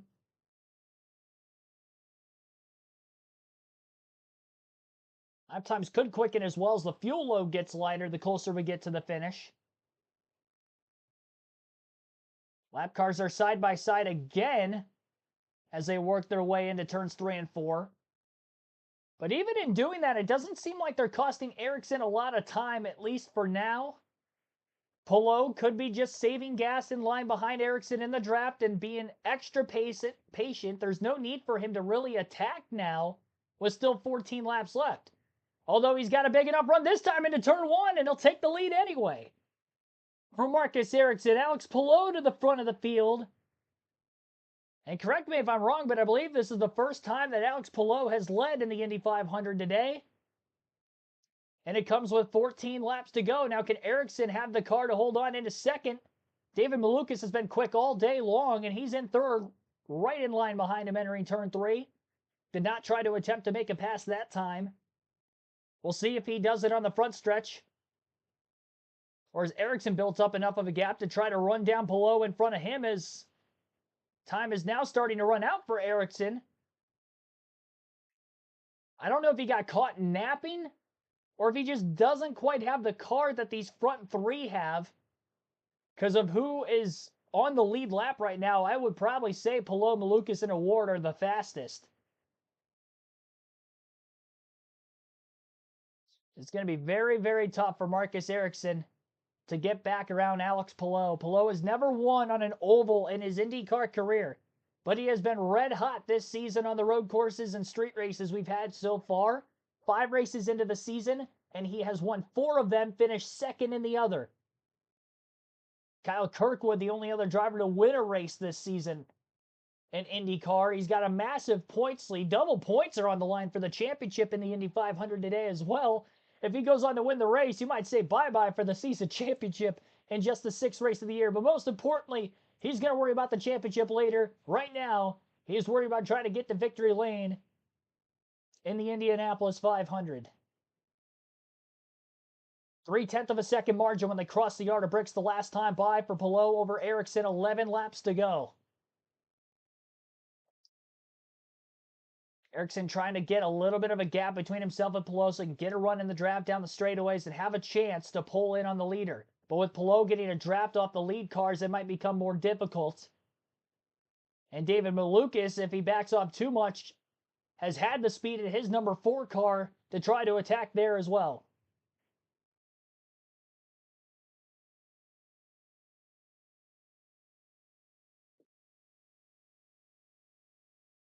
Last lap by Alex Palou was a 41.031, which was a bit quicker than Ericsson in second. Ericsson was about 0.2 of a second slower than our race leader that last lap. And you know Ericsson's not saving any gas. He's plenty more good on fuel to the end than everybody else around him. I just don't think he's got the car Palou does.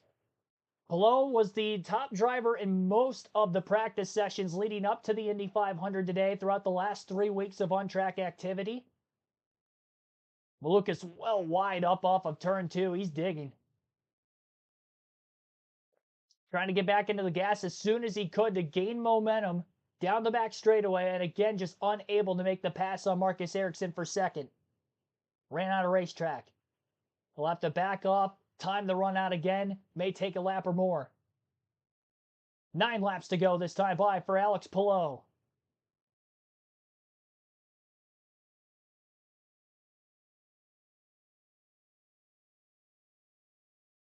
I don't want to jinx anything with predictions, but if you are new to the channel and wondering, my predictions for the last 3 weeks, from the Kansas NASCAR Cup race through All-Star Weekend, everything that went on with the heat races, the Open, a lot of first, a lot of second.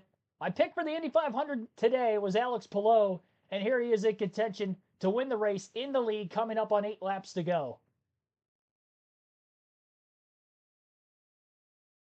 So maybe it's good luck if I take him to win. So far, so good, but we're not at the 500th mile yet. Those 2 lap cars, I would assume, have to be helping Alex Palou a ton. You tell Palou is pushing. He had a bit of a wiggle getting into turn 1 that last time. It doesn't look like it broke his momentum at least enough, which tells me he was still on throttle and remains ahead of Ericsson.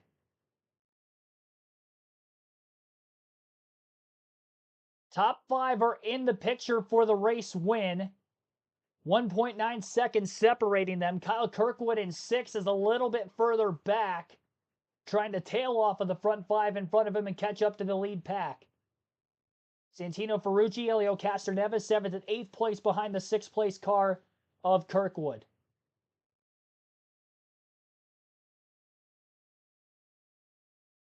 Can Alex Palou hold on? 6.5 laps left.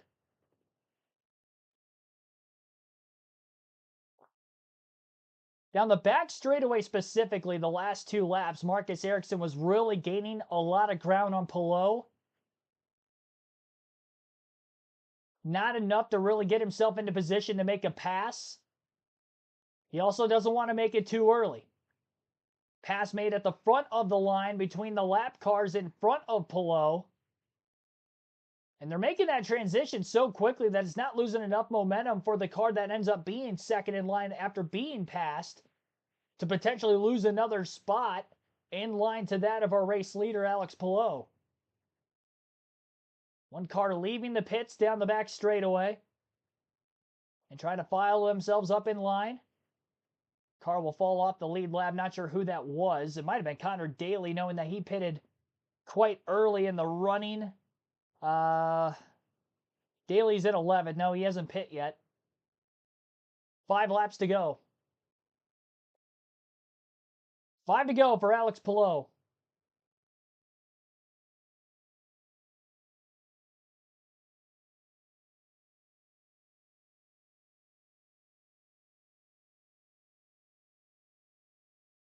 Alex Palou has made a total of 26 passes today, and if he stays in front from now to the finish, he won't have to make another.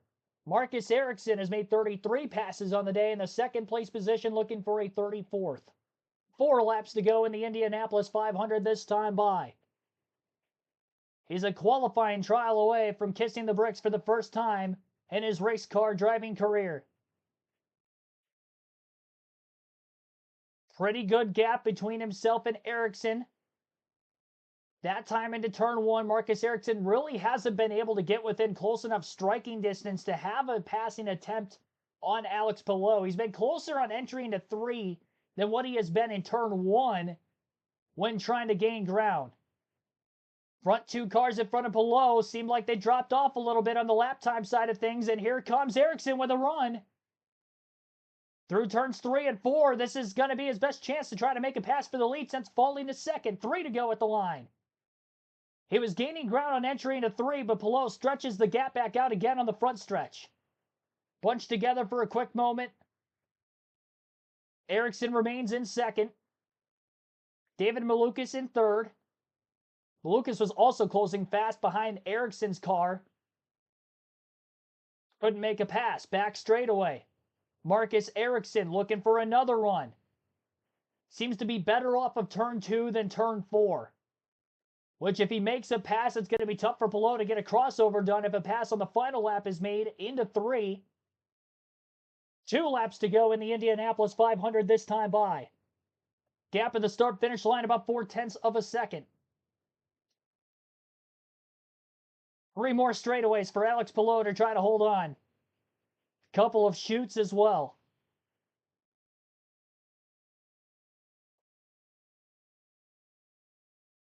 Staying in draft with the lap cars and the accordion effect down the back straightaway. And as he keeps his speeds up, that is the best thing for Palou to do. Ericsson not close enough that time to make a pass. He's building another run through 3 and 4 for the second consecutive lap. But he can't continue the run down the straightaway. White flag in the air. 1 lap to go for Alex Palou. He's got about a 3-car length advantage on corner entry into turn 1 over our second place driver, Marcus Ericsson. Ericsson has gained a lot of ground through turn 1, looking to do the same through turn 2. Palou solidly through turn 2 will now try to break the draft down the back straightaway. In doing so, he's going to lose the draft off the couple cars in front of him, but Ericsson not able to make a pass into 3. They'll be headed for turn 4. Ericsson pushes a little bit wide off turn 3. Lost some ground to Alex Palou, and he's going to be too far back, and Alex Palou will come to the caution flag and the checkered flag as the yellow is out, and Alex Palou will win the 109th Indianapolis 500. There wasn't really going to be a shot for Ericsson to win the race on the front stretch had there not been a yellow. I don't know who that was that crashed. That brought out the caution further back moment here is that Alex Palou has won the 2025 Indianapolis 500, first of his career, and he has now won 5 of the first IndyCar races in 2025. Who can stop this guy? Nobody is the answer to that question. I'll answer it.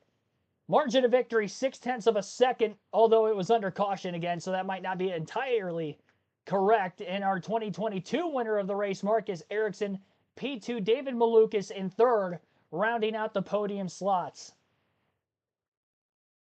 Pato Award in 4th, Felix Rosenquist 5th, and Kyle Kirkwood in 6th. Santino Ferrucci 7th, Christian Rasmussen in 8th, Christian Lundgaard 9th, and Connor Daly rounds out the top 10. Takuma Sato 11th, Callum Ilott in 12th, Elio Castroneves 13th, 14th for Delvin DiFrancesco, Louis Foster in 15th, Noah Siegel 16th, Colton Herta 17th, 18th place finish for Ed Carpenter, Will Power in 19th and 20th for Graham Rahal. Marcus Armstrong 21st, 1 lap down for Jack Harvey as well in 22nd. Scott Dixon 23rd, 2 laps down. And then mechanical issues from 24th on back. Ryan Hunter-Reay, who stalled out on pit road during that last stop, never got refired, giving us 10 DNFs in the race. Hunter-Reay finishing 24th, Joseph Newgarden 25th, Stingray Robb 26th, Kyle Larson 27th, Kiffin Simpson 28th, Robert Schwartzman 29th, and Renus VK 30th. Alexander Rossi 31st, Marco Andretti 32nd, and 33rd for Scott McLaughlin. Alex Palou just spiked, I believe, his steering wheel across the front stretch in a victory celebration as he gets out of his race car. Let's listen in.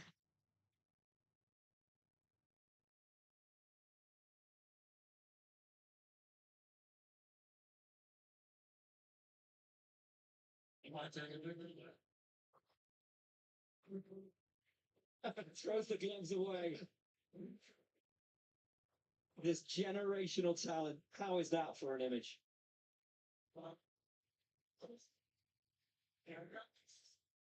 And there is Barry Wanzer, the first open with his father.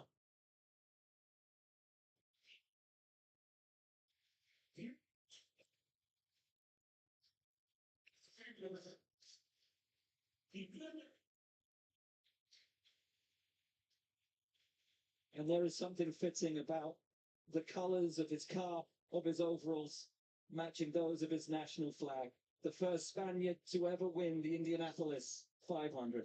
And a word for Marcus Ericsson, a valiant effort. The second Borg Warner can't be far away for him now. It was a brilliant race. The look on his face tells you second means absolutely nothing at the Indy 500. The heartbreak is real. Only matched by the elation of this gentleman and this team. What a drive. What an accomplishment.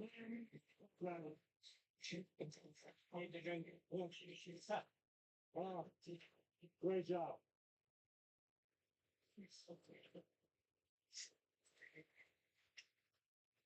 None of the comments in there. Now you're a real IndyCar driver. That's telling about how much this means.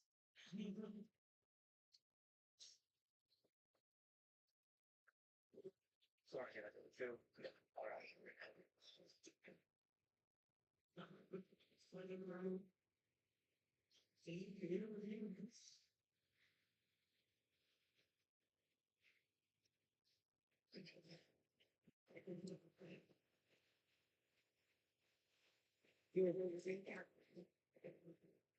You need to drink. We're not used to seeing this from below. He is exhausted. He had to work for that. He had to work for it, and I can tell you, celebrating like that takes a lot out of you after a 500-mile race. I've spoken to him many times about the championship versus a 500 conversation. He said he'd always take a championship, but even with 3, on his way to 4, conceivably could have 10. He said he could never consider himself one of the greats of the sport, but now the 500 and this early in his career, to have one on top of his 3 titles, he's absolutely on pace. Team owner Chip Ganassi comes in to give him a huge hug for his driver.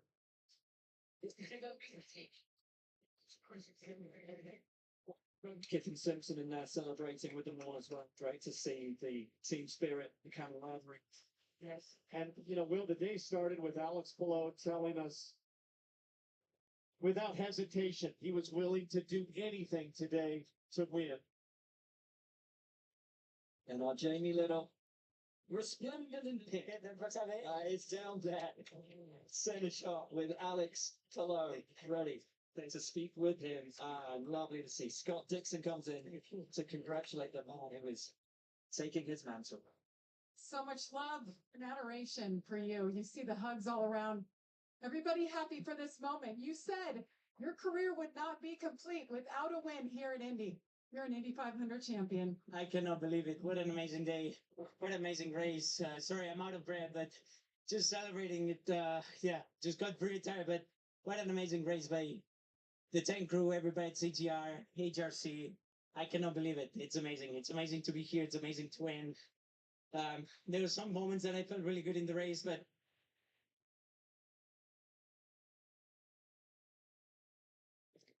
Sorry for the lag out during the interview.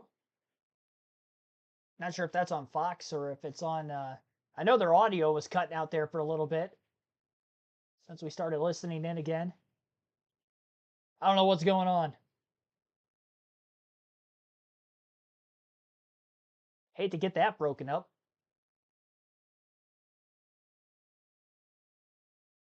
I might have lost connection again. tough Oh, conditions out there it is. there, especially when we're like 3rd or 4th in the pack. Even leading, like the MPG, the fuel consumption was super high. So team didn't want me to lead. I wanted to lead, obviously, but made it happen. I already lost my voice and haven't even started celebrating. So How about the moment when you ran down pit lane and you saw your team and you saw Chip Ganassi? yeah, it was amazing. I don't know why they let me be there alone. I told them if we were gonna win, that we were gonna meet there. But amazing, best celebration ever. Your wife and your baby girl are waiting in victory circle for you. Thank you for all the fans, all the support. It's amazing. Thank you so much. That's Alex Palou. He's the Indy 500 winner. Circle. And we'll stay live here for a few more moments for Palou to get into victory circle before we finish this stream off here this afternoon. We'll be live for the Coca-Cola 600 at 6 p.m. Eastern. Or sorry, at 5:30 p.m. Eastern. The race will start soon after 6, so about 1 hour from now. So I don't want to go too much longer into the coverage of the Indy 500, but we'll stay tuned here for a moment. They come back from commercial break, and we'll get the victory lane celebration side of things here at Indianapolis Motor Speedway. Finishing results are as seen on the screen. Race ending under yellow, 7 cautions total in this race.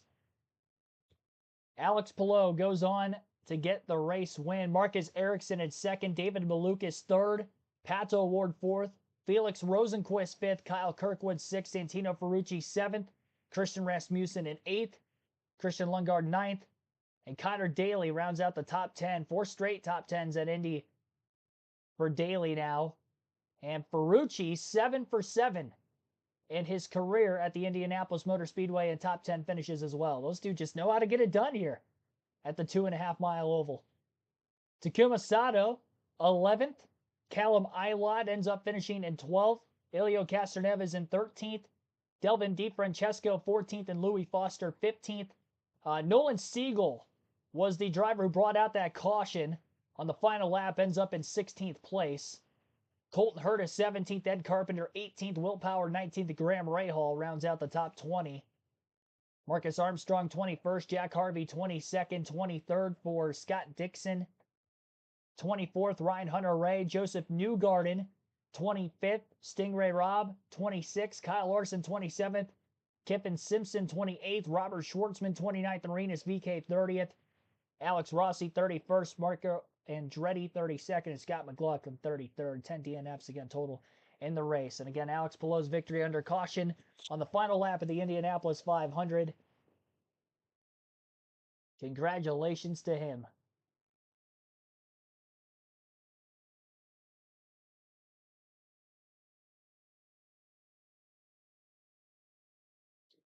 Had some issues with the Fox broadcast on my end. I don't know if that's the case for everybody watching at home as well. I got to get the chat back up. Closed out of the chat a couple moments ago. Says they're having troubles playing it. Tegan the Prophet strikes again. Yes, JoJo. Yes, I did. First oval win for Palou, Indy 500. Yeah, definitely a runaway champion. They have double points on the line for the Indianapolis 500, and he already had almost a 100-point lead coming into the day. Okay, I did get the Fox broadcast back up and running again. They are still under commercial. Now they're cutting back from break, I do, but nope, still under commercial. Never mind. Honda getting the win manufacturer-wise for the Indianapolis 500 this year. 1-2. Highest finishing Chevrolet was David Malukas in third.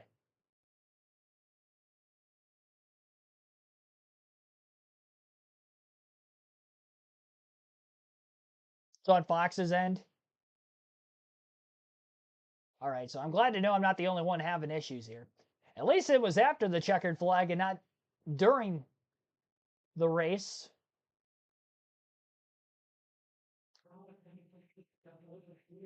Fox's coverage continuing live from the 109th Indianapolis 500 at IMS, and they brought the car of the winner, Alex Palou, up through the elevator to the winner's circle where the celebration continues in the 109th running. His first and his country's first, and he came in along with, let's say hello, fans are still excited. Tony Stewart, Danica Patrick, I'm Chris Myers. Thanks for hanging with us. A wild start to the day here for Indy, but in the end, Palou, and he only led 14 laps. He didn't lead until lap 187, but the most important, Tony, he pulled it off finally. Yeah, they don't pay any money for the first lap. They don't pay any money for halfway. They pay at the end of this thing. He did a great job of putting himself in position to be there at the end when it mattered the most. And it just a spectacular drive. I mean, did a great job working lap traffic to keep himself in a good spot like Danica and I were talking about. Danica brought up a great point. You don't want to be out there pushing the air by yourself. So if you could get a lap car or two like that, use that to your advantage, getting that lead and then getting yourself in position to stay there. Unbelievable. Yeah. And this is the most famous beverage in sports.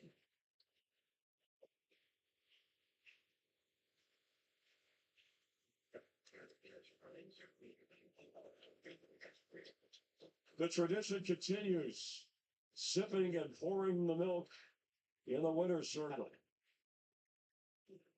Chip Ganassi for him, and I'll tell you, this is his 7th Indy 500 title, a part of that, toasting his driver.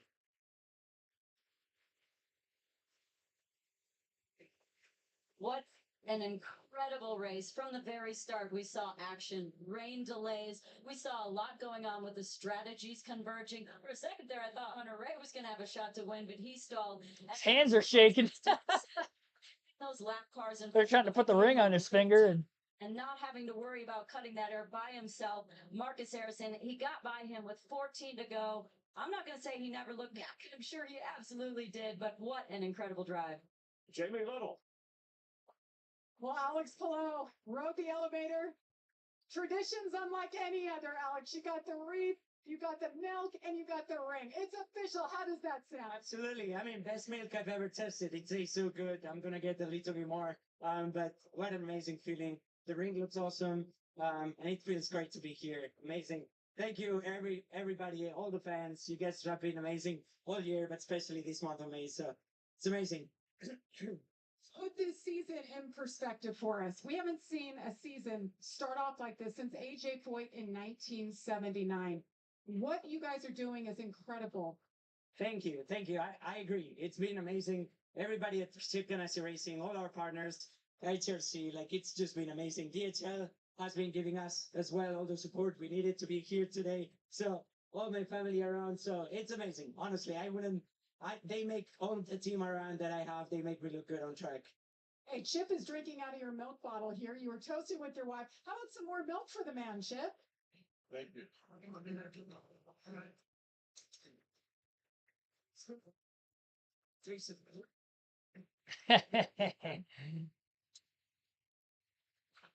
Sweet. Alex Palou, what a ride.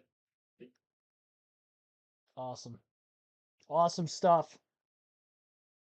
Yeah, we'll time out here for the Indianapolis 500. Great showing here today. It was an ugly first half of the race. Very dangerous, to say the least. Hopefully everybody from those pit road incidents will be checking released and they will be okay with minimal injuries at the Hope from earlier on. That will end our live commentary coverage of the Indianapolis 500, 109th running of which, and we'll probably be back again next year for the 110th running. Thank you so much, everybody that tuned in throughout the course of our live commentary stream today. A little longer than what we anticipated with the roughly 45 to 50-minute rain delay at the very beginning, but nonetheless, we are finished off. I'll see you in about 45 minutes for the NASCAR Cup Series event that is still to come, the Coca-Cola 600. We'll have our full regular pre-race show scheduled for that. That will be on Amazon Prime Video for visual purposes later on as well. Have a good rest of your next hour or so. I'm going to grab something to eat, fill up on some fluids, and we'll be back for more racing. 600 miles to go in our Indy 500 Coca-Cola 600 double. We're going to complete more miles than Kyle Larson today. Unbelievable. Not behind the wheel, of course, but yeah, trucking on. First time we've actually been able to complete both of the races entirely on the channel. We've tried to do this for 3 years. We had a Sunday and a Monday 2 years ago. Last year, the 600 got range shortened, so we were really only live for a couple hours for that. And the full Indy 500. Now we got the full Indy 500. Time to get the full Coke 600 underway. See you guys in a little bit. And again, thanks for watching. Congratulations to Alex Palou.